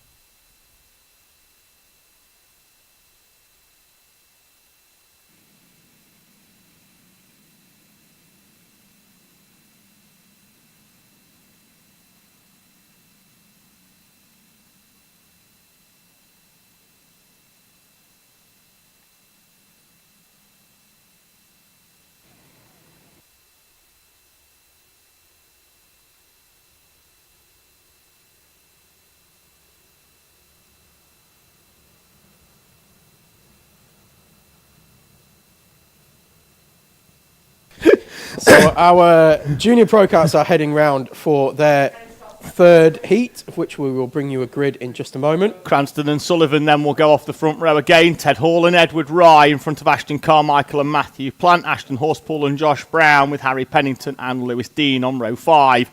Peter Webster and Scarlett Whittaker Dunn row 6. Adam Roberts and Isaac Welburn in front of Charlie Henderson and Dylan Slack. Lennon Wright, Ashton Kennedy, Nicole Allardyce, Andrew McCross and Rhys Dodds, Ben Edwards, Fenwick, Harry Warwick and Elvis Hartley pick up the rest of your grid, and we are away and racing with the exception of Andrew McCrossan, who has had a spin already on the heading towards the start line. Cranston from Sullivan, Carmichael, Hall, Horspool, Pennington, Matthew Plant down the inside of Edward Rye into the right-hander of thing. And we've got 3 or 4 off. Rhys Dodds is one of them, Nicole Allardyce, Fenwick, Harry Warwick are the drivers off on the outside of hairpin number 1. And the junior Pro Kart field is fragmented early doors. We've got an A and a B race now. We certainly do. Those drivers will need to just reset and get back into it. So Cranston with Sullivan, your top 2 over the timing line from Ashton Carmichael, Ted Hall and Harry Pennington. Edward Rye, Ashton Horspool and Matthew Plant with Josh Brown, Peter Webster, Lewis Dean and Scarlett Whittaker Dunn complete your top 12.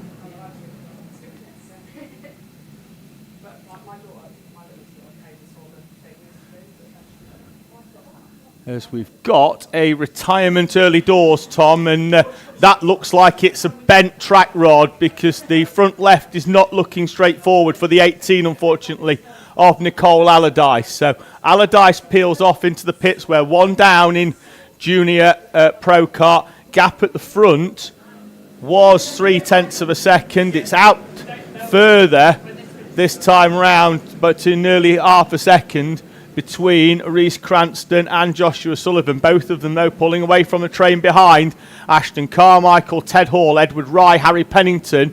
Then it's Ashton Horspool, Matthew Plant, Josh Brown, Peter Webster and Lewis Dean in the 52. A little bit of a gap back then to Scarlett Whittaker Dunn, who is currently sat equidistant between Dean in front and Adam Roberts just behind. Isaac Welburn, the next driver behind. And who have we got behind Isaac Welburn? That's Charlie Henderson, the debutant in the number 61. Again, the 2 leaders are going, but we've had a change a little bit further back. Edward Rye has moved up into 4th place in front of Ted Hall. Fastest lap of the race by Sullivan, but it's only a fraction quicker. But mentally, he'll see the 43 kart getting fractionally closer to him in front. Indeed, and then there's a big train behind that goes all the way back to the 52, I think that is, of Lewis Dean in 11th place. So it's 3rd all the way back to 11th. Yeah, let's drop back onto this one because we go from Carmichael down to Dean, really, and then there's a bit of a gap back. Again, I expect the junior front runners to catch some traffic at some part of this race. Gap was 0.4. It's down to 0.2. Sullivan getting noticeably closer to the 43 of Rhys Cranston, who so far today is unbeaten. 2 heat victories for the driver of the 43 as he slides his kart into hairpin number 1. Well, Edward Rye, Ted Hall, Ashton Horspool, Harry Pennington, Josh Brown, Peter Webster. We've seen all of them. Technical flag for the 46, Tom. Cadets. Yes, the 46 of Harry Warwick. Not sure what that is for. We'll try and see when he comes across the line. But yes, they know each other inside and out. There we go with Ashton Horspool. I think that is it Horspool? No, it's Ted Hall. That was trying to get past Edward Wright. Sorry, Tom. That was very, very scary moment for the 2 leaders. What was? Harry Warwick peeled off into the pit lane just as the 2 leaders were coming past. He saw the technical flag and went off to the left-hand side as the 2 leaders were coming round, and I thought there was going to be some contact. And with 2 karts three karts going at very different speeds, I thought that was going to be a type of moment. Well, Edward Wright now leading this one. Ted Hall, well, leading this group, should we say. Ted Hall again trying to have a look at getting through. I think is that Adam Roberts, Tom, off at hairpin 3. He's off into the wall on the outside in the 135. Confirm in a few moments that it's definitely him, but colour scheme matches, and indeed it is. His steering wheel takes a bit of a slapping as well. But Rye, Hall, Carmichael, Horspool, Pennington, Brown, Webster, Plant and Dean. That's everybody in one camera shot. Well, now that Rye's hit the front of this, you can see the elastic starting to stretch between this whole train. Carmichael was at the front of it, and it was all coming together. And now Edward Rye and Ted Hall have got past Carmichael. It's starting to stretch out a little bit. 46.405, new fastest lap again for Joshua Sullivan as he's brought that gap back to 0.2 of a second. Hall down the inside of Rye at hairpin number 1. He's going to be wide then as they try and switch back, and Carmichael tries to stick the number 69 machine down the inside. That door was closed off, and then he asks Ashton Horspool for a little bit of help. Horspool decides that he might want to get through. Hall, though, down the inside of Edward Rye. Rye's going to try and stick it all the way round the outside, and in a moment we're going to find out whether it worked. It did not to stick it out round the outside, and Ted Hall is up into 3rd place. They're asking Edward Rye for a push. Ashton Carmichael's had a bit of an off as he's going very slowly, and he's looking to the right-hand side. I think he's got an engine problem. And the two leaders, Tom, are almost at a walking pace here. Sullivan's just trying to go round the outside of Rhys Cranston. Cranston's putting the brakes on. This is Falkus and Lucas all over again. Well, we saw it towards the end of last year, didn't we? A few times where these two were coming together and coming to blows. But all seems to be fairly fair at the moment. So they head around one more time. Sullivan is right there. He's not actually managed to put a move on Cranston all weekend so far. No, led the first few laps of heat number 1. Cranston caught him at a fair rate of knots. It's hairpin 1 and 2 where they generally have a little bit, and there it's 2 minutes and 40 on the clock, so plenty of time, and they are going to catch traffic, I think, towards the end of this race, Tom. So they go round the South Bank corner. Cranston a lot tighter into hairpin number 3 than what he has been. This is going to be a tactical battle, I think, throughout the season. You can see Sullivan got the drive and then ends up just pushing Cranston along through the dogleg section over the start-finish line because he's got so much momentum coming out of hairpin 4, and their lap times have dropped off by half a second now because Cranston is going defensive, and Sullivan just needs to find a way. It's there. He puts the brakes on and then just gets the run out of the corner. There's nothing particularly wrong with that. I think Sullivan needs to dive to the inside early and surprise him if he's going to get through. If Cranston's going to try that tactic, if Sullivan can get to the inside early enough, it's going to surprise Cranston, who's going to slam on the brakes, and Sullivan's just going to drive straight past him. Yeah, up to some lap traffic they come, and they're going to catch it in the D. And Cranston's not going to be too upset about that, I don't think, because Sullivan's not going to be able to find a way through. No, so they're going to get away. Single file through that section of the track. And they've got a bit of separation there as Cranston went defensive. Sullivan tried to go around the outside. Oh, and Dylan Slack is off into the wall. Pretty much the same wall he went into in race number 1. I don't entirely know why, but he had his arm up, so I don't think he was particularly thrilled by the cause of that. He's back underway again. Meanwhile, in the group behind, it's still Hall from Wright, from Horspool, Brown and Pennington and Dean, and Ashton Carmichael's dropped all the way down to 23rd now. Yeah, he had an engine problem. He's peeled off into the pit lane. I think he's down a few laps, is he potentially, Tom? He is, yes. 3 down, yeah. Four lap, yeah. I Yeah. think he's in the pit lane, yeah, sorry. That was my mistake. And we're still looking at the front 2 here. But yeah, that brought a bit of a premature end to that group that was fighting it out. It all seems to be fairly as you were. It will be the last lap board this time round. There's Cranston and Sullivan still going at it. As the time elapses down to 0. Cranston with that tight line at 3. Tight line at 4 as well, as they'll come up and see the final lap. They may well get out of this without any traffic, although there is a little bit in front of them. And if it is, it'll be down the far end of the circuit where it's a little bit more open and not single file. I can see Sullivan getting more and more frustrated here. There he goes. That's what he needed to do. That's the surprise that he's put on Cranston. That's exactly what I was talking about. That Cranston went defensive, put the brakes on, and Sullivan was already there on the inside and just surprised him and drove straight past him. That's exactly what he needed to do. White lines it down the inside. Cranston taking the wide one up towards hairpin 4. Sullivan looking left and right. And then there's a little bit of contact in the rear. They'll be side by side as they run up towards the timing line. Sullivan's going to run wide and it's robust, and Sullivan wins heat number 3. Cranston will be on pole for the final, though. He's had 2 heat victories to Sullivan's 1.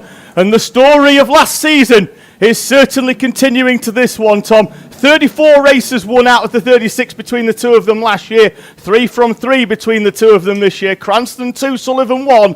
That's going to be your front row for the final, with Ted Hall and Edward Rye on row number 2. Ashton Horsball, Josh Brown in front of Harry Pennington and Matthew Plant. Lewis Dean and Peter Webster complete your top 10 in front of Elvis Hartley, Charlie Henderson and Isaac Welburn, Scarlett Whittaker-Dunn and Dylan Slack. Despite that spin onto the grass, Tom, still managing to finish in P15. Indeed, really, really smart from Sullivan there to take the victory in that one. It's exactly as I called it. That's what he needed to do. And it's like he was listening. Yes. Like he was listening. No, he wasn't listening. No radios in Pro Kart, Tom. And he can't hear us over the PA, over the sound of the engines. But no, it was like we telegraphed it to him. He did exactly what he needed. He saw it. And Cranston was just slamming on the brakes between hairpin 1 and 2, which, as you said, completely entitled to do. And Sullivan had tried a few times to go around the outside, but of course, because of where Cranston was positioning himself, it just blocked it all off. But he just surprised him. When the top 2 are pulled away, there's nothing wrong with that. I think Cranston had done really well. I think Cranston tried it one too many times. Yeah. That was the problem. Yeah, predictable yes. In the end. Looks like Sullivan we've got guests in the commentary box, yes. Tom. I'm going to hand over my headset. Oh, I was going to hand over my headset because you had the last toilet break and I didn't. Okay. So I'm going to let you do the talking. Okay, no problem. There we go. Come on in. Sorry, I'll stand over this way and then you can get through. So let's introduce you. Oh, we're on camera as well. Hello, gang. Hello. Do we take a seat? So you're used to being on camera, aren't you? Yeah, we are. Yeah, so but on a different channel. Viral TikTok stars. TikTok, that's us. So tell everybody about what you do and how it works. Okay, so hello everybody. Hola. I'm pointing over there. So my name is Mel and this is Alex and we own Funky Fidget Shop. We are a toy store, sensory toy store, which is really big on TikTok. 500,000 followers. And our son has just started racing, so that's why we're here today. And he's in Bambinos, isn't he? No, he's in Cadet. He's in Cadet, sorry. His first ever race in Cadets is today, so he's Cat 21, Zach Zeber. Okay. He's a bit of bag of nerves at the moment. But he's got that bright yellow car and the bright yellow helmet, which makes him very easy for us to spot. Yes, all branded up Funky Fidget Shop. Yeah, brilliant. Yeah, well, like I say, it makes it really, really easy for us to spot. Yeah. And so he's going well. He's had a good day so far. Yeah, he's doing well. I'm a novice. I don't know what I'm looking at, but I can tell you he was holding 6th position, had a little spin out, ended up at the back, climbed his way to 14th. I was impressed with that as a man, but he's not happy with that. He thinks he can do better, so we'll see. Well, there's plenty of time. There's a whole season to go. Yeah. If this is his debut race, then this is his first ever one. It's a good start. Definitely a good start, and there's a lot there to build on. Yeah, definitely. Good. Yeah. But it's been a good day. Like all the kids are great, and it's like got a nice community feel to it, hasn't it? Here. Yeah. Oh, definitely. Yeah. I've said it hundreds and hundreds of times, but this is the best paddock in the country. Is it? Oh Yeah. yeah, the nicest Yeah. by a long way. Yeah. Everybody will help you out here. Yeah. If you're well, I'm sure you've found out already, but if you're a novice starting here at your first ever meet, this is the place to come. Definitely, everybody will help you out. There's always somebody on hand to give you advice as well. Yeah. If you need anything, you need parts or anything like that, somebody will just lend you something. Yeah, it is. It's got like a family feel to a it. proper family feel to it. Yeah, Yes, which is exactly really that. nice. Yeah. Although I must admit, we have been enjoyed watching the Bambinos. Oh, they've been great. We have, Bambinos are coming out now for their final heat of the day before we head into our finals. But Bambinos have been great throughout the day. These three at the front have really come together. It seems. Sorry. Oh, apparently Logan Grassi though isn't taking part. I've just been told by Kat, which is a real shame. Oh, that is so a we're going to shame. have a hole on second place on the grid. But Noel Gallagher is going to go from P1, and then it's going to be Jace Hannon who will go off P3, or the second net. Then we're going to have Sebastian O'Connell and Theodore Lee. So there will be 4 Coma C50 Bambinos. Sorry, 5. Yeah, no, 5, because Jake Wynn is there in the 66, that's right. Then we're going to have our 2 Mighty Bambinos. They're going to roll into position. So Ayrton Tennant will take pole position in that one, followed by Oliver Mullen. Ayrton Tennant winning both races so far in the Mighties, with Oliver Mullen taking P2 in both. Noah Gallagher has taken both victories so far today. And Logan Grassi has taken 2 second places, but obviously won't in this one because he's not starting. And then Jace Hannon, 3rd in both. The green flag is up, it's down, and we're away and racing for the Bambino Heat 3. And Ayrton Tennant, again in that Mighty Bambino, getting a great drive off the line. Now the C50's come up to speed, and they're going to start closing back in and re-overtaking Oliver Mullen as well, who is another one with a great start. I've just been informed the fiscal wizard is making his way through to the making his way up to the commentary box, and will be welcomed here as well. So a little bit more about what was the business called again? It's called Funky Fidget Shop. Funky Fidget Shop. Yeah, sensory Okay. toy store. We have just put a vending machine in the cafe, actually. Have you got an online shop? We do. It's very popular. Yeah, .com. Yeah. Funky- .co.uk. Funky Fidget Shop. shop.co.uk. Yeah, I'll have you trained, don't worry. Funkyfidgetshop.co.uk. Yeah, Shall I say it perfect. again? Funkyfidgetshop.co.uk. Perfect, see? Nailed it. What was it? Funkyfidgetshop.co.uk. Perfection. Okay. Just checking. Yeah, so going well? Yeah, very well. It's viral on TikTok at the moment, so all the kids know about us. You so know, I'm yeah. mentioning it a few times so that I can get Yeah. one for my daughter. Yeah, damn right. How old is she? She's 10. Perfect. She'll Loves already a know. fidget. She'll Loves a already know. fidget. She's not on TikTok though. Yeah, we stock a viral product called Nido, which I'm sure if you haven't heard, you'll know about it very soon. Right, okay. And this, surprise dumplings. So yeah, all Surprise the internet dumplings. crazes we've got. Okay. Yeah. All yeah. right. Yeah. Well, excellent. Well, thank you very much for coming in. You're very welcome. Yeah. Anytime. Anytime. And we'll see how. Zach gets on it. Yeah, exactly. Yeah, look out for him. Like I said, he's got that bright yellow colour scheme, so you'll see him out in the next race as well. So it'll be easy to spot on camera. Yeah, I hope it goes well for him. No, welcome along to Teesside as well. It's great to have you in. It's great to have new entries, and I'm sure we'll very much keep eyes on your journey as it goes along. I as well. appreciate it. And Thank his you very journey. much. Right, thanks, guys. Yeah, you're welcome. Thank you for Bye. coming in. Bye.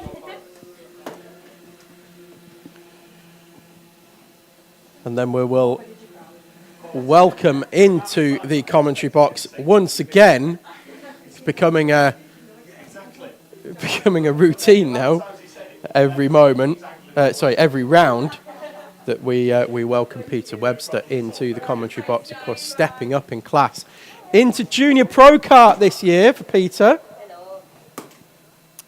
Mr. Webster, here he is, Mr. 20%. I was just speaking to the guests there. The amount of times that you nearly went funky pigeon rather than funky fidget. No. Absolutely. No. And then the amount of times you said it, you were definitely angling for some voiceover work. I was angling for a free fidget. That's what I was angling for. A free pigeon. A free fidget. Free fidget. Fidget free. Free fidget. Peter's bought free cake. He has. What have we got this time, Peter? Marble and lemon drizzle. Oh, marble cake and lemon drizzle. I'm all over the lemon drizzle.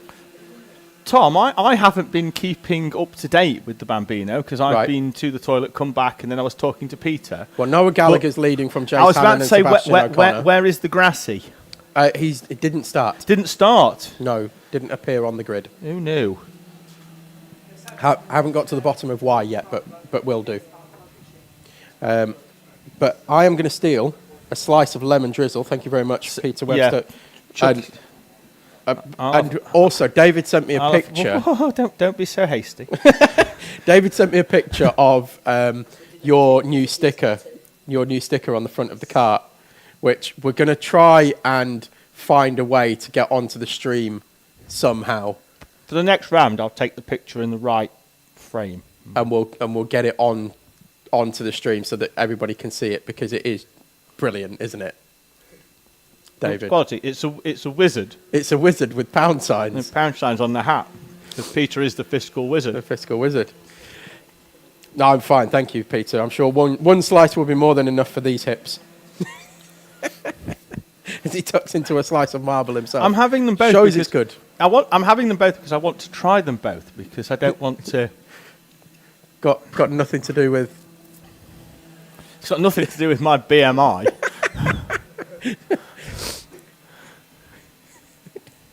Which is CO. It's HI. We're going to be. We've got sponsorship from Funky Fidgets, and we're going to be getting sponsored by Ozempic, I think, in the next round. Yes. Hello and welcome to the Manjaro Sprint Series.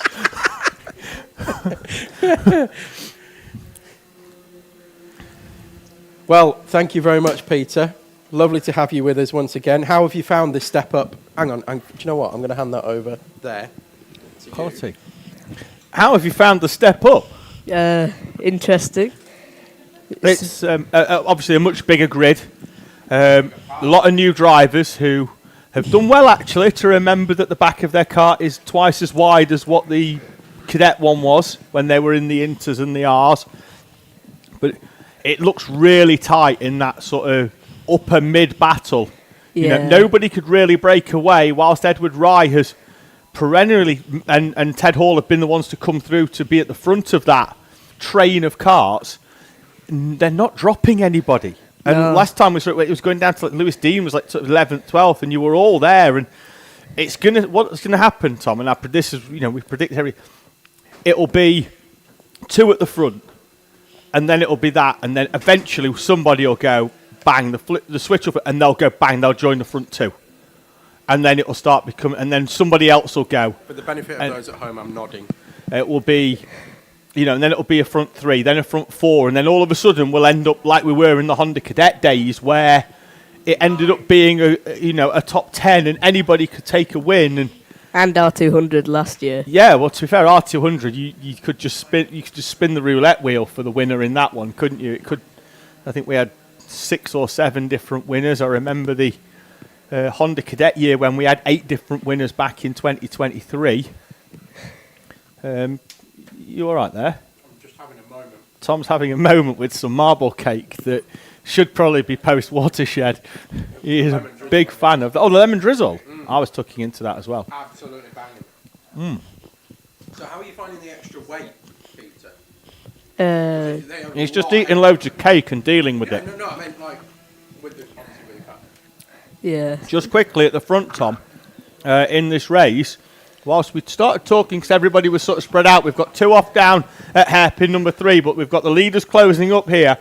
The 75 of Jace Hannon is closing up onto the 22 of Noah Gallagher. We have got waved yellows down the far end of the circuit. One of the Mighties has got a problem, as has, I think, again, the 66 of Jake Wynn, who is off on the outside. So waved yellows down the far end of the circuit. Both drivers getting up and out and heading across the circuit before the Bambinos come round. Wave yellows, though, so no overtaking, but I think that one of them could be... we'll keep an eye out, but I think one of them could be Oliver Merton, or Oliver Mullen, sorry, in the 28. And the other one is almost certainly Jake Wynn in the 66, who did have some engine problems last time out. Final laps out. Good, Peter's taking over. Don't just say that. Come on, tell me about some drivers, Peter. The battle at the front is closing in gradually every lap. Last lap, Jace Hannon fought to get 200ths. So I'm not sure it's going to be enough. No, they do close up well to these Bambinos, but to be fair, Noah Gallagher not particularly fast round hairpin number 2 and having a number of looks over the shoulder to the right-hand side. Jace Hannon's going to try and close in, but he's got to try and be a little bit closer and make a move and see whether Noah Gallagher is going to succumb to the pressure that so far has taken him to 2 heat victories so far, and I don't think Hannon's going to be close enough. Noah Gallagher, though, wide round hairpin 4. It's going to be neck and neck here. Up towards the timing line. And it's the 22 of Noah Gallagher taking the victory from the 75 of Jace Hannon. Sebastian O'Connell should come through for 3rd place overall and in coma. And the 48 of Ayrton Tennant takes the victory.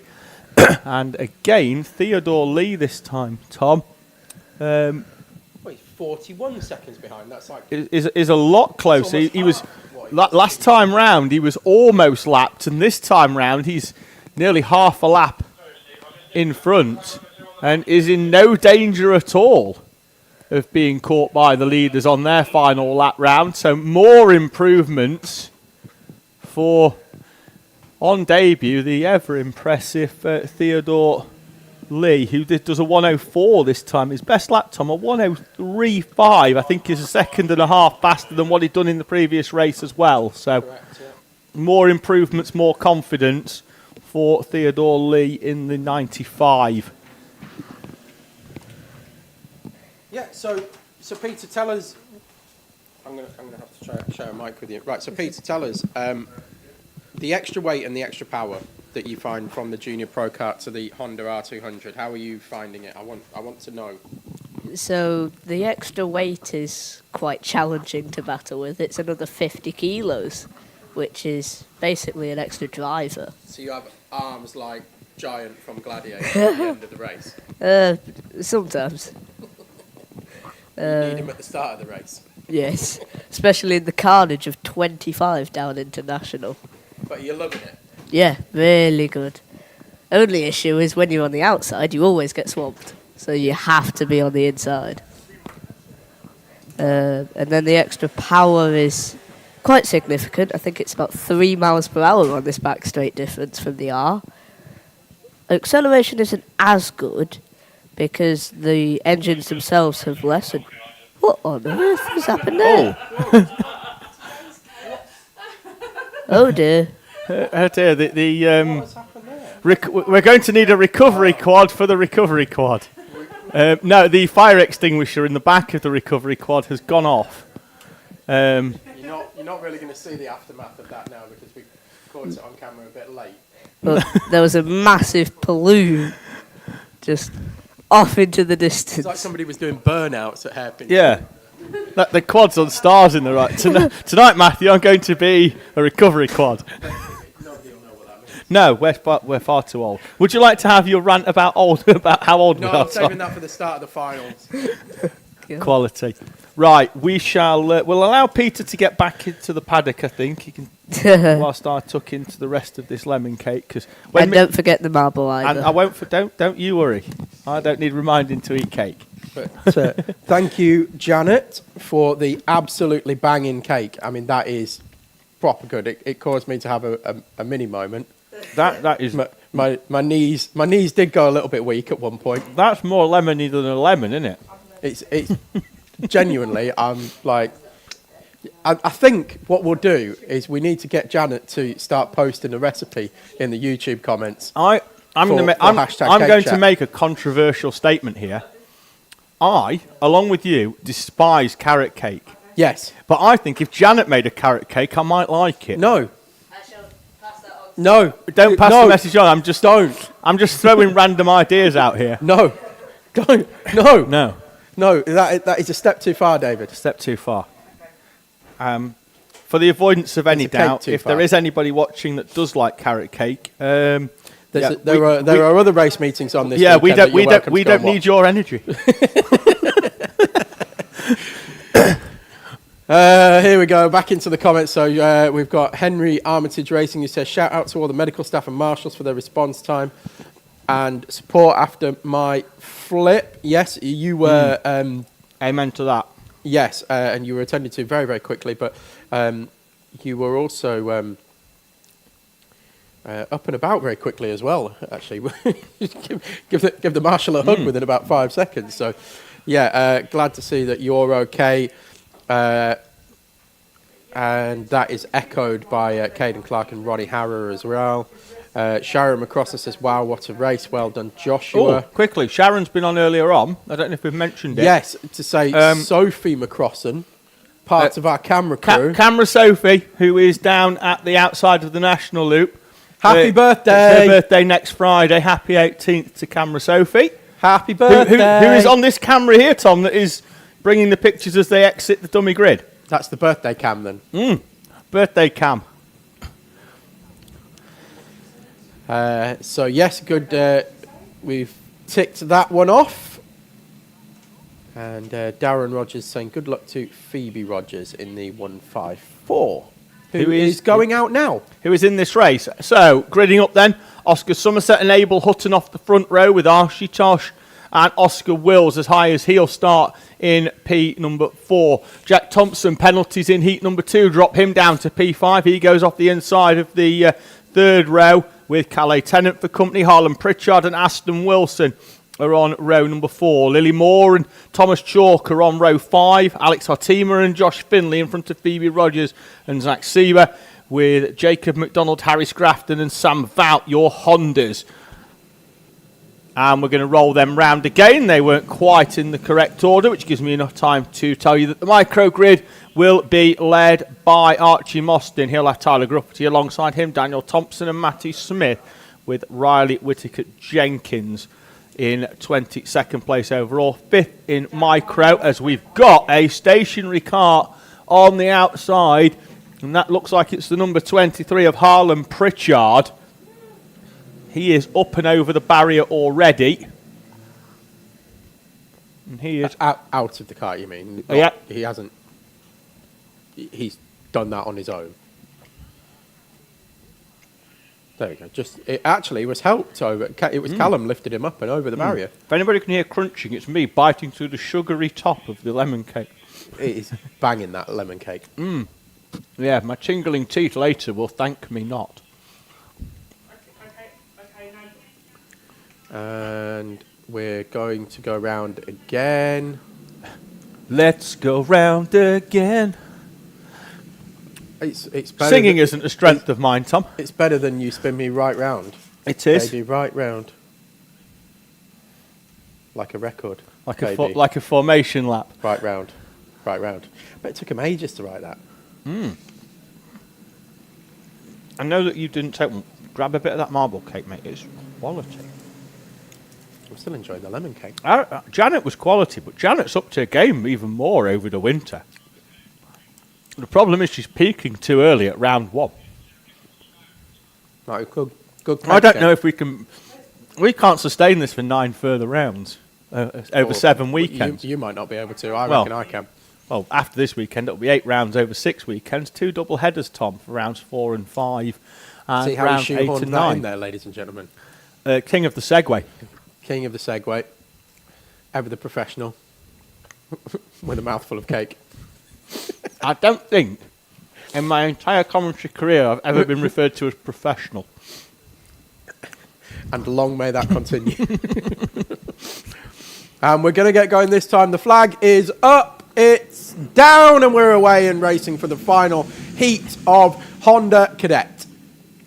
Oscar Somerset will lead us away, and dropping into line immediately is Abel Hutton with Jack Thompson in P3. Underway as well. The Micromax field, which was headed by Archie Mostyn with Tyler Gruffity, Matty Smith, Daniel Thompson and Riley Whittaker Jenkins. They're away. We've got a contact warning going out already for the 91 of Jack Thompson. think that must have been early doors at the first corner, because the move he made on Abel Hutton was a decent one into hairpin number 2. Hutton just saw Thompson come down the inside and gave him the necessary room. So Somerset's going to lead us through then from Thompson, Hutton, Wills, and then it's going to be Calais Tennant in front of Harlan Pritchard in the number 23. So it wasn't Pritchard then that retired off to the side, although that car did have some stickers over the numbers. It would have... I'm trying to figure out who it was, Tom. Contact warning gone out for the O plate in the Micromax field as well for Daniel Thompson, but it is Archie Mostyn still leading from Tyler Gruffity, Daniel Thompson, Matty Smith and Riley Whittaker Jenkins, as you were in that field. Top 4 are breaking away. Oscar Wills going with... As Thompson's going to try and go round the outside, slots back in on Oscar Somerset. Somerset slightly wide round the national loop. Thompson's going to be on the inside. Somerset won't give that one up and actually is in front. So, and then goes wide at the national loop, and Thompson goes through down the inside. And Jack Thompson then will lead from Oscar Somerset, Abel Hutton and Oscar Wills. Then there's a bit of a gap back to Harlan Pritchard, who's found a way past Calais Tennant on the previous lap, Aston Wilson and Thomas Chalk, who comes all the way up, Tom, from pretty much dead last in this race. Up to P8, yes, and Thompson went wide there. That's allowed Abel Hutton to pull alongside, and in fact, it's demoted Abel Hutton down a position in the end. Sorry, it wasn't Oscar Chalk. Wills came through. Yep, sorry, it wasn't Chalk who was down near the thing. He started P10, but he still had a decent opening few laps. He has, but that was a bit of impatience from Thompson. Ended up going wide and fanning out, and that then meant the other two then went and scattered all over the track in various different lines, and it ended up with Abel Hutton being demoted down into 4th place. But Hutton was looking pretty racy earlier on. I was surprised that he didn't pop out on this time on the last lap when he was pushing down the back straight. I thought he was going to pop out from behind Jack Thompson and take the 2nd place away. Almost did it there, and then almost, well, did go up the back slightly of Oscar Wills. Everybody's managed to continue as they were. Gaps slightly opening up now between the front 4 in Honda Cadet. 2 quartets, Tom. Lots of new names here as well this weekend to keep an eye on, and we're yet to find what their sort of pedigree is and what their what's the word I'm looking for, what the seeding is almost, yes, a bit of seeding, what the form guide is for the Honda Cadets. But it looks at the minute with Oscar Somerset, who's won both of the heats so far, that Oscar Somerset is the cream of the crop this year and looking to head the form of this Honda Cadet grid. Oscar Wills, new fastest lap of the race though in P3. Bringing along Abel Hutton as well as that front 4 start to come together, and Abel Hutton actually goes alongside. Hutton and Wills have come into contact at hairpin number 1, and they're going to drop down the order into 7th and 8th respectively. Well, it's going to be 7th and 9th because Hutton, 7th and 10th, sorry, Hutton didn't quite get away as fast as Oscar Wills. Oscar Wills shows his visible frustration as Abel Hutton picks up a contact warning, and now it's just a duo at the front.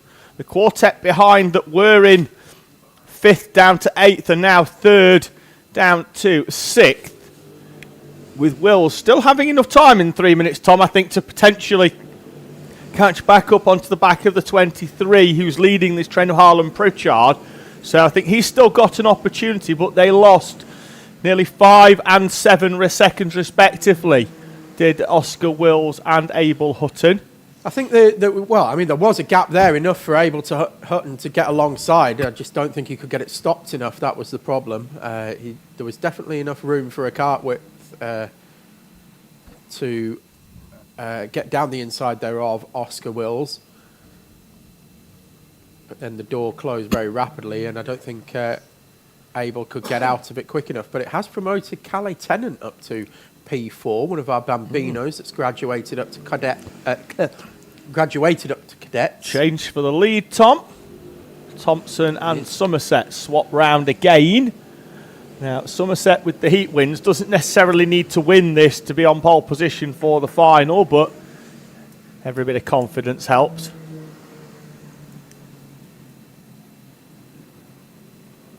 Indeed it does, yeah. You want to go in it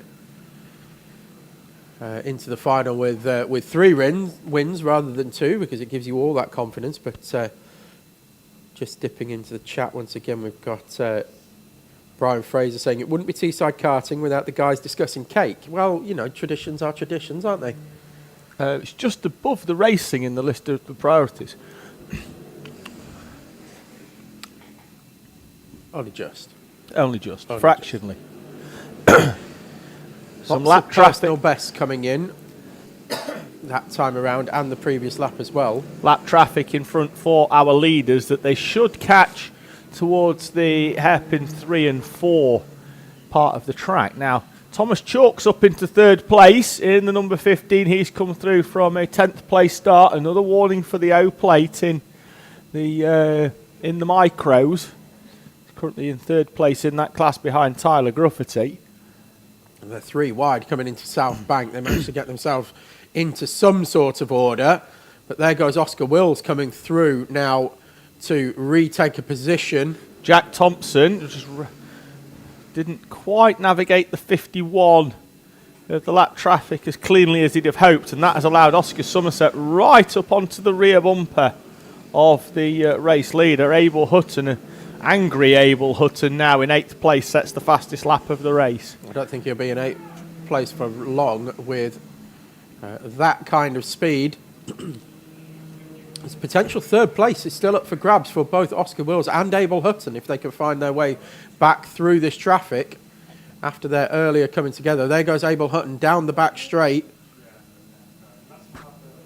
And he's back alongside Oscar Wills. We saw how that ended earlier on in the race, and he's still alongside Oscar Wills, and Oscar Wills does chop the nose off this time of Abel Hutton and gets that one well defended and goes about trying to work on Calais Tennant, who he said has graduated from the Bambinos into the cadets for the first time.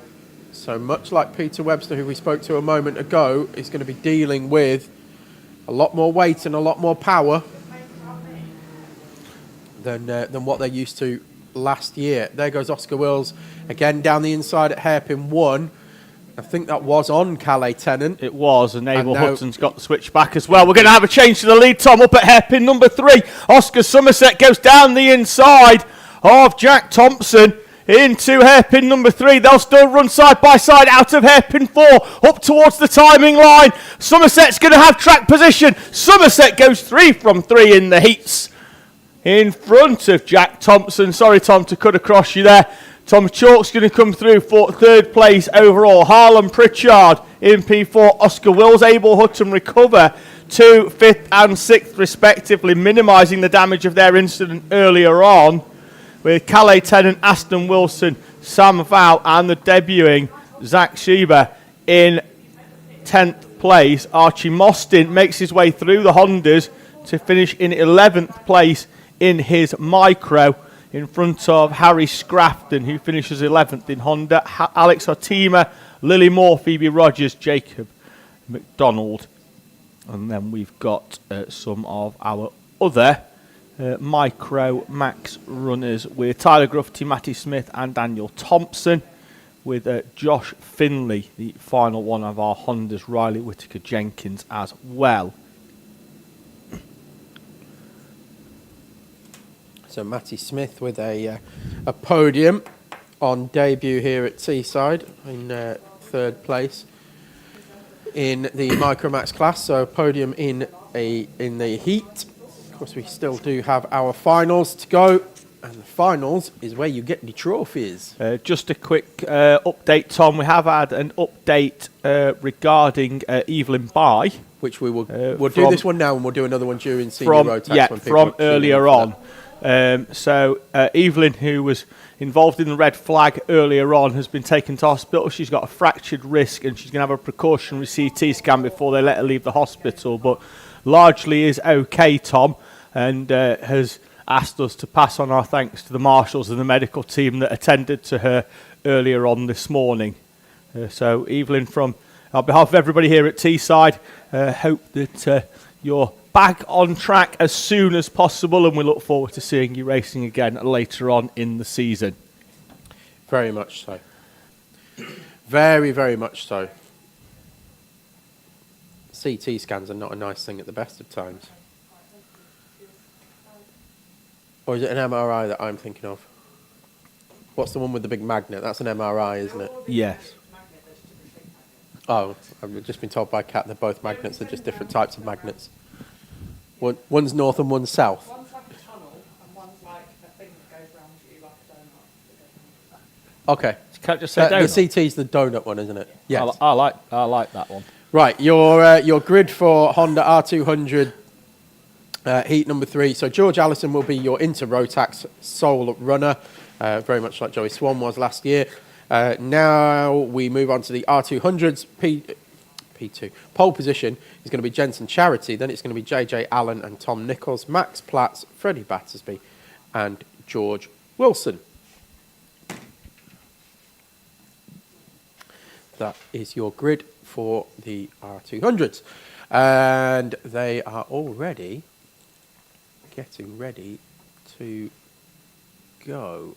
George Allison is go, so they're going to have to get themselves into an order here quickly of these R200s, because we can't false start once the other one's gone. So we're away and racing. As expected, Tom, the penalty applied to Tom Nichols in the first race sees Jensen Charity promoted up onto that pole position berth and the heat victory, and Charity will lead us through. Nichols, though, is through up into second place. JJ Allen down into third off the outside of that front row, with the 31 Freddie Battersby up into fourth place. It's another not particularly sparkling start for the 26 of Max Platts, but he does seem to have the pace to come through for that fourth place, but always tends to drop away early doors. He's already started making up some places, as was that JJ Allen, Tom, down the inside of Tom Nichols. Yes, forcefully as well. Not in a way that they made contact, but was levering his way through. I don't think they even touched, but Nichols was not making it easy for JJ Allen, that's for sure. I wouldn't expect anything any different, but JJ Allen then is down the inside of Jensen Charity. I thought Nichols was going to straight line Charity into hairpin 2 as well, but didn't, and then Charity uses the slipstream and settles into the back of JJ Allen. I think that's a BRK chassis for Jensen Charity. It's certainly the colour scheme. And British Racing Karts, Tom, is the BRK. Burke. No, you're missing it. There's a few letters before we get to that. So, three different. So if that's the case, that's 3 different chassis, because you'll have a Project 1 out at the front. Nichols is on a Zip, and Charity will be on the BRK. Burke. I'm sticking with that. It's a Burke, yeah. BRK, that's Burke. You're not getting any voiceover work for them. Or Brick. They made the acronym, not me. Yeah, they did, yeah. Top 3, nose to tail.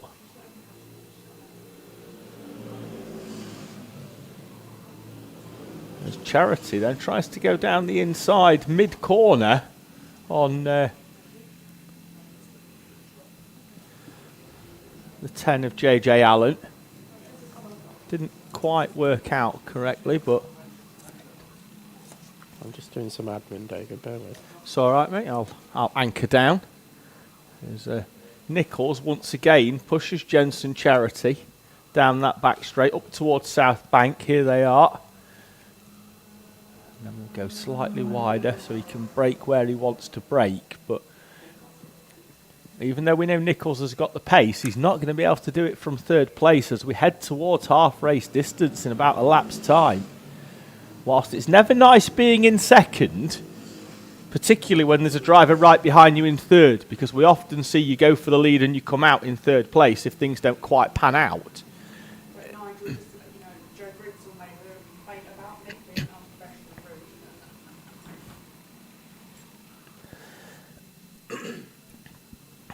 Heading down the Here we go, and Charity's going to try and defend that. It was a bit too late, but Nichols ended up having to lift, I think. Well, it certainly lost him a bit of momentum. Again, Charity was not very charitable down the back straight, was he? he was not, apart from to JJ Allen. Yes. Hello, Callum. Nice shot of Callum's face as they come over the start-finish line. Yeah, Nichols now has to sort of get through before JJ Allen disappears off into the distance. Yeah, no. Because Charity was a little bit wide there. And again, I think I'd expect Charity to start migrating towards the inside. Indeed does. Nichols isn't going to drive round the outside of him, that's for sure.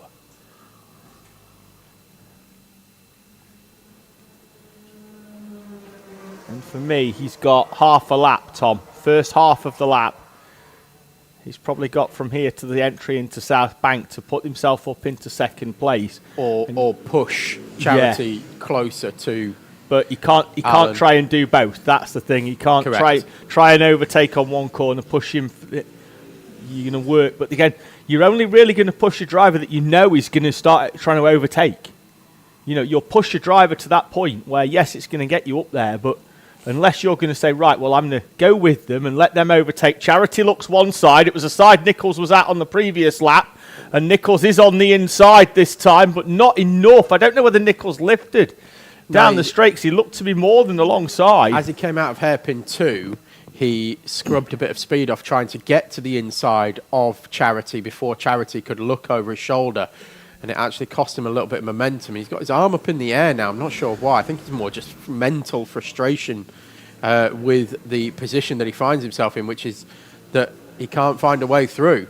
No, pace to win this race, Nicol, but Jensen Charity doing a great job Indeed. at holding him off. Charity doing absolutely nothing wrong. And it's all well and good as laying the superlatives at the doorstep of Tom Nichols, but if you can't get past the driver in front, then the superlatives have to be passed forward. And Tom, that's why he's got his hand up, because he can see that JJ Allen is now gapping both Charity and Nichols. And so Nichols is saying, you know, come on, we need to go. But the problem is, you've got to get... I was about to say that there's gaps inside of hairpin 3, inside of hairpin 4, straight line into hairpin 2. You know, Charity was only really defending the exit of hairpin 2, and that run down the back straight towards South Bank. Has Nichols left it too late, though, now? As JJ Allen was 2.5 tenths quicker on the previous lap. Nichols has got a few laps of head down here. Needs a bit of help from a slipstream, I think. Does Tom Nichols. No, he turns around like, see, this is what was happening. But Jensen Charity, I think he's had a very good weekend, Jensen Charity, so far. Of course, we've only 3 heats in, but for a debut weekend here, that 55 car has done very well in this class. Certainly has. 3 laps to go in Honda R200, and now we have a duo at the front. Nichols is taking shark-like bites out of the lead of JJ Allen, and it's not even a lead anymore, Tom. They are tied together as Nichols thought about a move at hairpin number 2, which was where it all went wrong for them both last time round. Has to go to the outside as Allen covers the inside off. He's going to try and carry that momentum as Nichols still has to go wide not to not run into the back of Allen. Heading through South Bank. Can't get the momentum in between 3 and 4. But there's a gap there, isn't there? There is if he's got the momentum, but he just didn't have it that time. So, I mean, Allen is probably the widest driver at hairpin 4, leaving the gap there. But he carries so much pace round 3 that he doesn't really come into a huge amount of danger, so he can do that. Tight into hairpin 1, defending, lap and a half to go. Nichols again thought about the straight line into hairpin 2, but didn't. He's going to see whether he's got enough pace down the back straight. JJ Allen already migrating towards the inside white line of South Bank. Yes, going defensive. So we're going to have about another half a lap before we start our final lap. So this will be the penultimate one. Nichols looking, but Almost not too able. Close. Yes, not able to get it done. Yeah, and I'm not sure. What I'm you mean not by sure. too close is he wasn't able to get the momentum because he followed him too closely out of hairpin 3. Yeah, I'm not sure Allen's going to leave quite the gap though next time round, Tom. No, I think it'll be very defensive. That's the last lap thing, isn't it? And so there you can see him going very defensive, tight line into hairpin 1, tighter line into hairpin 2. And Nichols has got the switch back, and they're going to run towards the inside. And JJ Allen is very occupied with Tom Nichols and squeezes him out onto the grass. Something flew off then of the back of Tom Nichols' car. It might just have been a bit of mud. Oh, Nigel, David, Vickers behind you. Nichols, he's already conceded this one, but it's because he's not He's got his arms impressed up in at the all. air. Allen takes the victory and celebrates in R200. George Allison out at the front in the Intermax, but JJ Allen, Tom Nichols and Jensen Charity with Max Platz back up into that 4th place in class, having fought back from P6. Point your finger. Oh, you can't. Oh, okay. Give them to point your finger and tell them to behave themselves. With Nichols- Freddie Batters beating George Wilson. Nichols and Allen having a little bit of afters, more arm waving than there's certainly no contact, but there's been a bit of arm waving. Yeah. But Nichols coming over the line with his arms up in the air is not going to please the stewards one bit. No, Allen was very aware that Nichols was on the inside of him and was looking at Nichols, but it's We've seen it over the years. We saw it with French and Shields, didn't we, a few years ago in Junior Pro Kart, where they did very similar. Well, yeah, but so I think, do you have to leave the cart width if the cart is there? If it's alongside, it's alongside. That's where it's at. I mean, I'm sure both of those two drivers will have very differing views on how they see that one. That's why we're commentators and not stewards, David. I'd be a terrible steward. Penalty for you, and a penalty for you, and just a penalty for you for being somewhere near me.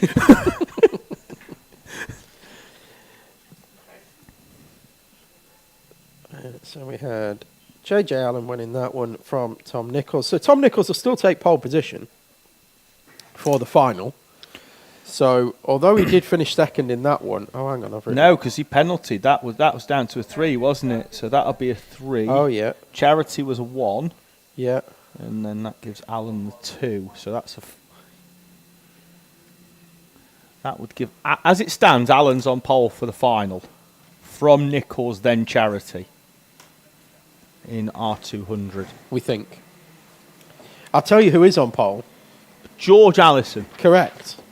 Right, I was going to do the grid, but it's gone off my screen, but I'm just going to call it on the fly that Ted Hall's on pole because he's off like a stabbed rat. Yeah. They need to back it up once again. These junior Rotax, they go flying off this dummy grid.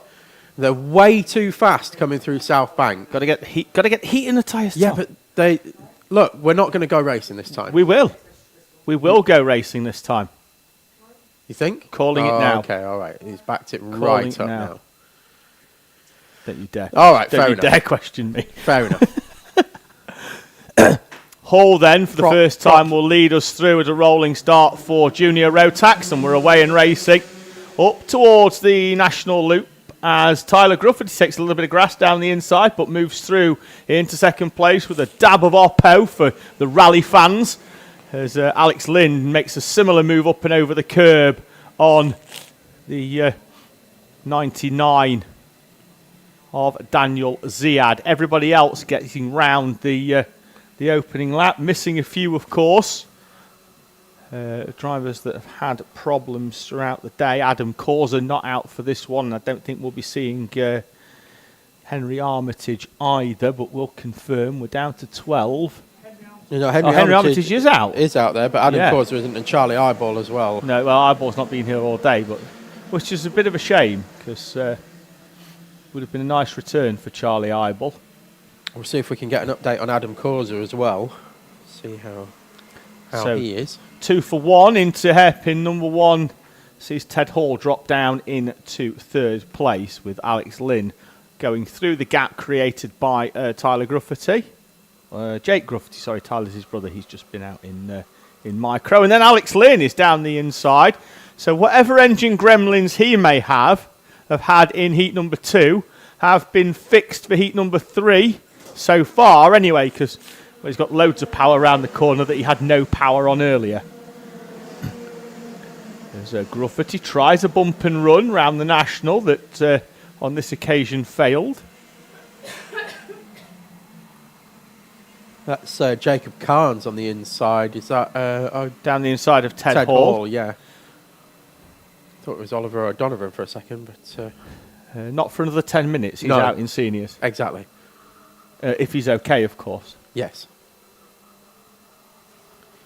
We'll find out an update on Oliver O'Donovan, I'm sure, as well. But yes, it is. Alex Lynn very much leading the way now from Jake Gruffity. Jacob Carnes with a new fastest lap of the race, including that overtake on Ted Hall as well. So got paces Jacob Carnes. Ted Hall now into 4th. Daniel Ziad, the all bodywork and a helmet that is the Daniel Ziad kart.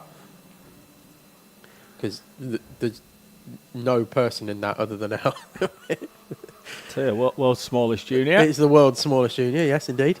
And then it is Jaden Stonehouse, again showing well in 6th place. Henry Armitage and Max Hall, Ronnie Harrer and Logan Pebbody. And then it's Mark Laredo Gomez is actually out now in P11. And Cameron McNeil in P12. So is that the first time we've seen Mark Laredo Gomez today? For a number of laps, I think he yes. missed. I think he missed. Did he miss heat 1 and 2? Yeah, but Yeah. back out into heat 3. So that's good to see. Tagged in, hasn't he? He was waiting down there for Adam Causer to come in. Tagged in. I'll take heat 3. So hopefully Adam's okay, and we might see him back out for the final. We'll try and get an update on that via the owner drivers commentary box update WhatsApp group.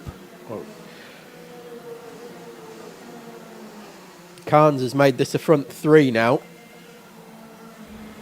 Right there with Gruffity and Lynn. Lynn, who won the final round of the Teesside Winter Series at GYG, Tom, in a decent fashion as well. Came through the field having started in the lower half of the top 10 and came through to win that final at GYG as Carnes goes down the inside of Gruffity. A little bit of side pod between the two of them, and that gives Alex Lynn. And then Gruffity goes back down the inside, and a bit of aggressive chop of the steering wheel flicks the rear out, and Jacob Carnes decides that he doesn't want to get involved in that right now. No, it's still 5.5 minutes plus a lap to go. Tell you who's not far off this as well. Ted Hall. No, he's stayed in that mix, hasn't he? Looked out of it for about the first 3 laps. Looked to be dropping off the back. But where the tyre pressures have come up and suddenly something's kicked in. But Ted Hall is right there. Yeah, he's going to be challenging for trophies in both classes that he's in, Tom. He's within touching distance as Ziad pulls into the pits for what I imagine will be a mechanical for his neck Well, he and his arms. And retired from Heat 1, didn't he? yeah. But he's a very, very interesting prospect, Tom, in juniors, will be Daniel Ziad. Once he gets that strength up, and in the nicest possible way, it's not practice day strength. There's a difference to practice day strength. You can go out and do 100 laps on a practice day, but you know, you go on a race day and you're holding that steering wheel a little bit harder, and you're getting that adrenaline peak, and then it drops, and then it hits you again an hour later. Mentally and physically, it takes a lot more out of you on a Sunday than it does on a Saturday. Yes, and agreed. when you're already not recharged to 100% because you're small because of the Saturday, the Sunday is a very, very tough prospect for our smaller drivers that are entering this junior class. But extremely early in the junior career of Daniel Ziad. He's already showing some really good pace, isn't he? That's the takeaway. Yes, very much so. But it's a learning curve, and although we don't expect to be seen him battle for an overall championship victory here in 2026, I'm sure towards the end of the season we'll be fighting up the front for potentially victories, if not podiums. Laying foundations, Tom. Exactly that. And another one who has made leaps forward as well from last season, Jaden Stonehouse. I know I mentioned it earlier on, but really, really impressive to see. 5th overall is Jaden Stonehouse now. Really difficult 2025. Genuinely quite upsetting for us in the commentary box to see how difficult it was for Jaden Stonehouse, but huge amount of credit goes to him and the team behind him as well. Came back round on round, just plugged away. Keep going, and it will fall into place. And that's exactly what's happening now. Jaden Stonehouse, P5. And although we're not quite at the end of this one, 6.2 seconds off the lead, that is a huge step forward. So well done to everybody involved with Jaden Stonehouse. Interesting here to see whether Carnes attacks Gruffity or starts trying to work with him to reel in Alex Lynn at the front of this race, because Gruffity was nearly 2 tenths faster on the previous lap, and I expect a little bit of the same this time round as he sets the fastest lap of the race. That was nearly 3 tenths quicker than Alex Lynn, and Alex Lynn's got a very important 2 minutes here to try and hold on. He will desperately want Jacob Carnes to start sending moves on Jake Gruffity. Ted Hall now dropping off the back of this 3. A bit of a race of 1 in 4th place at the moment now for Ted Hall.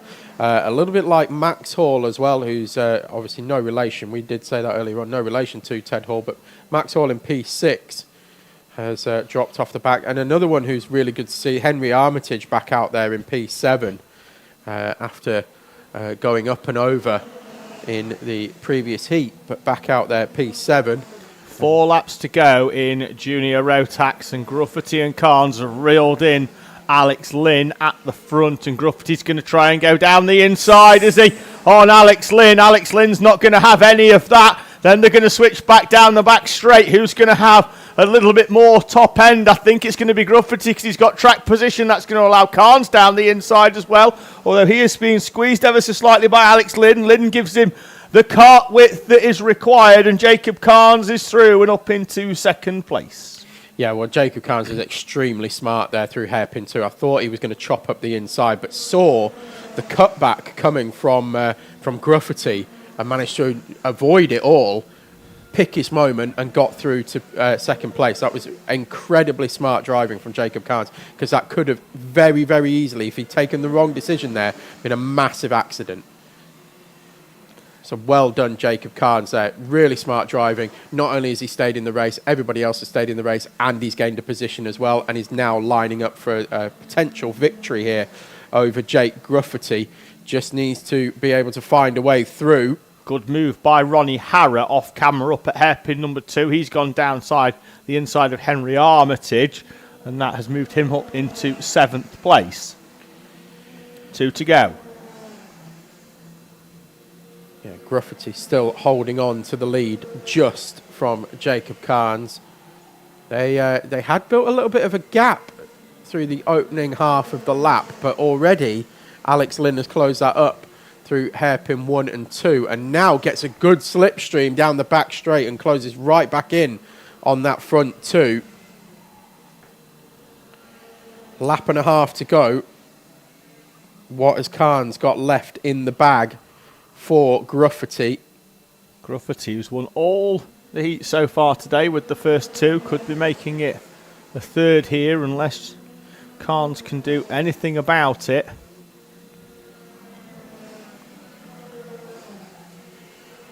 Up towards hairpin 1, Carnes closes up onto the rear bumper, but Looks like Gruffety's had that scouted. They're going to go down the back straight with... He's going to get a good slipstream here. Yeah. Is Carnes. He's going to pop out, is he?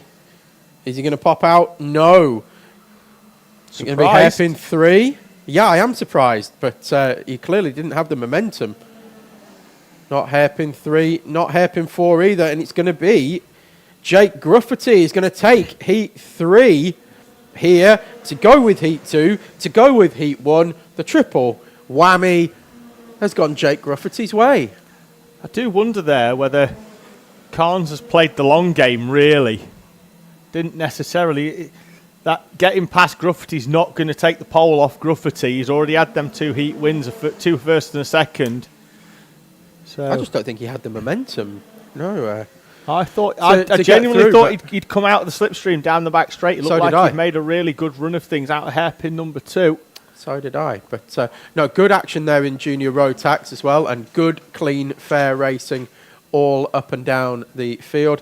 Jake Gruffety takes a victory. Jacob Carnes in second, Alex Lynn in third. Ted Hall came across the line in fourth. Jaden Stonehouse, we mentioned, having a great weekend so far. Probably going to jinx it now, though, unfortunately. But Jaden Stonehouse, P5. Max Hall, P6. Ronnie Harrow overtook Henry Armitage, as David called it earlier in the race. P7, Henry Armitage, P8. Logan Pebbody, P9. And Cameron McNeil rounds out the top 10. Great to have more than 10 runners here in Junior Rotax. On to Senior Rotax. Now, we've genuinely no idea how many are going to roll out off this dummy grid at the moment. Could be 4, could be 5. We'll find out. Grid as... It won't be 6, that's for sure. Grid as it was should have been Holly Swan and Evelyn Bye on the front row. Evelyn, as I mentioned earlier on, no longer taking part in the race day. We wish her well. So it should then be Holly Swan and Joseph Yao, Oliver O'Donovan and Paul Swan with Oscar War. But Oliver O'Donovan also had a off in heat number 2, and it's whether that has caused any damage that keeps him out for heat number 3. Well, obviously we've given an update on Evelyn's condition, but what I'm going to say is she's going to watch this race back. Joseph Yao stops on the exit on the way out. We've got 4 runners, which could be 5, but Joseph Yao's car stationary. If we can get him going in the next 10-15 seconds, he'll get out. Well, what I was going to say is Evelyn Bye is going to be watching this back, because this is the class that she races in. So she's going to watch this back, and I'm just going to say, we hope you get well soon, Evelyn. It wasn't a nice crash, but we really do hope you're okay. Hope you get well, and we are sending all our best wishes here from the track. So seeing Joseph Yao is stood up out of his car, and that normally means that that's not a good sign. Das ist kaputt. So Joseph Yao rolling out. We're down to 4. O'Donovan with no issues that have kept him out of this one. But 6 became 4, and it almost became 3 because Oscar War oiled up the spark plug over the start-finish line. False start. Is it a false start? Oh, yeah. It is a false start. Okay. So they, even though there's only 4 of them, we've needed to go around again.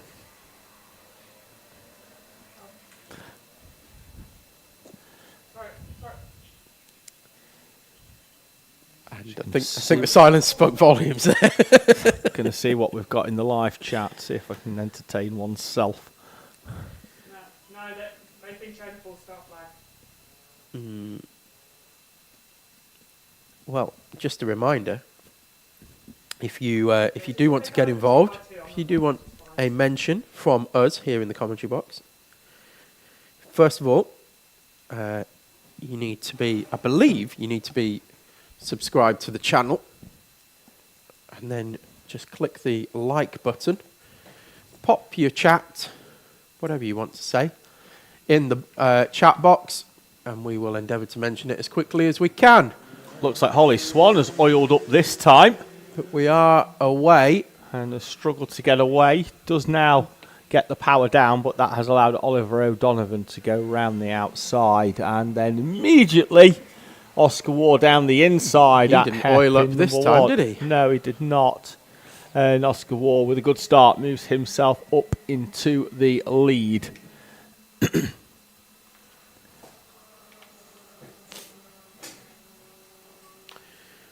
So they are heading around hairpin 4 for the first time in anger.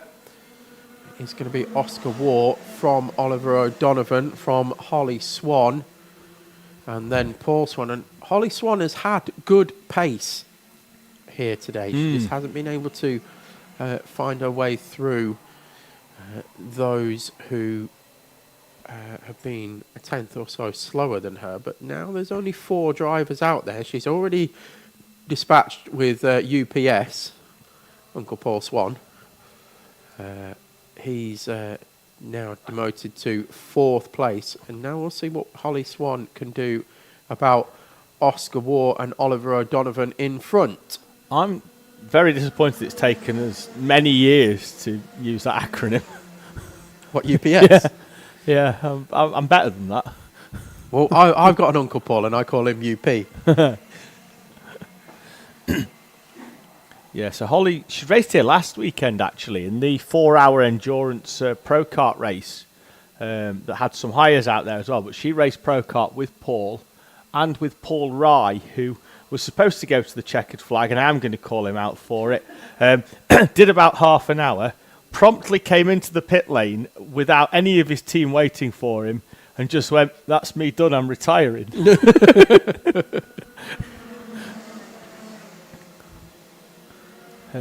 Which is a shame, because he normally does like the 24 hours and stuff and goes well. I don't know why he's had such a catastrophic drop-off of fitness. And I can't really criticise him on that. Yeah, I was going to say glass houses, my friend. Because despite the fact that I've got a reasonable waist, everything above that is sizable. I'm the same. I've got no hips.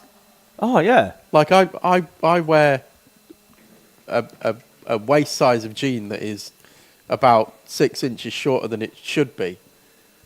I'll say I'm I 36. don't know why this would interest people at home, but I'm all belly. That's the problem, isn't Right. it?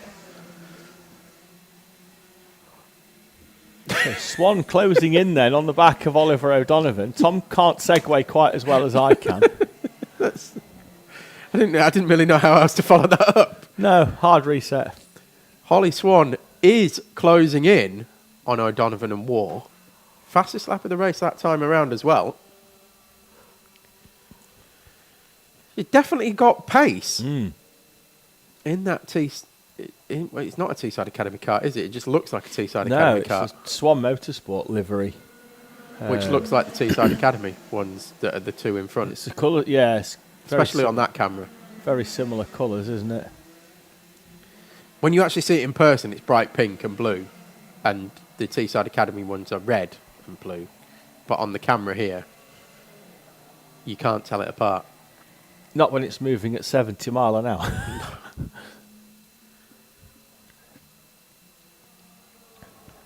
I did say to David as well when I walked into the paddock, or as happy as I was to see about 14 Teesside Academy carts being prepped this morning, I did walk in and go, "Oh, for God's sake!" Because now how am I going to pick them apart when they're racing? It's Carnes and Hall and Max Hall in juniors, where they wear the same suit, a white helmet. But they've all got MS. They've got a 20. There's a 22 and a 23, so the numbers look fairly similar to each other from distance. It's one of those where Two-digit the number commentators just want to bang their head against the desk. I did that once at Fullbeck, and I think it was Hondas, and I think all of the top 5 were Ambition, and they all had the same suit and the same sticker kit, and it was the days where, do you like where the curved Nassau came up, but they stuck the number right at the top, so you couldn't see it. Oh right, yeah.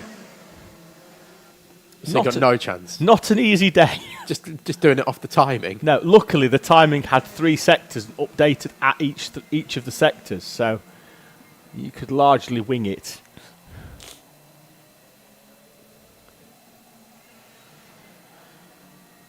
Good job. I like Paul James at Ambition, isn't it? Well, it's still as you were here in senior Rotax now. It keeps throwing me off because these 3 have all stepped up in class this year. into seniors from juniors, and it keeps throwing me because I keep thinking this is a junior Rotax race because that's how it's been for the last 3 years. Yeah. We've been calling Oscar War, Oliver O'Donovan, and Holly Swan in junior Rotax, so it's a bit of a mental adjustment for me, which for everybody that knows and has heard my commentary over the years takes some time.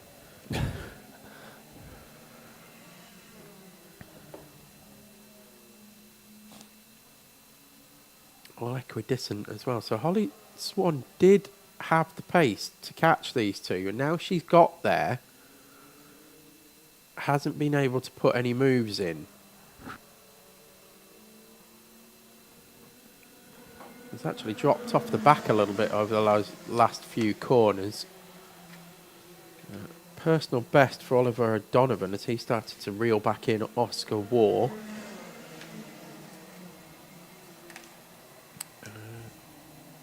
40.907. Dan Kell, still the lap record holder here, but we're on a 41.014. So we're a 1/10 of a second off a new lap record. It's good pace, that, isn't it, Tom, really? In fact, yes, we are almost exactly a 1/10 of a second from, that was Holly Swan, set the fastest lap.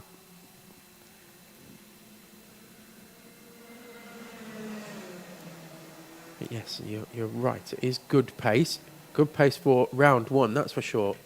I think it's sending us in the right direction. And speaking of sending things in the right direction, Oscar War and Oliver O'Donovan come together, coming out of hairpin 4. Bit of smoke coming off the tyres as well as they came together. Holly Swan is now going to have a look on the inside at hairpin 3 and couldn't get that one completed, which was surprising. I thought she would really have the momentum down the back straight. Very surprising that she couldn't take advantage of that there. And it's ended up as you were, but O'Donovan has certainly given the hurry up to Oscar War now. The pace dropped off between the three of them by 0.3 of a second that time around. But very surprising that Holly Swan wasn't able to capitalise on that. I really thought she was going to have the momentum to drive past them both. Yeah, O'Donovan with a double look to the right-hand side. It didn't look like it was back towards Swan. It was almost like it was down towards his right rear that O'Donovan was looking there, and they really do close up round hairpin 3. War semi-defensive round hairpin 4. Did you say O'Donovan was looking at the right rear? Yeah. Well, that's not the side that they came together. No, though, I know. Is it? But it didn't look like he was looking back at Holly Swan. Or was it? Was O'Donovan on the outside down the back straight? I think he was, wasn't he? So it might have been the right rear. Yes, in fact it was. Yeah, sorry. Yeah.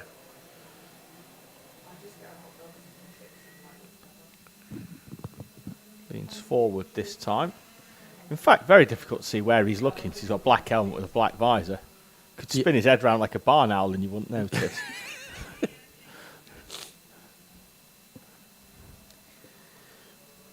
Yeah, not the most exciting of senior Rotax finals. Well, in fact, it's not bad for senior. Sorry, yes, Heat 3, senior Rotax races. But I think that's because we're down to 4 runners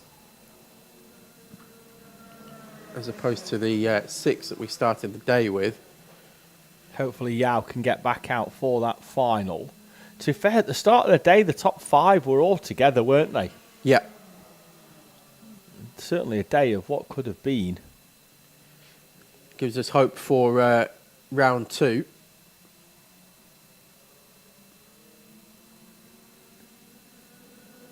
Definitely, and I'm not. Look, I say this every round, but if you've got a senior Rotax and you are watching, come along.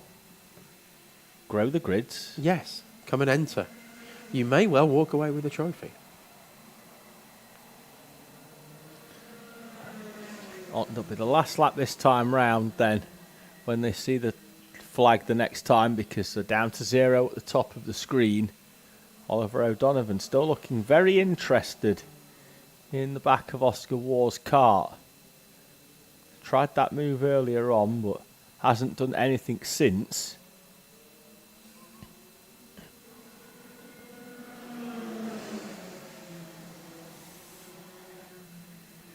Yeah, it's just been line astern, hasn't it? Here we go. Half a lap to go. Has O'Donovan got anything left in the bag? Oh, he's trying it out of hairpin 2, isn't he? Pushed Oscar Waugh along. Waugh goes defensive. But manages to hold on to the lead. And Holly Swan's going to be there to pick up the pieces if these two do come together. Oh, he thought about straight lining it there, did O'Donovan. But Oscar Waugh had it well covered. That was good experience there from Oscar Waugh. I think he's had that treatment a couple of times over the years here and saw it coming. Eyes in the back of his head. Yeah, really did, didn't he, there at hairpin 3 and 4. Had that car parked very, very well. And whilst not the most exciting of heats, certainly between the three of them, I think there was a lot of sort of feeling out for the final there of where they can be strong and where they can make the moves and where they have to defend. And Holly Swan had the pace really there, Tom, to compete with those two at the front, Oscar Waugh and Oliver O'Donovan. She set did. the fastest lap of the race as well with a 41.014. Yes, as I said, yeah, just over a tenth shy of the lap record. So she's definitely got pace. Just needs to be able to find a way through and find a way through cleanly. And I'm sure Holly Swan will be on for some good results. So it's going to be straight out the gate for senior Pro Kart then now. Grid-wise, it should be Rossi Costello and Curtis Yule on the front row. Freddie Cowley and Nigel Richardson, row 2. David Brewis and Danny Bean on row number 3, with Oliver Hill and Lewis Goff on row 4. Then it's going to be Ike Needham and Zach Hudson, Sam Barrett and Zach Dean, with Joseph Williamson and Isaac Duff, Liam Edmonds and Darcy Hall on row number 8.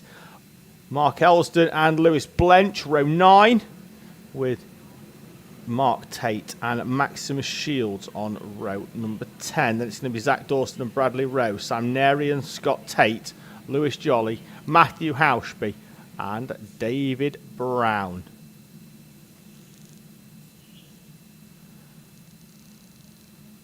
Nigel. Oh, we've got Matthew Hauschby spinning on the back straight. He'll slot back in, luckily, because he's towards the tail end. And I think Nigel Richardson could well be going off the tail of the field rather than there he is in the all-white cart, rather than off the second row.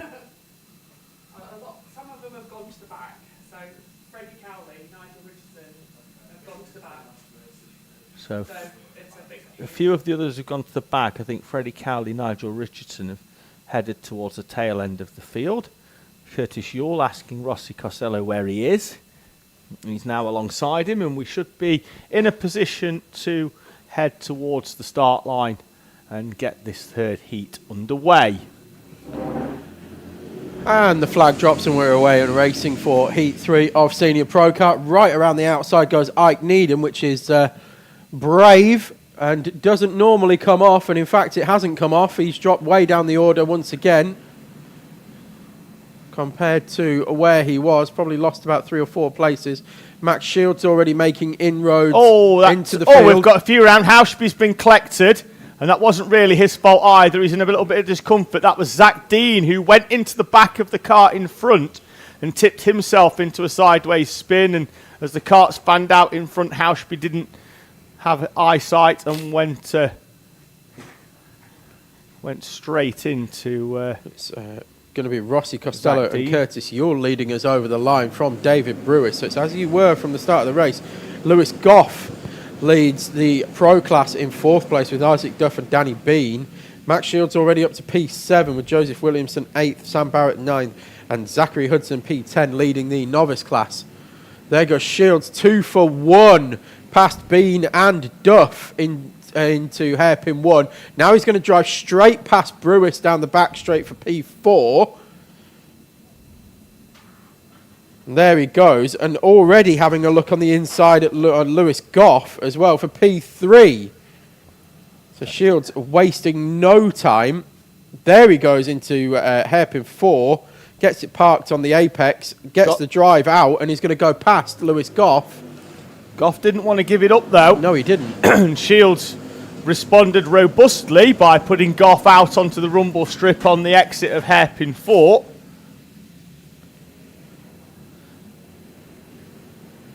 He's got a bit of time, though, Tom, and then it's going to be Danny Bean down the inside of Lewis Goff this time into Hairpin 3. Or Hairpin 2. Goff with a look over the shoulder, and then he's going to come back at Danny Bean. Although he's too far back, it was more of a defence on David Brewis. The leading duo have clearly decided the game plan here is the best way to get away from Shields is not to scrap and to try and work together. Just go, just go. And he's took half a second out of them nonetheless. Yes, but just go. Don't look behind. Just drive. Costello was a bit tight there, and there he's a Yule. He's already had enough of this, and now they're going to start scrapping, and that's only going to help Shields close the gap even more, and he's almost there already. Contact warning for the 5 of Liam Edmonds as well. Missed that one off camera. Here are your leaders. This is Rossi Costello still holding off Curtis Yule, but for how long? Edmonds is in the middle of that pack behind, which pretty much goes now from Bean all the way down the order to Mark Tate. Yeah, it's Bean, Goff, Brewis, Scott Tate, Isaac Duff, Ike Needham, Bradley Rowe.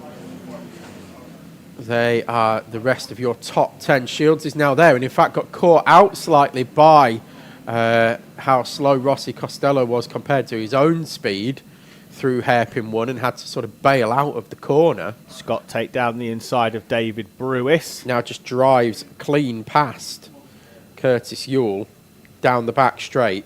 Waft, Tom, Definite I believe waft. is what they call it. Definite waft. Just, yeah, just sheer power. That was all power down the back straight.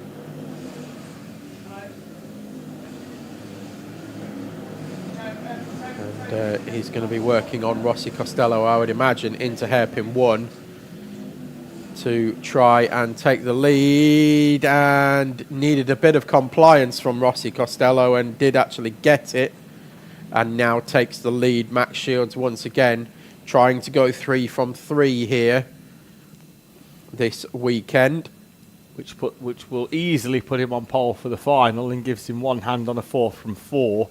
He's got this pace to come through the field from nearly P20, was it, for Shields? 21 he started, although 2 of those drivers in front of him did drop to the back, as Costello and Yule side by 19th side. to first in 5 laps. Yeah. It's fairly good going, isn't it? He's had worse days. Bit of a worry for me, that, for the rest of the season, if that's the pace.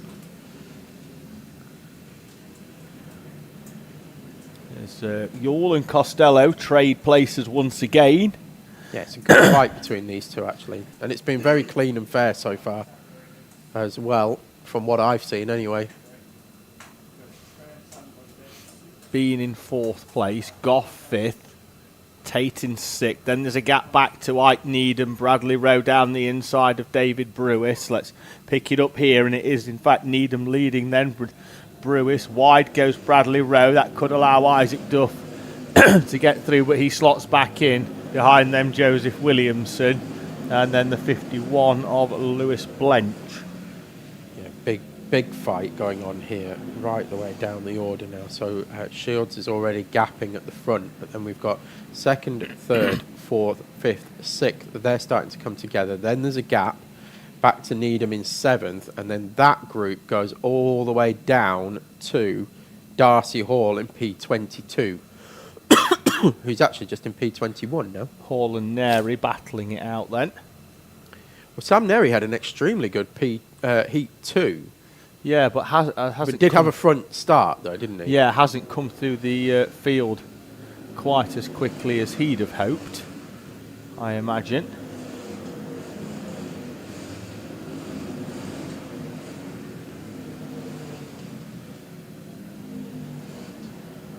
That has held them back slightly. Those two battling over P22. We're looking at, that's David Brewis, who was in P9. Isaac Duff down the inside of him. Brewis with a jump in the seat to see whether Duff can, whether the cart can give him a bit more. I've never known that work, you know. Even off standing starts, I've They never known it be an advantage. They do like a seat bounce. I tell you what helped me off standing starts, and I always found it genuinely really helped me. Pull yourself right forward so the weight's over the front end, not the back. For some reason, it just gave me a bit better traction. Don't know why. No, Danny Bean It's up always onto helped. the back of Curtis Yule, and they've put a little bit of a gap to Rossi Costello, Lewis Goff, and Scott Tate. Although I get the feeling Tate's going to try and take the position from Goff. Indeed, he does, down the back straight into the right-hander of South Bank. And Goff may well use Tate to find. I don't think Tate's going to sit behind Rossi Costello for too long. Getting noticeably darker here at the circuit. I don't know whether that's just general cloud cover or... Well, it is later than expected, Tom. It's, No, I know, but we're not at the point where we're getting actually dark yet. I know it's 4 o'clock nearly, but it is getting noticeably darker here. There goes Tate down the inside of Costello. Meanwhile, Danny into Bean hairpin 2. was down the inside of Curtis Yule as well. So 2 carbon copy moves there, really. it was, and Bean is now through to P2.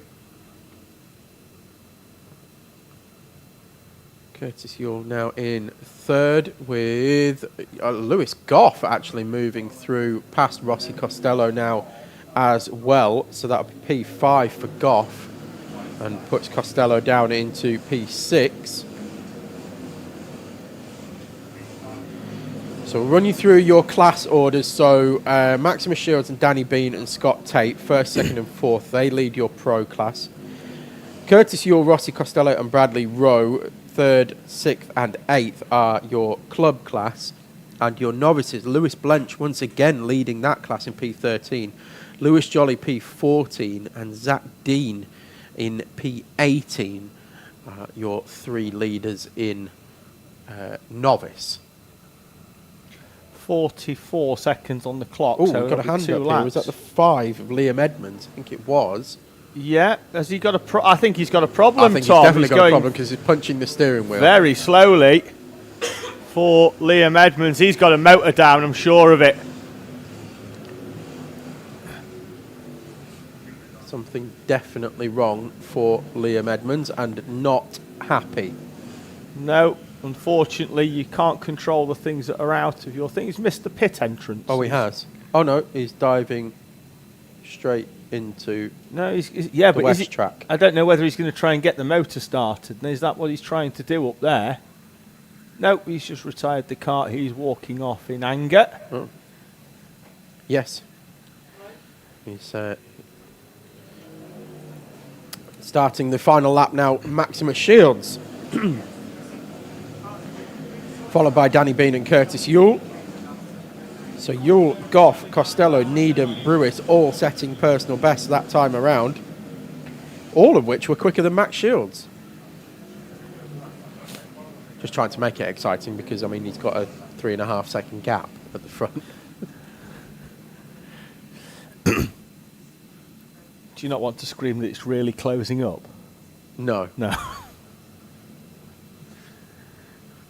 Because it ain't.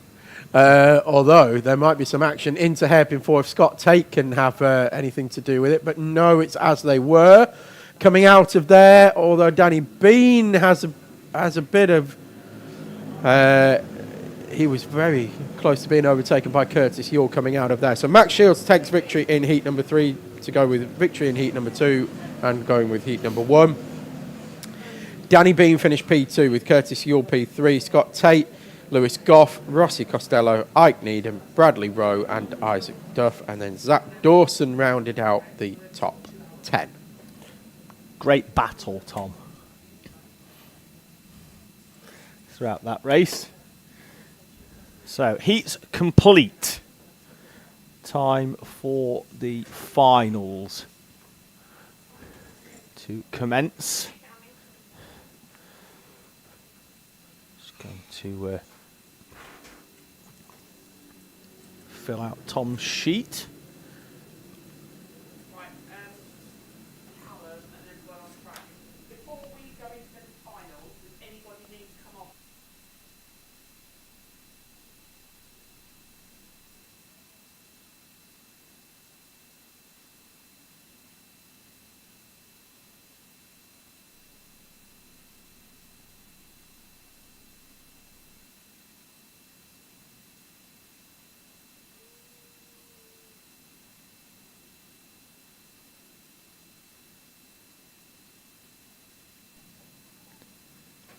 So, finals on the agenda up now. We're going to have a 2 or 3 minute break while, because we went straight through lunch because of the incidents earlier on. I think our marshals are just going to run off, maybe grab a little drink and use the facilities kindly provided by the circuit.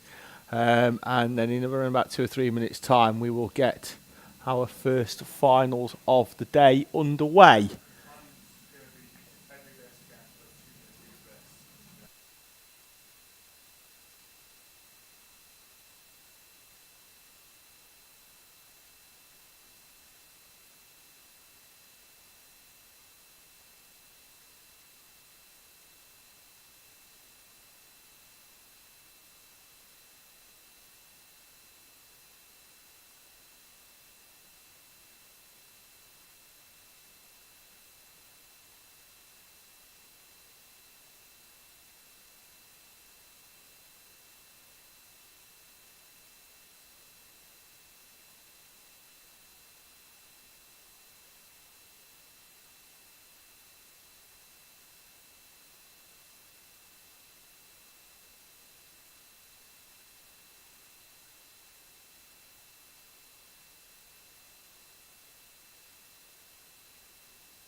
Comfort break over then as our marshals make our way back out onto circuit. The first final of the day is upon us. It's Junior Pro Kart. Reece Cranston, 2 heat victories and a second place.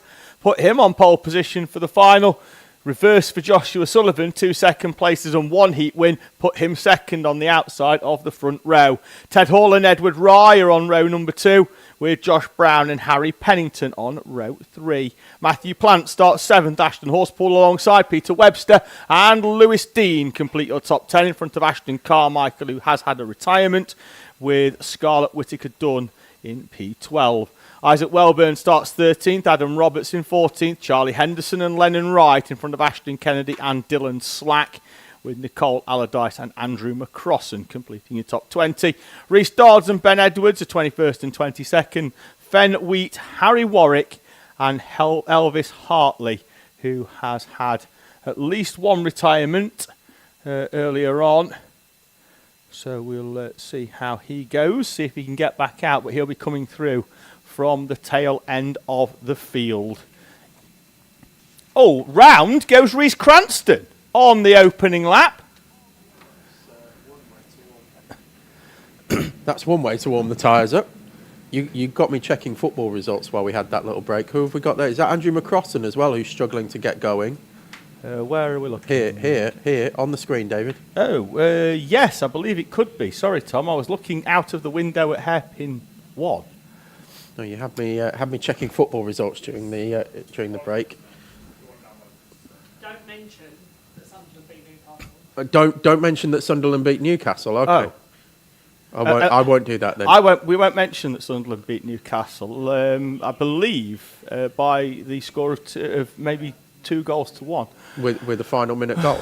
Yeah, something like that. Yeah, let's not mention that. No, we definitely won't. We'll also mention that. not mention Celtic getting beaten 2-0 by Dundee United. That's unfortunate. Well, that's their title hopes over, probably. Big up the Hearts. Here we go then as we head up towards the National Loop for the first time. Sullivan trying to go all the way around the outside, but will slot in behind Reece Cranston, who came across at the start to try and open up his run towards the National Loop. Cranston, Sullivan, Hall, Josh Brown, Matthew Plant, who goes into the back of Josh Brown, Edward Rye, Ashton Carmichael coming back through the field, having started down in 10th after that retirement in front of Harry Pennington and Ashton Horspool, Peter Webster, Lewis Dean, and that looks like Isaac Welburn just behind. Gap back then to Scarlett Whittaker Dunn, Charlie Henderson, and then the fast-starting Elvis Hartley, who must have managed to pick up around about 10 places on this opening lap. Can Ted Hall, I was about to say, can he go with the leading duo, but a trip onto the grass on the exit of the hairpin 4 won't be particularly helpful for the quest of the O-plate. No, indeed not. Elvis Hartley indeed has gained 7 places on that lap and is up retirement to P15. for the 15, Tom, I think, of Lennon Wright. Yep. Coming into pit lane. That's unfortunate for a final.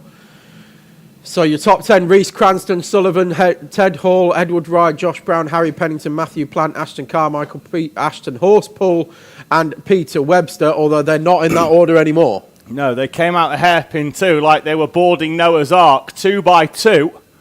They managed to figure themselves out into some form of single file, but it's only briefly, and generally it's only down the straights. When they get to the corner, they're all over the place as Sullivan and Cranston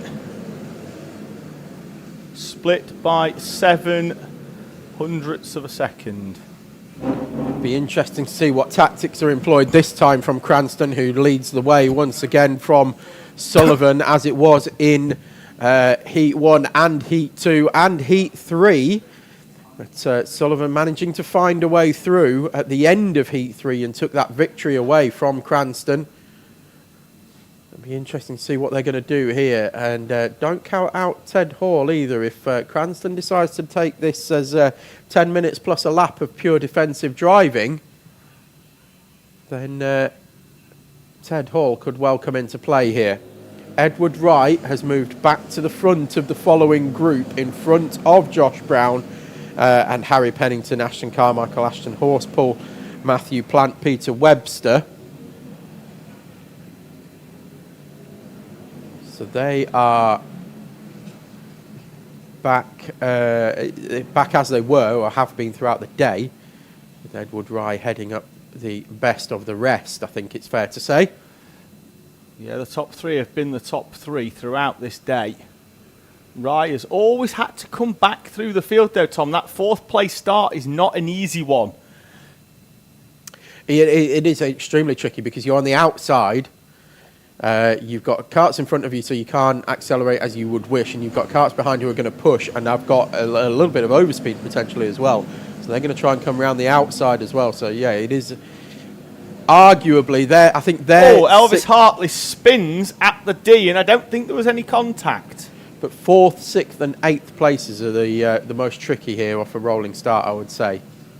Yeah, everyone else generally they can slot in, try and get in and across, and if you're on the front row, you can sometimes try and get across. If you go with the leader, there's enough space for you to get in that gap, isn't there? So Rye has had to come through on a number of occasions and slot back up into that 4th place. And to be fair, both him and Josh Brown are catching Ted Hall. Exactly that. You took the words right out of my mouth, David. They are starting to make some inroads, and it looks like Ashton Carmichael is he's heading that group with Horspool, Pennington, Plant, Webster, Dodds, etc. Webster, Dean, Welburn, Whittaker, Dunn. All the way down to, I think it is Scarlett Whittaker Dunn, in fact, in 13th place, who's on the back of that train. As you were for the front two.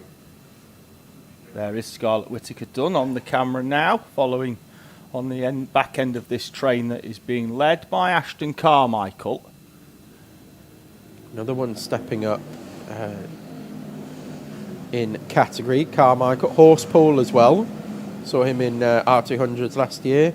Carmichael raced juniors last year and had a bit of an up and down season. At some rounds he was battling for podiums, and at some rounds he was sort of down in that 8th and 9th place and lacked a little bit of consistency, did Carmichael. The pace was always there, but it really depended on which one turned up. Hartley coming back through the field, and good move down the inside on the 27 of Ashton Kennedy. Very nice livery on that Kennedy kart. Yellow wheels, Tom. I know you spoke about them earlier with a different driver, but very, very nice. Yes, easy for us to spot, and we can spot Ashton Kennedy a mile off, and he's cooking. There goes the 69 of Ashton Carmichael back through on Ashton Horspool at the D chicane. A good, strong move there. Went alongside over the start-finish line and got the move completed through the D. Unorthodox move, but got it done. And moves back into 6th place. They head down the back straight once more. Still got Peter Webster, the fiscal wizard, in that blue and yellow liveried car as well, with the H plate on it. 5th in that group. Gap went out previously, Tom, to around about 0.3 of a second between the leaders. Matthew Plant moving through on Harry Pennington. It's out further this time, despite personal best from all of the top three. Yeah, new fastest lap for Cranston. Sullivan, a couple of hundredths behind, so still going with. 4.5 minutes to go, plus 1 lap. This group still nose to tail, no separating them. Peter Webster's going to draw alongside, is he? Draw alongside Pennington? No. Elects to stay in behind. And Carmichael still at the front of this train. Here come your leaders over the line. Now, Edward Rye has caught right up to the back of Ted Hall now. Not sure he's going to be able to make a move on him, but has caught and dropped now Josh Brown as well. So Josh Brown is in a bit of a race of one. That's the big thing. It's managed to drop Josh Brown, which means he's not in the sandwich. Means True. He can solely attack Ted Hall, who takes a huge chunk of curb at hairpin 2, and Edward Rye elects to push him down the back straight, and I thought that was a prime opportunity to find his way through. Now Webster ducks out from behind Carmichael, who's dropping down the order like a stone on this lap. He certainly is, getting roughed up a little bit. And they're 3 wide into hairpin 3, and I think that was Harry Pennington, was it? It was Harry Pennington in the 22 who did a great job avoiding all of them. And actually, he's going to make up a position. Is he? No, Webster's just going to hold on. Carmichael's come back out somewhere near the front of that train of cars. Yeah, really good driving from all of them, actually, and very clean. It should be said. There was potential there for a lot of contact, but they all managed to avoid it. Oh, we've got to change for the lead, Tom. Off camera down at South Bank. Sullivan out of the slipstream on Rhys Cranston with 2 minutes and 50 on the clock. And a few moments ago, he was nearly 3 or 4 kart lengths off the back of the 43. Now this has moved through. This is, I'm wondering whether this is a game from Cranston, but it's a dangerous game to play with Sullivan in that Well, has he not let him go by, but has he just not fought him? Let him go and let's see what he's got in response again, to Sullivan hasn't really had to defend Cranston, has he? And then, contact into the rear corner between the two of them. Just Cranston a little tap. back I don't through. think there was No. anything malicious And there. then there's going to be a little bit of a switch back. Sullivan with the door open, Cranston down the inside, and now they're going to defend. Cranston chops across. Sullivan sees it coming. That's Mansell and PK87 all over again, but this time it's Teesside 2026. I'm going to call it Days of Thunder. He's going high, he's going low. Then he comes through, Sullivan, on Cranston and retakes the lead. So great action at the front of this one. This is really starting to cook now with these two. We've got Tom using youthful terminology there. Let's ride. Traffic in front for them to contend with. Not sure Sullivan's going to be quite as open with the door at hairpin 1 this time, and indeed he's not. Lessons learnt. In fact, has opened up a kart length or two to Cranston. Look over the shoulder as if Cranston's going to have gone anywhere. Unlikely. Traffic in front though, Tom, and they're going to have to contend with this traffic as best they can. There is 2 of them, and Sullivan's going to try and go round the Cranston's outside. going to use it.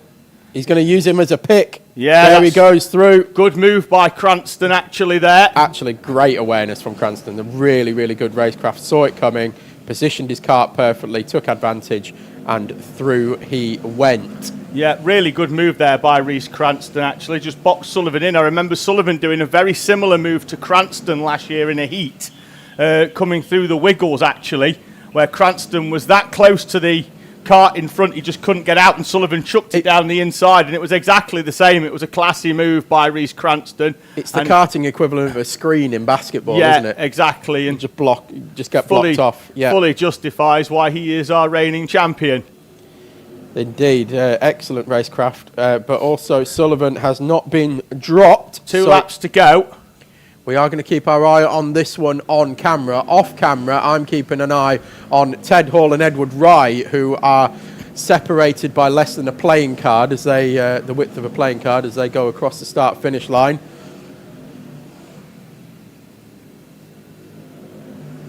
And also the fight in behind, which now Jordan Brown.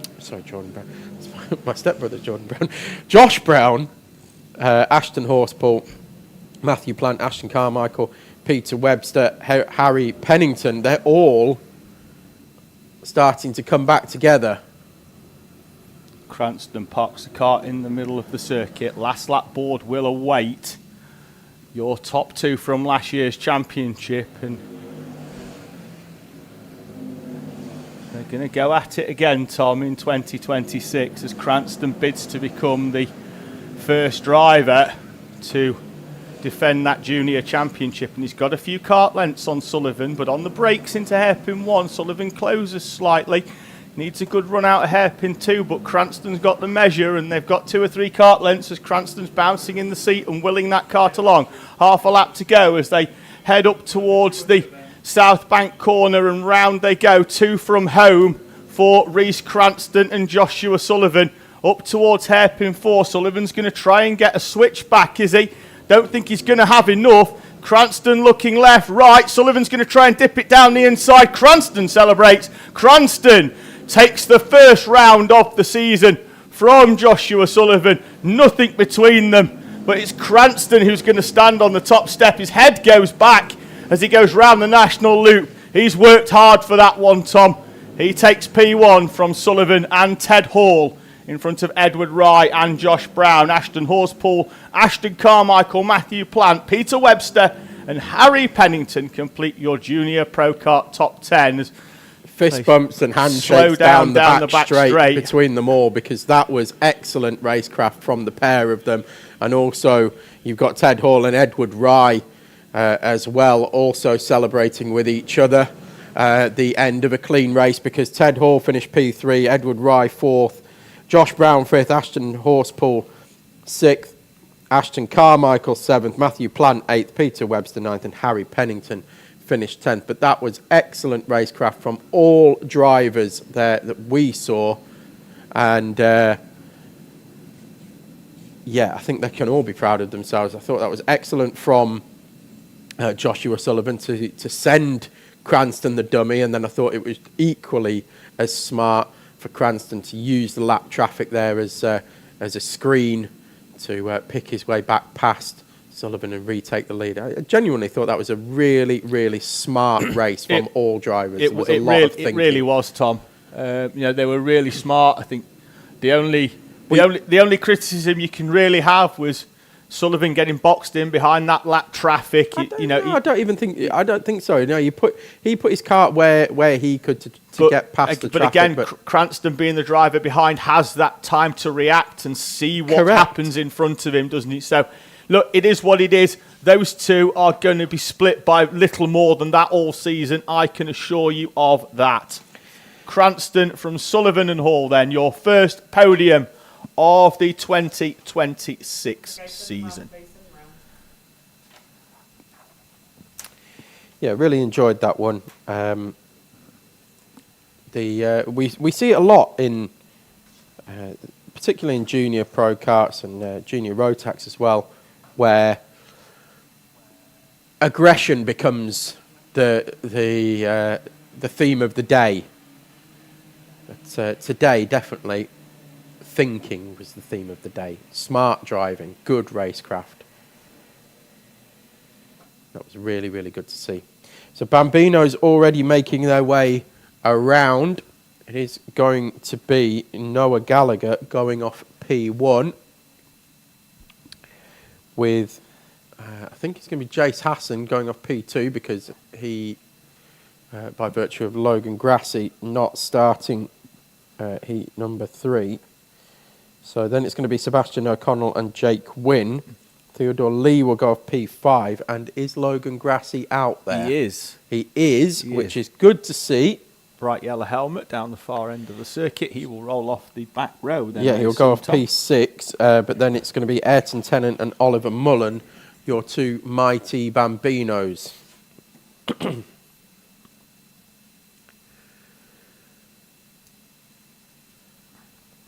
We'll just take their positions.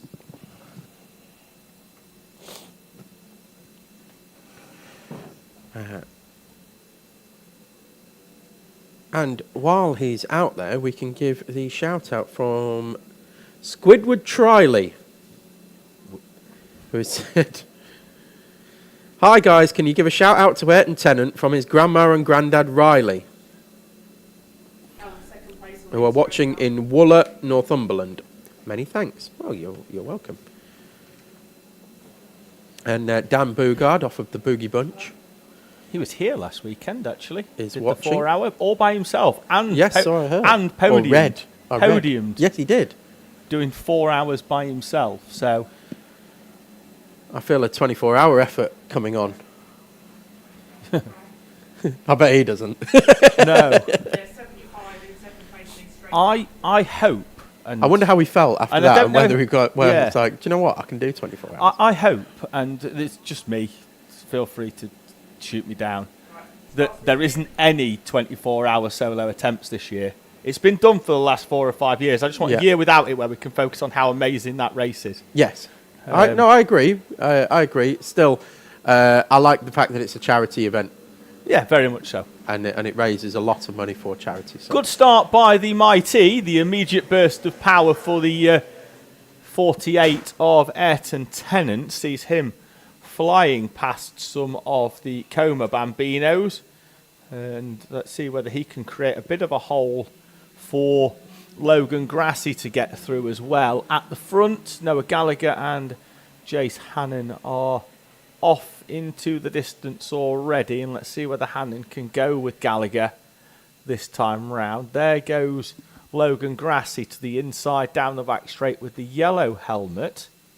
And he's going to tuck through, I think, is he? I think he will, because I think despite the extra power of that Might E, I think Ayrton Tennant's going to have too far to travel round the outside. And indeed that is the case. So Logan Grassi now will try and find the way past Sebastian O'Connell and into that trophy paying position of P3. Had a little sniff, didn't he, down there, down the inside, having another sniff here into the D chicane, and has to back out of that. You've got Ayrton Tennant there in that Mighty Bambino as well.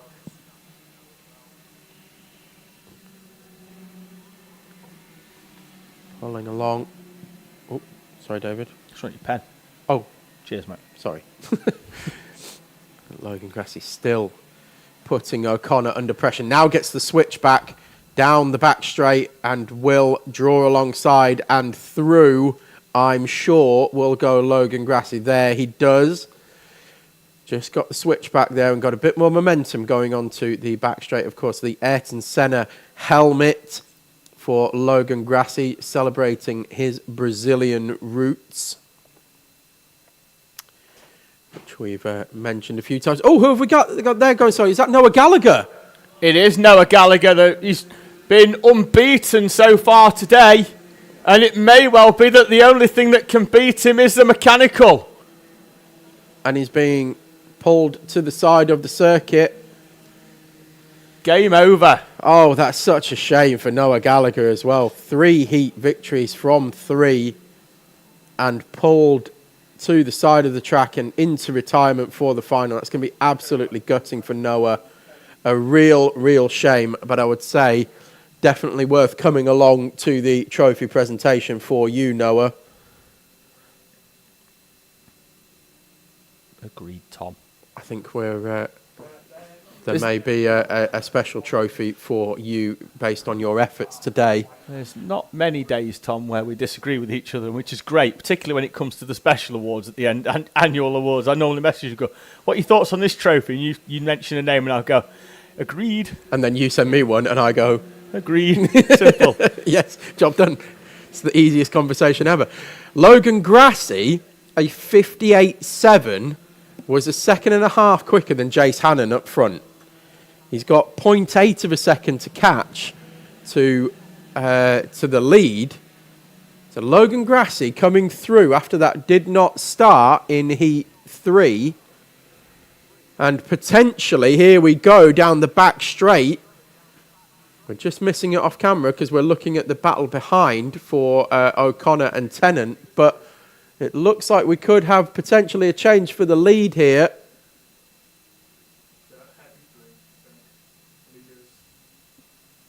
But it is actually Hannon just holding on. And now that Grassi's actually caught Hannon, kind of lost the momentum a little bit. Say it loads in Bambino. Easy to catch, not easy to overtake. Very difficult to overtake, although it draws alongside here into the D chicane. And he had a look at that a couple of laps before. And instantly, Jace Hannon has probably had a look behind and has suddenly found a second a lap in terms of pace. He went a second faster than he did the previous lap. Getting very dark here, David. I've said it earlier, but it really is. It looks like it's threatening with rain, but it's not forecast. Meanwhile, Logan Grassi now does draw alongside down the back straight, using his inner Senna. You saw it. You said it earlier. It was Senna and Mansell, Catalonia 92. Yes. Yes. No, 91. 91, the first year that Barcelona was used as a track, wasn't it, for Formula One? And it was similar to that then, heading down the back straight, and Logan Grassi taking the lead. Of course, that was 35 years ago. Just want to point that out. Damn. 35 years ago. We are old, Tom. like too old. Well, I mean, how old are the drivers here? What, 6? 6, 7. 6, 7? 6, 7? Every parent on the bank going, oh my God. So they're 6, 7 years old, which means most of them born, during COVID? Yeah. And now they're here racing.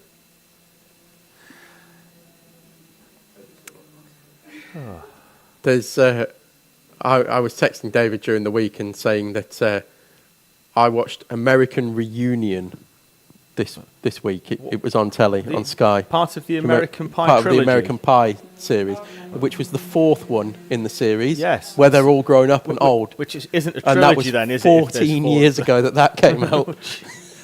Wow. I think I went to the cinema to see that. There's a young lass in it who is like I think she's like a senior in high school. The person who plays that is now 37 years old. It's like, my God. Now I feel old. Yeah. It's worrying times, isn't it? Very worrying times. I've still got the mental age of Logan Grassi. Don't do the lad an injustice. Oh no, he's wisdom beyond his years.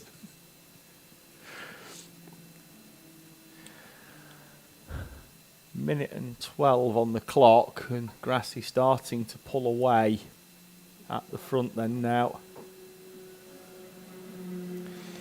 Indeed he is. Around about 0.4 of a second quicker that time around. Still holding the fastest lap of the race as well, a 58.4. So we are roughly a second quicker than what we were last year, or certainly Logan Grassi is anyway. It's really getting dark here. It doesn't come across on the cameras because the cameras obviously they automatically adjust the exposure to make it look brighter than it is.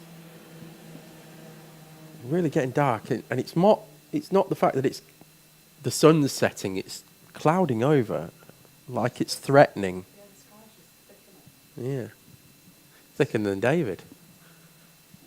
Cheers.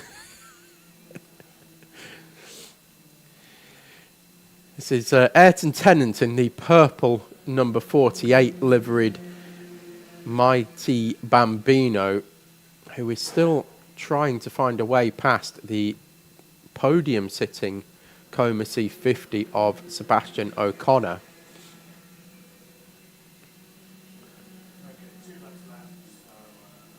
We head on to the penultimate lap.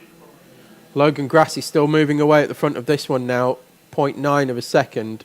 I mean, he's had pace all day, as Logan Grassi, apart from obviously the DNS in heat number 3. But heat 1 and 2, I think he had pace, along with Jace Hannon, in fact, to challenge Noah Gallagher, but just neither could find a way through. And Gallagher took all 3 heats, was leading this one when he pulled off into retirement as well. So a real shame for Noah Gallagher, but as we've said, come along to the presentation because I've got a feeling, a very strong feeling, that there will be a special recognition award coming your way for your efforts today. Logan Grassi starts the last lap and onwards towards victory here with Jace Hannon, an excellent showing on debut here at Teesside as well. Will most likely come across the line in P2 if it stays the way it is.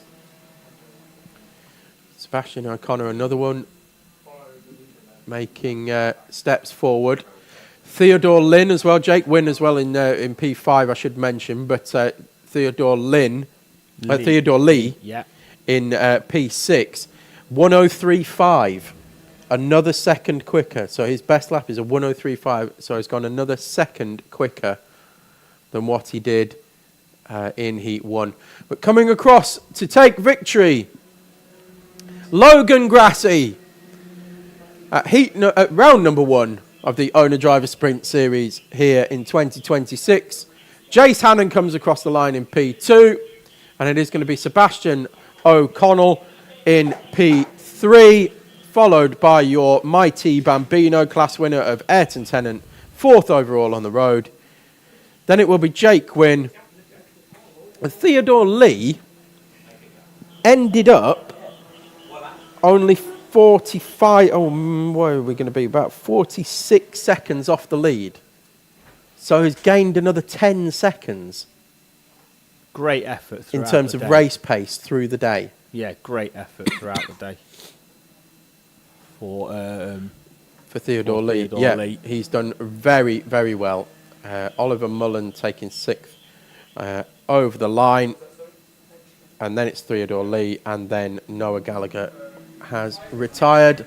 And Kart is being pushed back, so we're not going to need recovery of that, I don't think. Looks like we're about, potentially, we're going to be going fairly quickly into our Honda Cadet grid. Yeah, I know that. I'm just checking. Which will be pole position for Oscar Somerset.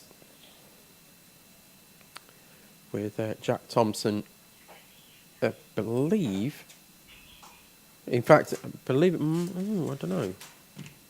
I'll need David to get a grid. We'll up. have a quick look. Can't really run under lights because they haven't practiced under lights, so it has to be like very dark before we do that.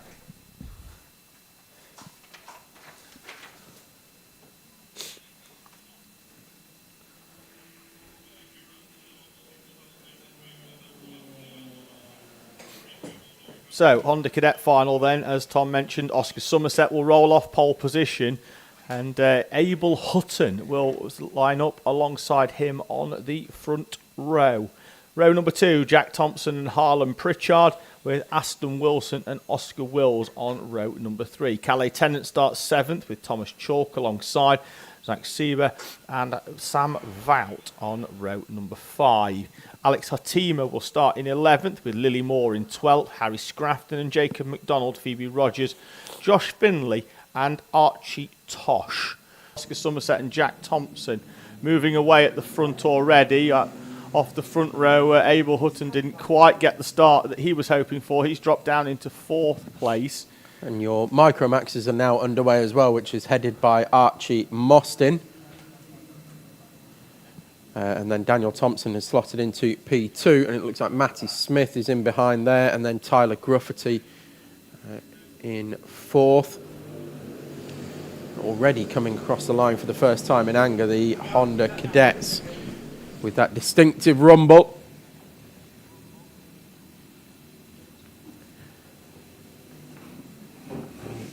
It's still Archie Mostyn leading the Micromax field as they come across the line for the first time flying. Are we back on now? Oh, we're back on. Oh, good. Hello, welcome back, everybody. Sorry about that. Had a bit of a technical issue here in the booth, but we're back on and back up and running, and the Honda Cadet and Micromax final is underway. That is Jack Thompson putting Oscar Somerset under an immense amount of pressure. And they have cleared off at the front of the Honda Cadet field. They have. They've even seen Abel Hutton get shuffled back even further behind Oscar Wills and behind the 15 of Thomas Chalk. Although Chalk goes wide at hairpin 1, slots back across. Those front 2 of Somerset and Thompson are well away to the tune of 2 seconds from the chasing pack. So they got that done fairly quickly in the opening couple of laps. Meanwhile, in your Micromaxes, Archie Mostyn still leading from Daniel Thompson, and then Tyler Grufferty is now past Matty Smith for 3rd place in that. And there goes Somerset and Thompson once again. They are clicking the laps off sharpish here in this one. Unsurprising that these two have moved away with the pace that they're running at. 48.296 that time around from Jack Thompson. Around about 9/10 of a second off lap record pace. The conditions aren't so favourable as they were earlier. Certainly not. Becoming very overcast here and the temperature dropping as well. They're going to have lap traffic to contend with, at least two leaders, Tom. Fairly sharpish into this race as they're catching up onto the back of the 51 micro. Somerset with a new fastest lap of a 48.0 brings them to now well within a second of the lap record. So pace coming to these two, and actually Somerset has now gapped Jack Thompson ever so slightly. A few kart lengths between them. Thompson's going to need to rely on some slipstream to hook him back in. Good move by Abel Hutton. Saw Thomas Chalk going down the inside of Oscar Wills and just waited for the switchback to come. Looked like he was going to get them both, but has only managed to get past Thomas Chalk. And then they go through hairpin 3 and 4, and that was Chalk coming back at Abel Hutton, who then, a wonderful slide job coming out of hairpin 4 and chops the nose off and retakes the position back once again. So a switch and then a switch back. Leaders have come back together, Tom, all of a sudden. So Somerset, who'd managed to break away, has been reeled back in. We'll keep an eye on that out the window as the next train of carts are catching up onto the back of some lap traffic down the back straight towards South Bank. Good awareness actually there from the 51 of Riley Whittaker Jenkins, just to allow the Hondas to come through. Anybody's game here, Tom, for the final step on the podium as it stands. Micromax, barring any issues, it's going to go the way of Archie Mostyn, I would say, fairly comfortably. He's now leading this class by 1.6 seconds. In fact, 2 seconds from Daniel Thompson. But Tyler Grufferty is putting Thompson under an immense amount of pressure. Matty Smith, another half a second back. Oh, contact at hairpin number 1. I don't know if it's caused too much trouble. In fact, it's the one who did the contact may well lose out here. It was Oscar Wills, went into the back of Harlan Pritchard and picks up a contact warning for good measure. Harlan Pritchard is not one that we've really mentioned too much today. No, he's been there or thereabouts, but he sort has of gone under the radar for very a podium, much and under then the radar. At podium time, he's there, isn't he? Well, that's when they award the trophies. That's the time you want to be popping up. Don't get trophies for heats. Exactly.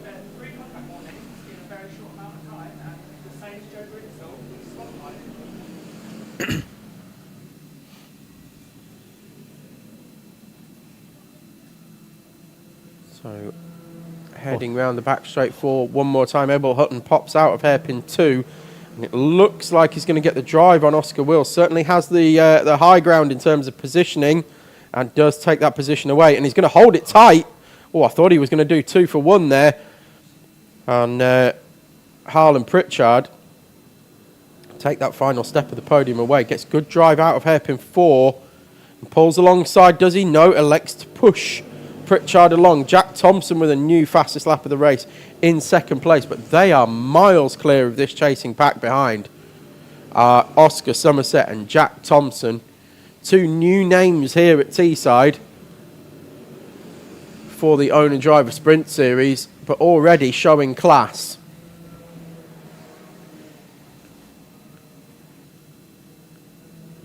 They are heading down the back straight, 2 minutes plus a lap to go. We're looking at the battle for 3rd place. I'm keeping my eye on the battle for the lead as well out of the commentary box window, because Jack Thompson is still putting Oscar Somerset under huge amounts of pressure. Oh, Abel Hutton up and over the curb there on the inside of the dogleg over the start-finish line. Got squeezed down there by Harlan Pritchard. Went for a gap that was never really going to be there, and it's ended up costing him a position. Pritchard's got a bit of a gap as well, and it's a gap with 1 minute and 25 remaining that's going to be a tough one for these drivers to reel in. It cost Hutton a lot of momentum, and Wills had to go around him. A lot of new drivers here this weekend, Tom, and it's good to see many of them acquitting themselves well here at Teesside as we... Well, in the Micromax as well, Archie Mostyn still moving away at the front of that one. Looks very comfortable at the front, but we've got Daniel Thompson, Tyler Gruffity and Matty Smith getting very close together in that one. I thought Pritchard was going to be clear, Tom, here, but he's been reeled in by Wills, Hutton, Chalk, Aston Wilson as well. He's had a really good weekend, Tom, Aston Wilson, in that number 66 after a front row start in Honda has been a mainstay inside the top 8 throughout this race day. He's been one that I think he's improved a little bit over the winter, as we've got a move visit there by Hutton down the inside. Don't think he's going to be close enough on Oscar Wills, and indeed he isn't. Leaders will come through and should have enough to get another lap in here, Tom. 2 laps to go then in Honda. Oscar Somerset with a gap of 3.5 tenths of a second. You keep your eye on the Hondas. I'm going to keep my eye on the Micromaxes. Abel Hutton on Oscar. Oh, Abel Hutton, Oscar Wills. They were side by side into the D. I don't think either of them at fault there. They were level on entry, side by side on the way through between the 17 and the 163. But it has given Harlan Pritchard now that gap that I think will be enough for him to hold on. Leaders might encounter some more lap traffic before the end of this race. They're heading up round hairpin 3 and 4 now, and indeed I think they will, and they may well find it in the single file section of the circuit, and it's not really where Oscar Somerset will want to find that traffic, Tom. He's just got to find a way through, and he's got to find it through cleanly. Again, good awareness by Matty Smith, I think this time by Riley Whittaker Jenkins, in the 51 to move out of the way. Yeah, the other 3 in Micromax, they are still as they were. I thought Pritchard was going to have done enough to break away again, Tom, but they've reeled him back in, and that 3rd place is anything but set in stone. Out of South Bank, though, with 2 corners from home. Oscar Somerset's first trip to Teesside Autodrome has been full of success. The 144 brings his kart to victory lane. Oscar Somerset from Jack Thompson in Honda. Out of the final corner for 3rd place. It looks like it is going to be Harlan Pritchard, but he's going to be run hard by Abel Hutton. Hutton tries to draw alongside. Pritchard to the podium. Somerset, Thompson and Pritchard taking the trophies from Hutton, Wills, Chalk, Wilson, Tennant, Vout and Scrafton. Over to Micro. Well, Thompson and Gruffity have just changed places because of traffic down the back straight. They were lapping the Hondas, or coming through the Honda field. But now they've come through, and it is going to be Gruffity. I believe he's going to take it from Thompson. And Matty Smith, I think, has gone off at the exit of hairpin 4. Just going to get them over the line. So it is Thompson from Gruffity, and then Matty Smith was unfortunately the one who has lost it on the exit of hairpin 4. Went for a gap, went for a move there, and just lost it, unfortunately, on the exit of hairpin 4. But will recover and take the checkered flag, and will take 4th place in class because Archie Mostyn has taken overall victory in the Micro Max class. So congratulations to Archie Mostyn. Congratulations to Oscar Somerset as well for your victories in classes. L Pen.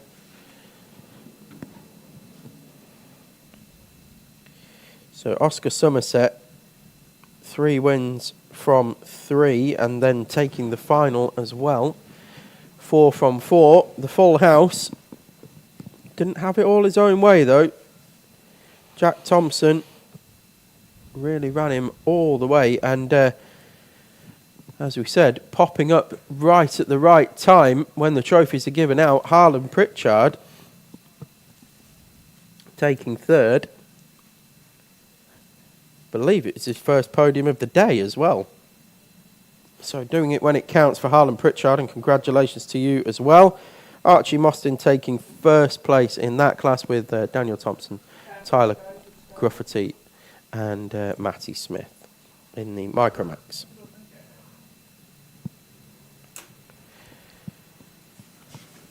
So, George Allison will lead us round overall in the Intermax. Then it's going to be Tom Nichols, Jensen Charity, JJ Allen and Max Platts with Freddie Battersby and George Wilson. Allen picking up that heat penalty, Tom, in heat 3 for running Nichols to the inside of the track down the back straight with a few corners to go. I picked up a penalty for that. He did, yeah, 5 seconds for contact driving. Okay. According to the results. Well, if I remember rightly, I said earlier on, I think it was Lennon French and Max Shields did it in Junior Pro Kart, and I believe the same penalty was applied then. So we are consistent here, which is more than you can say for Premier League referees. So fast start for R200. They pretty much crossed the timing line at race pace. Yeah, I'm expecting a new lap record here for R200s on the opening lap. Of course it will. They've missed the D chicane and they were flat out. Started at 60 miles an hour.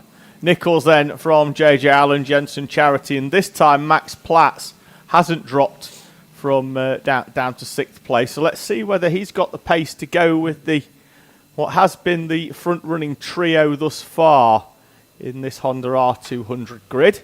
I've already filled the notes in for who's won the Rotax class. That's a bold strategy, Tom. If you've got an Rotax, please do come along for heat number 2. Yeah, let's see if you can give George Allison a race. Looks like George Wilson had a bit of an excursion up the bank at South Bank, went high and wide. And not so handsome. No, so he's That's lost not a comment on George Wilson, that's a comment on the line he took through South Bank. So he lost a bit of time there.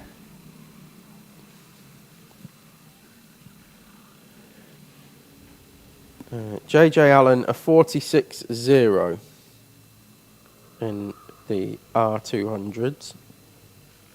No idea if that's a lap record or not. I expect it's going to be very close.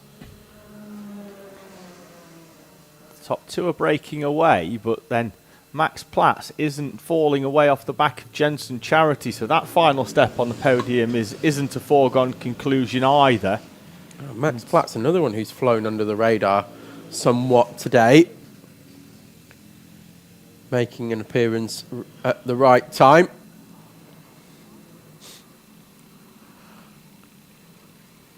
It's one of those that we see in Formula One at the moment where qualifying isn't as important as it used to be, and particularly when you consider that the points are paid out on the Sunday. It's not as important to qualify well anymore, as long as you get a good start and you can use this strategy to overtake, which seems to be what's going on here. Pop up at the right time when the points and the trophies are paid out. Championship positions will be yours. That's a Tom quoting Bible there. the karting Bible. Karting Bible.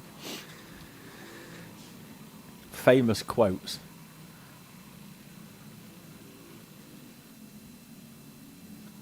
So 4 minutes in to what has been a fairly serene final so far, but you can only imagine that a Sunday drive for Tom Nichols. That those at the front, particularly JJ Allen, are just biding the time and trying to open up as much of a gap as possible. And speaking of gaps, Jensen Charity has done just that and opened up a little bit of respite to Max Platts, who went with him early doors in this race, but hasn't been able to stick with, but is looking comfortable now in 4th place. Was that a waved yellow down the far end? No, I think it's just the marshal picking his flag back up. We've got Freddie Battersby in P5 in class and George Wilson P6 as well. Honourable mentions. Their times seem to be coming down as well. George Wilson, of course, had the excursion at South Bank on the opening lap, but I'm fairly sure that their lap times have been getting quicker throughout the day.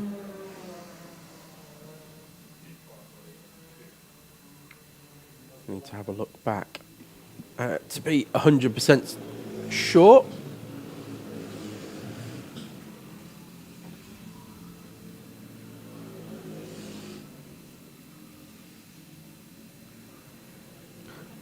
Allison there with the fastest lap overall, and his personal best as well with a 45.697. To be fair to the Hondas, not a million miles off the back of that actually, with 45.8s apiece for Nichols and Allen. A good pace between the two of them, and less than a tenth and a half back to Jensen Charity in fourth place as well in terms of lap times on the previous. Well, everything that I said at the start of this race, I take it all back, because they're now going quicker than they did on the opening lap of the race. Well, to be fair, I thought they'd gone through. Maybe just it was a very, very fast start, wasn't it? And they're missing out the D chicane as well. But obviously, tyres wouldn't have been up to temperature, so.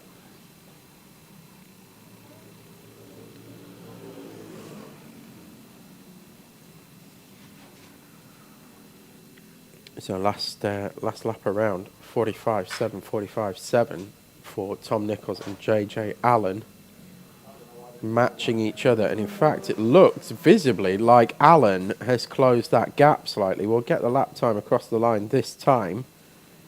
He's pulling alongside, so he's definitely closer.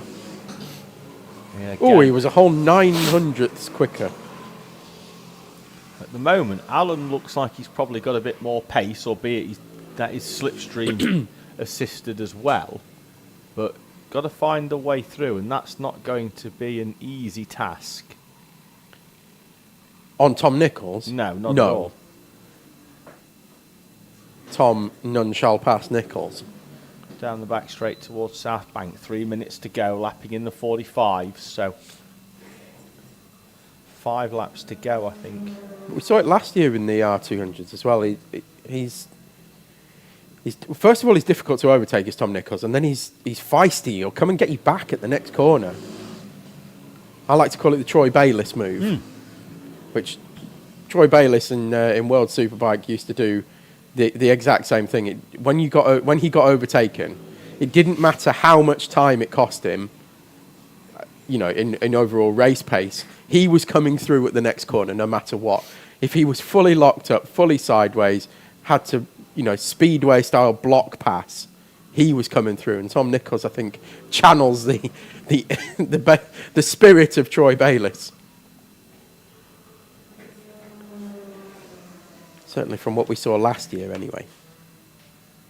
Allison going quicker and quicker at the front as that into Rotax picks up some heat into the motor.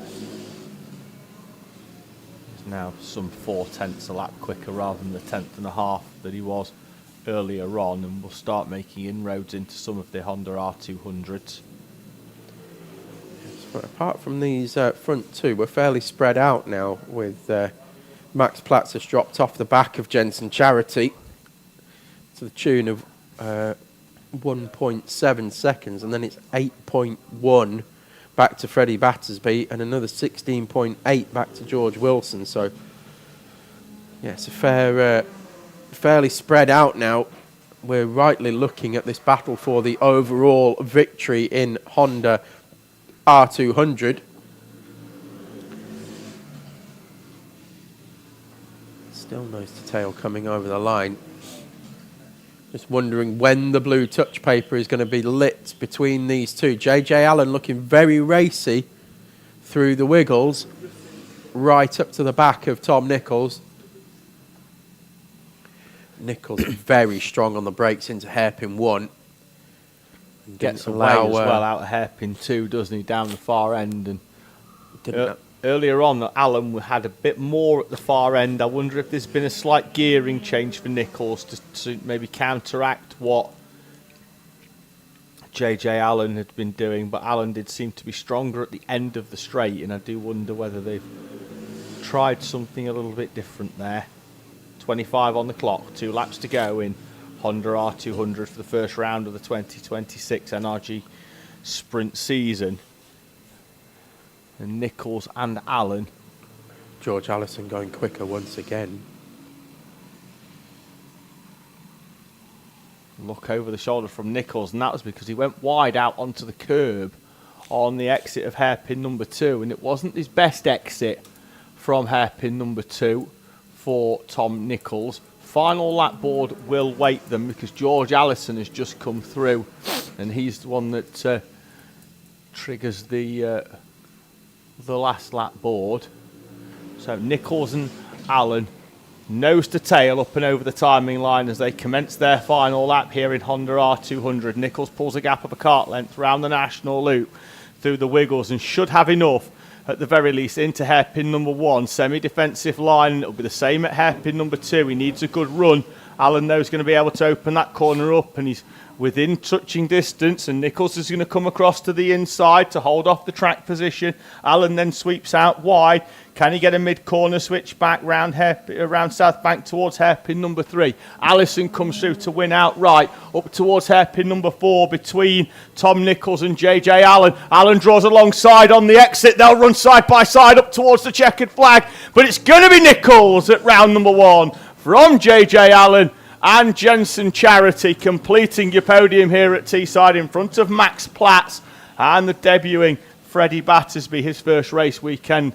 A very creditable P5 and not a million miles behind the leaders either. Good effort for Freddie Battersby. George Wilson has already seen the checkered flag as he was overtaken by the Intermax of George Allison with a few laps to go. So Allison with the outright victory. R200, the two leaders split by a tenth of a second, but it goes the way of the 74 of Tom Nichols from JJ Allen and Jensen Charity. That's your top 3 and your R200 podium. So 3 races to go here today. Junior Rotax will be up next, followed by Senior Rotax, and then our blue ribbon event of the Senior Pro Kart. We're going to need to get them underway fairly quickly because we've got, well, about half an hour of daylight. Throw them all out together. Mixed format. Yeah, it was light here last night. Well gone 6 o'clock. Was it? Yeah. But I'm still a big fan of mixed format racing. Get the Rotaxes and the Pro Karts all out together. Be like Le Mans. Like the LMPs whipping through the GTs. Right, here we go then. Jake Grufferty on pole position. 3 heat victories so far today with Jacob Carnes alongside Alex Lynn and Jaden Stonehouse. Max Hall and Ted Hall, despite a retirement for Hall, he got to half race distance and picked up some points further down the order. Next to me, Ronnie Harrett and Cameron McNeil, Daniel Ziad and Adam Causer with Logan Pebbody and Henry Armitage, Joey Swan and Mark Laredo Gomez. But I'm not seeing a Joey Swan out there, Tom. No bright orange helmet, so we're down a Swan. Oh no.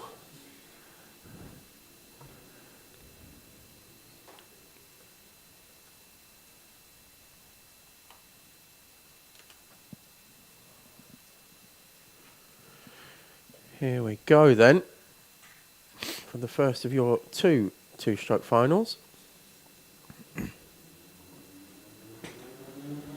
Green drops, we're away in racing as they run up towards the national loop. Grufferty will lead us through. Lynn's going to try and get to the inside, but Carnes sweeps all the way around and holds on to second place. Stonehouse also remains in 4th place. The one who's lost a few on the opening lap. Again, drives off the outside. Ted Hall loses a place and then takes one back off Ronnie Harrer and immediately tries to send one down the inside of Daniel Ziad as well. That door was never going to be open. He was a little bit too far back and he has to be content with 7th place on the opening lap. Lovely move from Jacob Carnes around the national loop to not only find a way around the outside but to find himself a gap to slot into P2 as well. So excellent driving on the opening lap from Jacob Carnes. Alex Lynn comes over the line in P3 from Jaden Stonehouse in 4th. Max Hall, Daniel Ziad, Ted Hall, Ronnie Harrer and Cameron McNeil, and then Henry Armitage round out your top 10.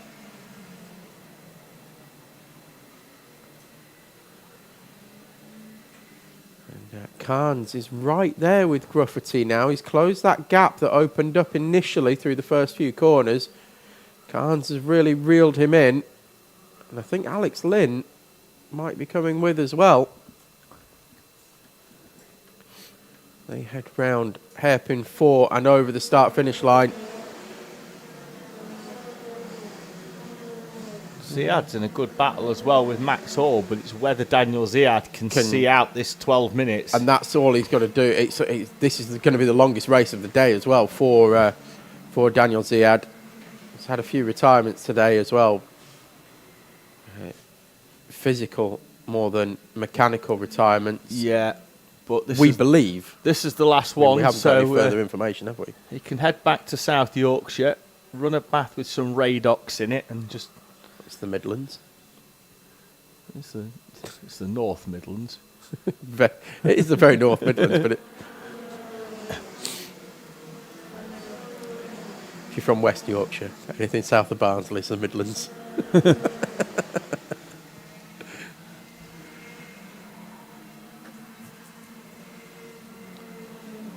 Oh, leading trio, all sort of concertinaing together. That's not going to Yeah. do the front fairings much good. In a pippity pop. Speaking of popping out, I thought Alex Lynn was going to pop out of the slipstream there. So as you were, still waiting for this one to come alive. They've all come together. Jaden Stonehouse is not far off the back of this trio either, you know. No, personal best from Stonehouse. Ziad's found a way past Max Hall. Stonehouse was only a tenth and a half off what Jake Grufferty did that lap as well. So if these three start fighting, you've got to think that Stonehouse and Ziad and Hall are going to come back into it. We should just call them Max and Ted, shouldn't we? Max really? and Ted. Max and Ted. Ted and Max. Their excellent adventure.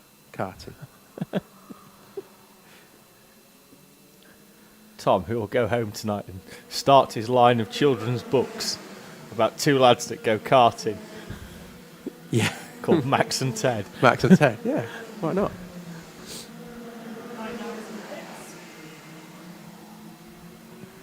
Who was in? And Daniel Ziad Oh, bails out yes. of P5. Had a great start to that final as well, did Daniel Ziad, but has come into retirement. Jacob Carnes, new fastest lap of the race. I think they heard Jaden Stonehouse was starting to make some inroads into them and have instantly put 4/10 of the lap extra speed as Jake Grufferty. Carnes matched and beat it, and Alex Lynn went right with, and then the same again on the following lap as well, 41.7, 41.8 and 41.7. Lynn's still got the pace to win this, Tom, in third place. He's more than matching those two Any in of these front. three can win it. It's just a question of whether they can pass. Yeah, Grufferty, who's had 3 heat wins so far, has proved a formidable outfit. I think you can start to see on the camera now as well just how dark it is getting on track because the exposure's like turned up to 11. We do have tinted windows in here, Tom. Oh, yeah. It's still dark though.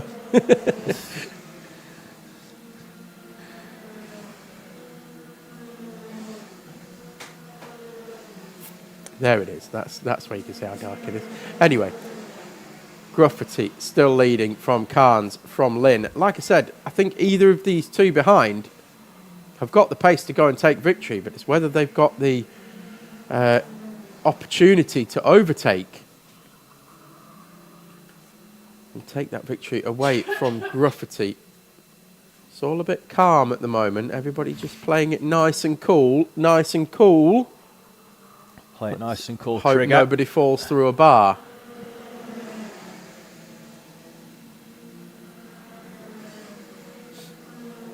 I showed that clip to my American friend last week. Never seen it before.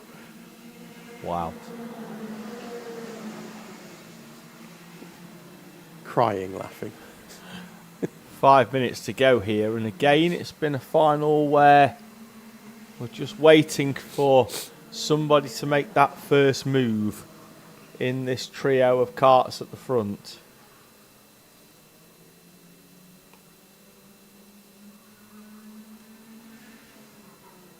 Yeah, we're in that stalemate phase, aren't we?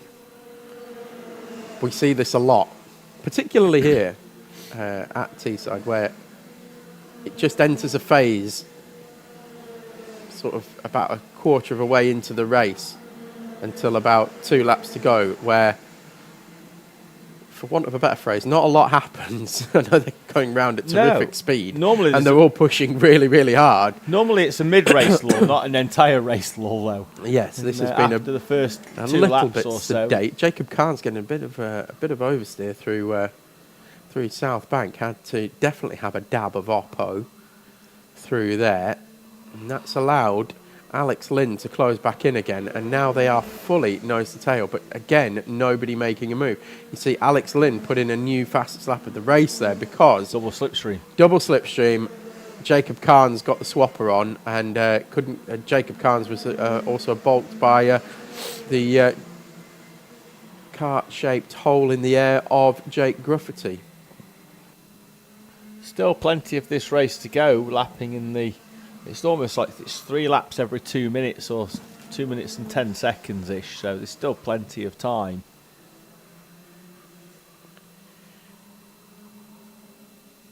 You know that meme of like the guy poking the thing and it's like, do something. Do something. That's kind of what we're waiting for. I absolutely know that these 3 are pushing as hard as they possibly can every single corner. Just need somebody to send it. The speeds they're going as well, though, with the G-forces and the amount of grip that these karts have, it is proper physical, this. You don't want to take a risk, because if you do get it wrong, it's going to be very painful. Pitting has been the number 80 of Mark Laredo Gomez, so we're down to 10 runners in this junior max final.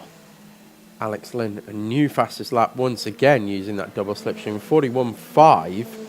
4/10 off Finley Watson's lap record, which was, you said earlier, didn't you, 2022 for that one?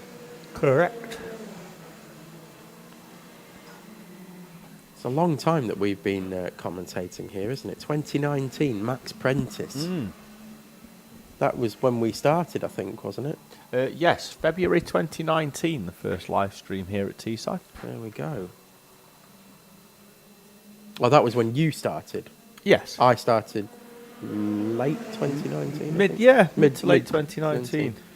Of course, the first few rounds taken by the Formula 2 commentator. Yes. I mean, he's not gone on to do anything with his life after commentating here, has he? No, two rounds with me, and then went on to do F2. Yeah, not bad. Well done, Chris. I know you do tune in from time to time, but we do love you, and of course we do speak to you very occasionally as well. Still, when you're not mixing it with the stars. Yeah, I think I missed a round then. Did a round with Mather, and then a round with you, and then a few partnership was formed. Well, no, and then I think I did 2 rounds on my own to finish the season off. Bearing in mind that was my first ever year of commentary. I think I was 5 rounds in, and Luke said, "Do you want to go on your own?" I'm like, "Well, we will." And then a partnership was formed, Tom, at the end of that season.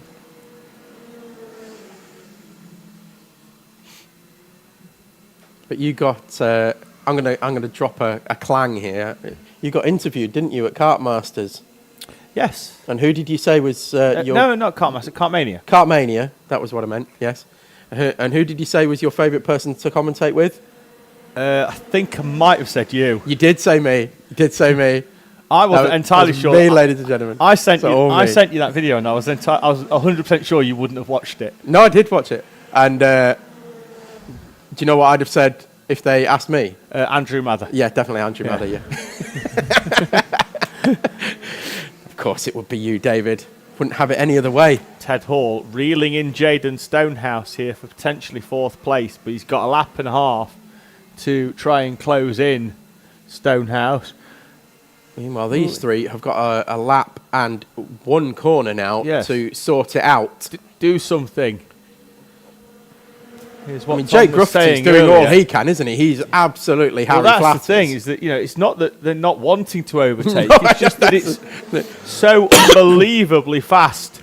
And they're so evenly matched. Pace. Ted Hall is right up onto the back of Jaden Stonehouse. He's had a 3rd place already in Junior Pro Kart, and I think he'd quite like 4th place in Junior Rotax as well. And down the inside, 2-Kart Teddy's going to take 4th place away from Jaden Stonehouse, leading trio around hairpin 3 and 4 as Stonehouse tries to come back at Ted Hall. Jake Gruffity over his shoulder is going to hold off Jacob Carnes and Alex Lynn at the flag. Out of hairpin 4, it's been a good run.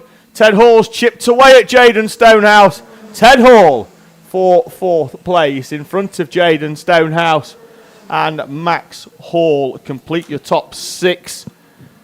And then it's going to be Cameron McNeil, Ronnie Harrer in 7th and 8th, Logan Pebbody with Henry Armitage completing your runners, because Mark Laredo Gomez and Daniel Ziad are already in pit lane. Full house for Jake Gruffity, 4 from 4.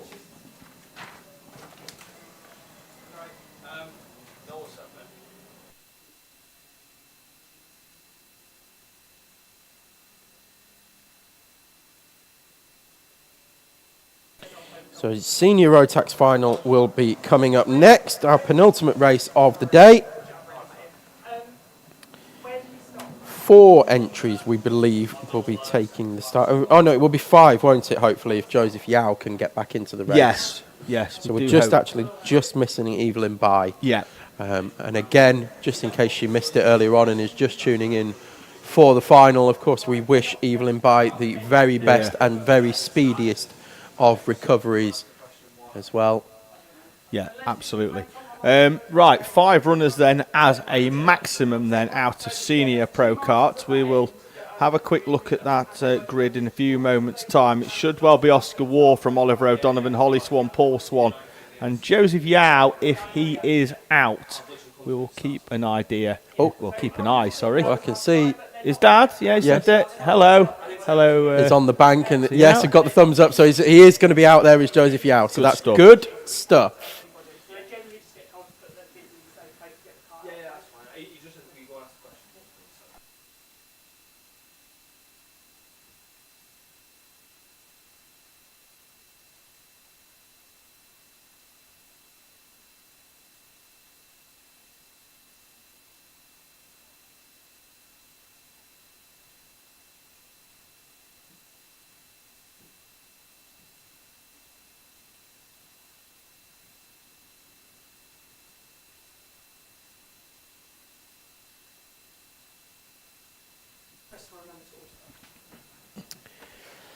I'm just awaiting the Senior Rotax being given the all clear. Yeah, sorry, we're good to go, good to go. And the green flag waves from the dummy grid. And they head out. The 2 races to go. 5 entries in this one. As David said, Oscar Waugh. Then it's Oliver O'Donovan, Holly Swan, Paul Swan, and Joseph Yao. Got a different helmet on again, Joseph Yao. Yes. He alternates between the black and the green, doesn't he? I think clear visor. Well, it's not as bright as it was earlier, and clear visor, I think, for Joseph Yao on that black helmet, or as they like to call them, rain helmets. Right. Rather than changing the visor on, they have a rain helmet, yeah. which is normally their old helmet, Yes. that they put a clear visor on. Correct. Well, if you're my daughter, you just buy multiple expensive helmets and then stop racing helmets immediately. Or if you're me, just get loads of visors. Yeah. Just change them. Various tints, various colours. I think Yao might have got enough heat in them tyres now. No. Can still Well- do a few more weaves. Look, there you Well go. warm. And we're away, and almost in a grid order as well. Staggered formation. There goes Oscar Waugh through and takes the lead from Oliver O'Donovan. Paul Swan had a good start, and both him and Yao have jumped Holly Swan, who again didn't get the best of starts, but came through fairly quickly in heat number 3. Joseph Yao pulls alongside Paul Swan down the back straight and takes 3rd place away from Paul Swan. Holly Swan already lining up a move as well. Can't get that one completed on UPS. That's Uncle Paul Swan. And leading across the line, Oscar Waugh. O'Donovan still able to go with. Ooh, Holly Swan. Had half a look down the inside of the national loop. Needs to go full send, I think, down this back straight. Get a good move. Caught a bit of the inside curb out of hairpin 2 and still can't get the move completed on Paul. And the front how you three do are it. driving away. There she goes, down the inside, now into hairpin 3 and takes 4th place away. Textbook tap and take on your uncle. Oh, is that what it was? Tap him wide No, halfway. the old bump and run. Tap him wide halfway around South Bank and go through the gap you've created. Quality. The old bump and They'll run. have it. They'll iron it out later when Yeah, Paul sure. says, "Well, when you're You're change- not having a lift home. yeah, You can walk. yeah, no new chains." They head round hairpin 2 and on to the back straight. Let's see what Joseph Yao's got left in the tank here this weekend. Of course, not taking the start in Heat 3. Will have slightly fresher tyres, if you can take any kind of positive from not starting a heat. He was faster than Oliver O'Donovan on the previous lap, Tom. Yes, he was.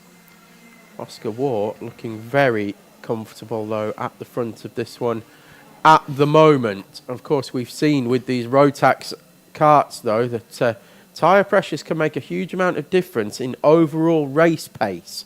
So what you see right now in the opening few laps could be very different to what we see at the end of the race.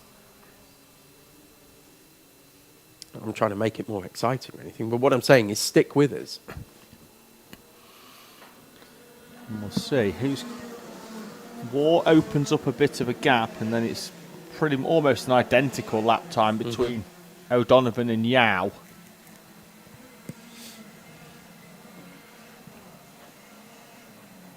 So Oscar Waugh, after a year out really from racing here at Teesside, kept his eye in with a couple of Enduros and the odd 24-hour race for good measure, but spent last year focusing on his schooling. And now moves up into seniors and leads is over the timing line. Although O'Donovan, a fraction faster, starts to take a few chunks out of Oscar Waugh. Yeah, but, half a tenth, wasn't it, really? And Joseph Yao, again, very close. Holly Swan, actually, very closely matched as well. All 4 drivers within a tenth and a half of each other that lap around. Extremely closely matched. I know normally in senior Rotax as well, particularly in the national meets and things like that, you see quite a big field spread over the course of 8, 10, 15 laps. But, these 4 are so closely matched, and in fact all of them went significantly quicker, with the exception of Holly Swan that time around. They all found 0.2 of a second.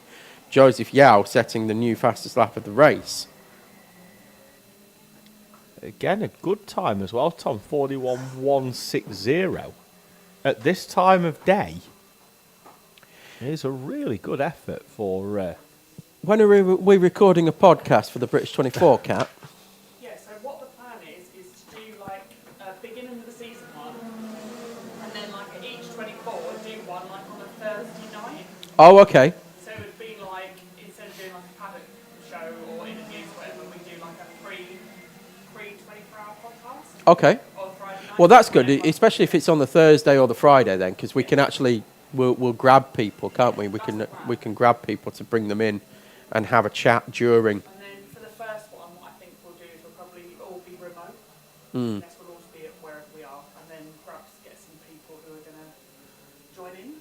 No problem. Well, I've got podcast gear at home So that's more than I've got. because, well, I've got a decent mic. It's not mine. It belongs to the missus from when she was podcasting. But yeah, Yep, never Got- done a podcast, but got I the think gear. that it'd be good. I think it'd be good, and I think that having that like free event event, like, thing going out would be good.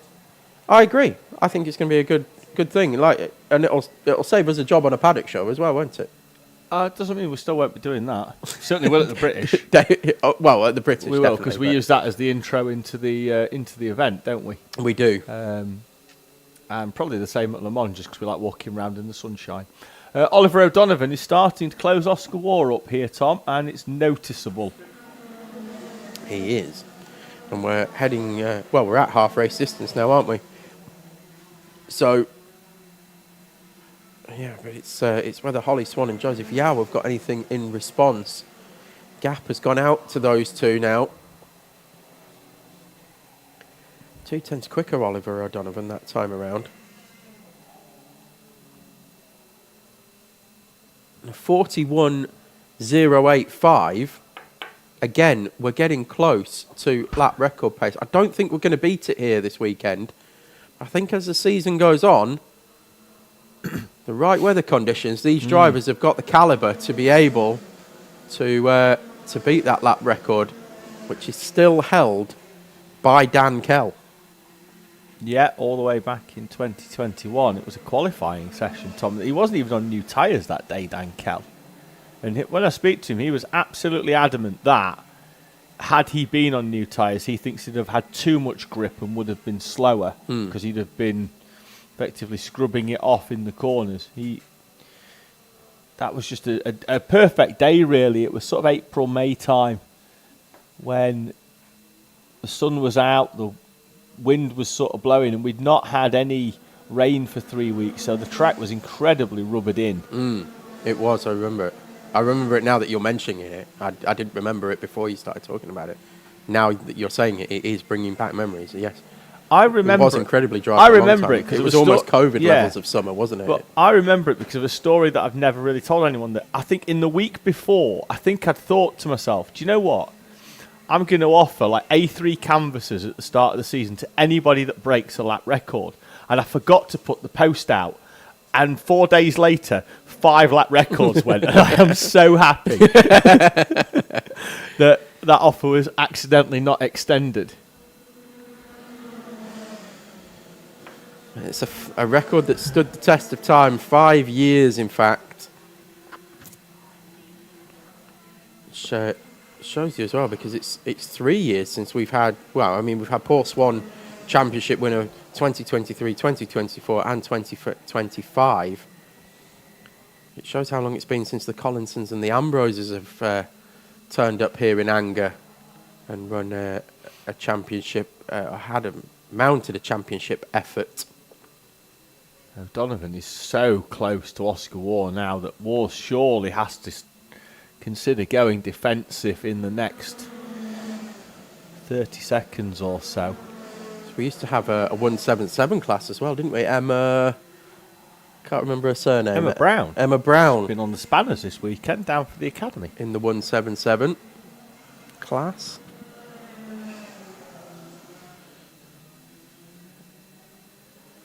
Oliver O'Donovan has caught now Oscar War. As we start to get into the closing stages of this race. Joseph Yao, a distant third now, I think it's fair to say. But comfortable in third place. Because there is a gap of 1.3 seconds. As they come out, just waiting for them to come over the line. 1.3 seconds to Holly Swan. I'm fairly sure Oliver O'Donovan's not going to settle for second place. Well, we've got a minute and a lap to find out. So what's that, 2 and a bit laps to go? Yeah, if juniors from last year is anything to go by. 2.5 still to go. Those bright blue minty gloves to go with his minty coloured visor.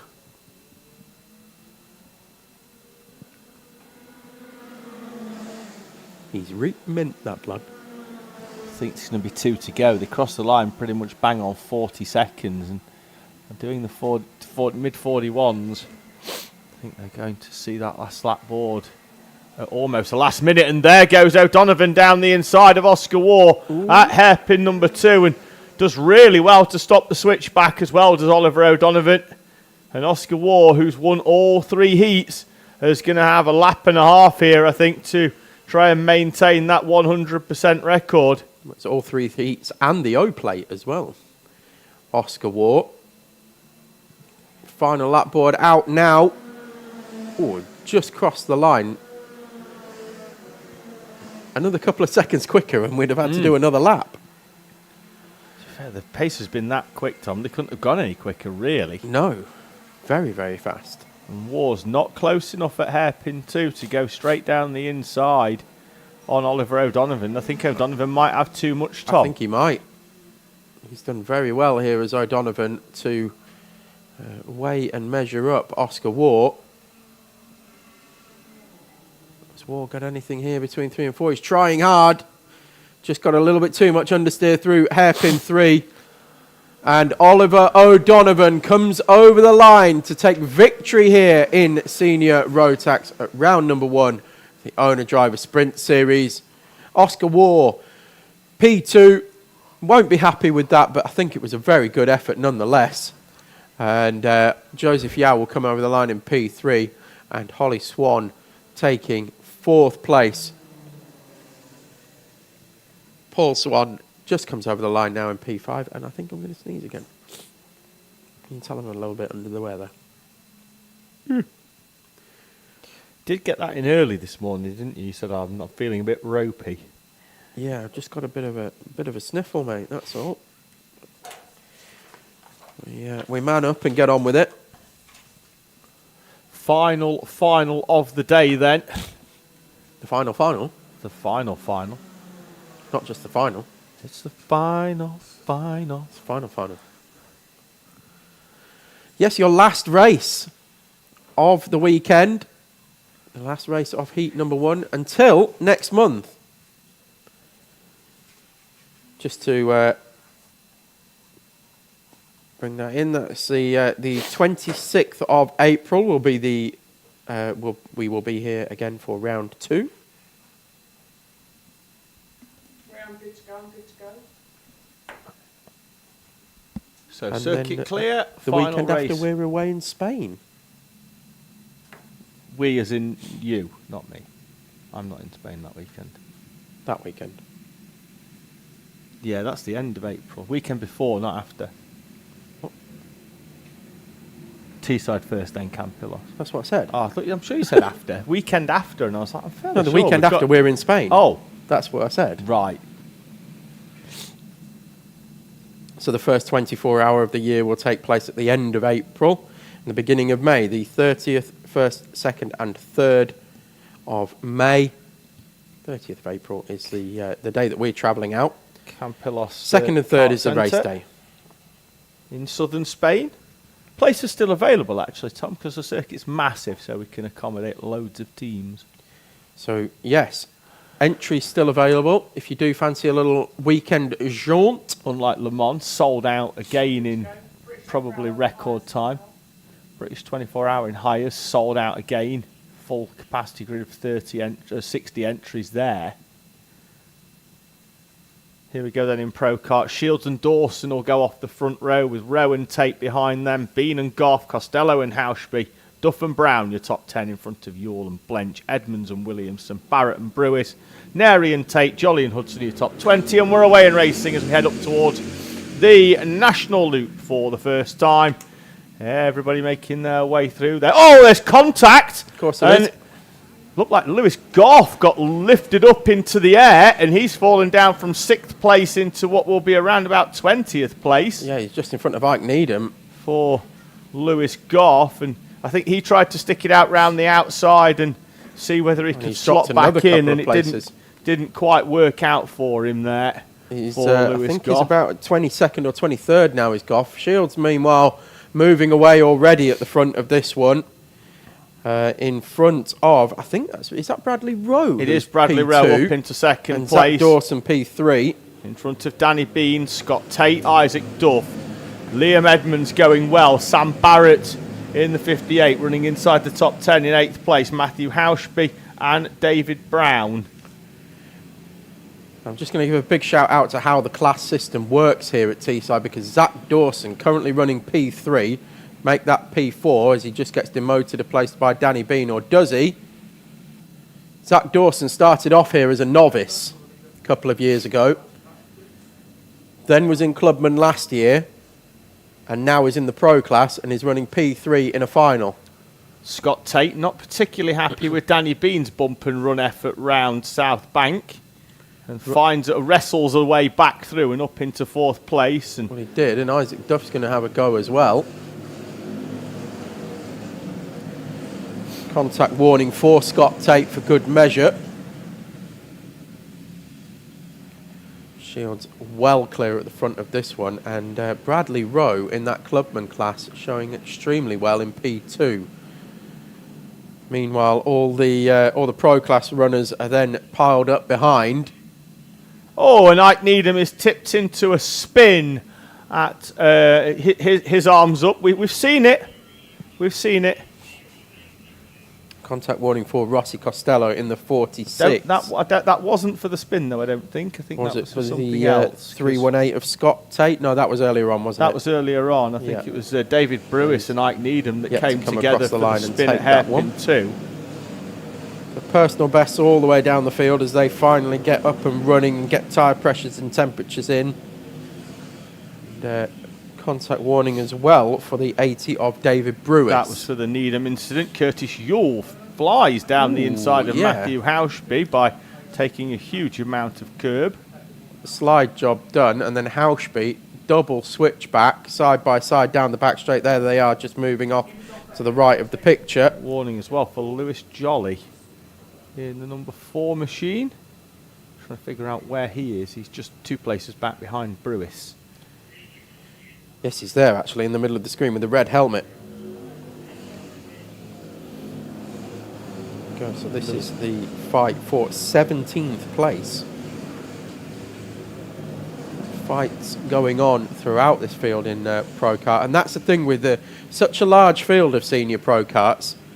Always somebody to play with. Yes, there always Matthew Hauschby is, well, for want of a better phrase, fired off by Curtis Yule.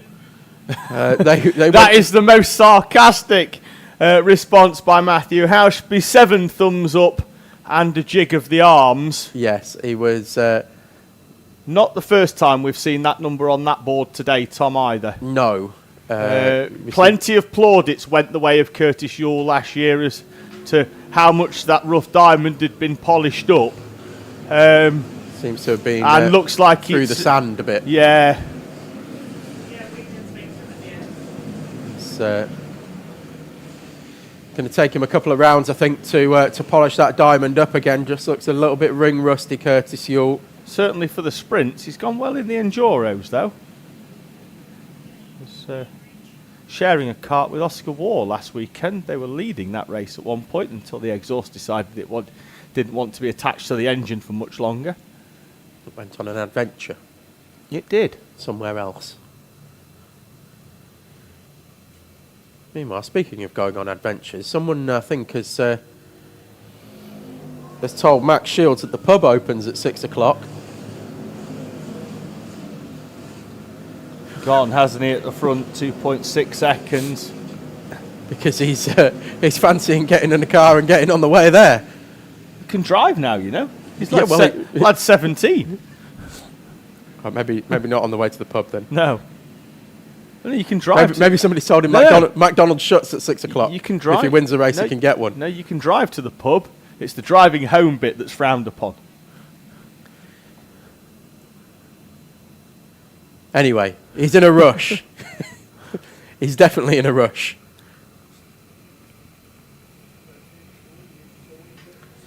But no, we haven't congratulated him on passing his driving test yet, actually, have we? No. Well done, Max. Congratulations. Bradley Rowe still holding off Zach Dawson and Scott Tate with Danny Bean just behind. I'm wondering if when he got the pass from his examiner, did he go full Ricky Bobby and say, "There's your mother flipping driving test"?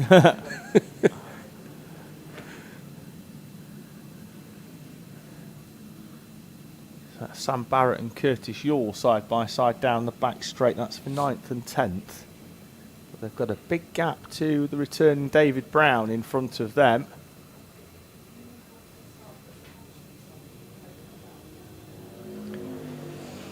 Shields setting a new fastest lap on the previous lap, 46.470. So we're a second off what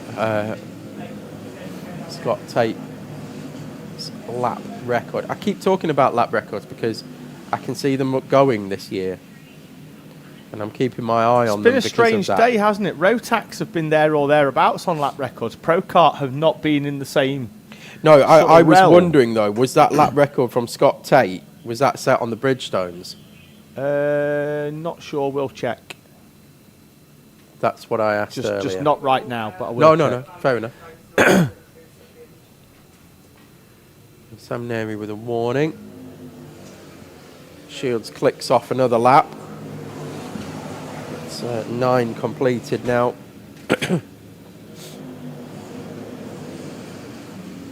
Bradley Rowe is starting to come under pressure now from Zach Dawson and Scott Tate and Danny Bean and Isaac Duff.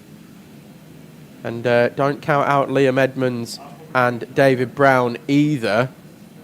But Bradley Rowe has looked pretty comfortable at the front of this one for second place. Basically anybody other than Matt Shields. He's looked pretty good, but Zach Dawson is now right on his tail. And another contact warning has gone out as well, this time for Lewis Goff in the 66, who is recovering back through the field and is up behind Sam Barrett in the 58, who is 10th. So Lewis Goff on the verge of cracking back into the top 10 after dropping all the way down to about 22nd. Yeah, P20 on lap number 1. Yeah, I think he got a couple of places back on that lap, though. I'm sure he dropped down to and about that's Barrett 22nd. up on the grass. Goff went down the inside, and Barrett tried to stick it out round the outside, and that did not end particularly well for the... Meanwhile, Scott Tate has passed Zach Dawson for P3 now. It's the final step on the podium, and Danny Bean looking very racy on the back of Dawson as well. Second place in Pro, though. Yes, but it's Zach Dawson coming under increasing pressure now. He was looking pretty racy on the back of Bradley Rowe, but that's now been turned on its head. Isaac Duff right there as well. He's having a good weekend. Another one who's gone under the radar slightly. But got the smell of a podium in the air for Isaac Duff. Close enough, isn't he, at the moment? Shields will come through with 1:44 on the clock. At least another couple of laps in.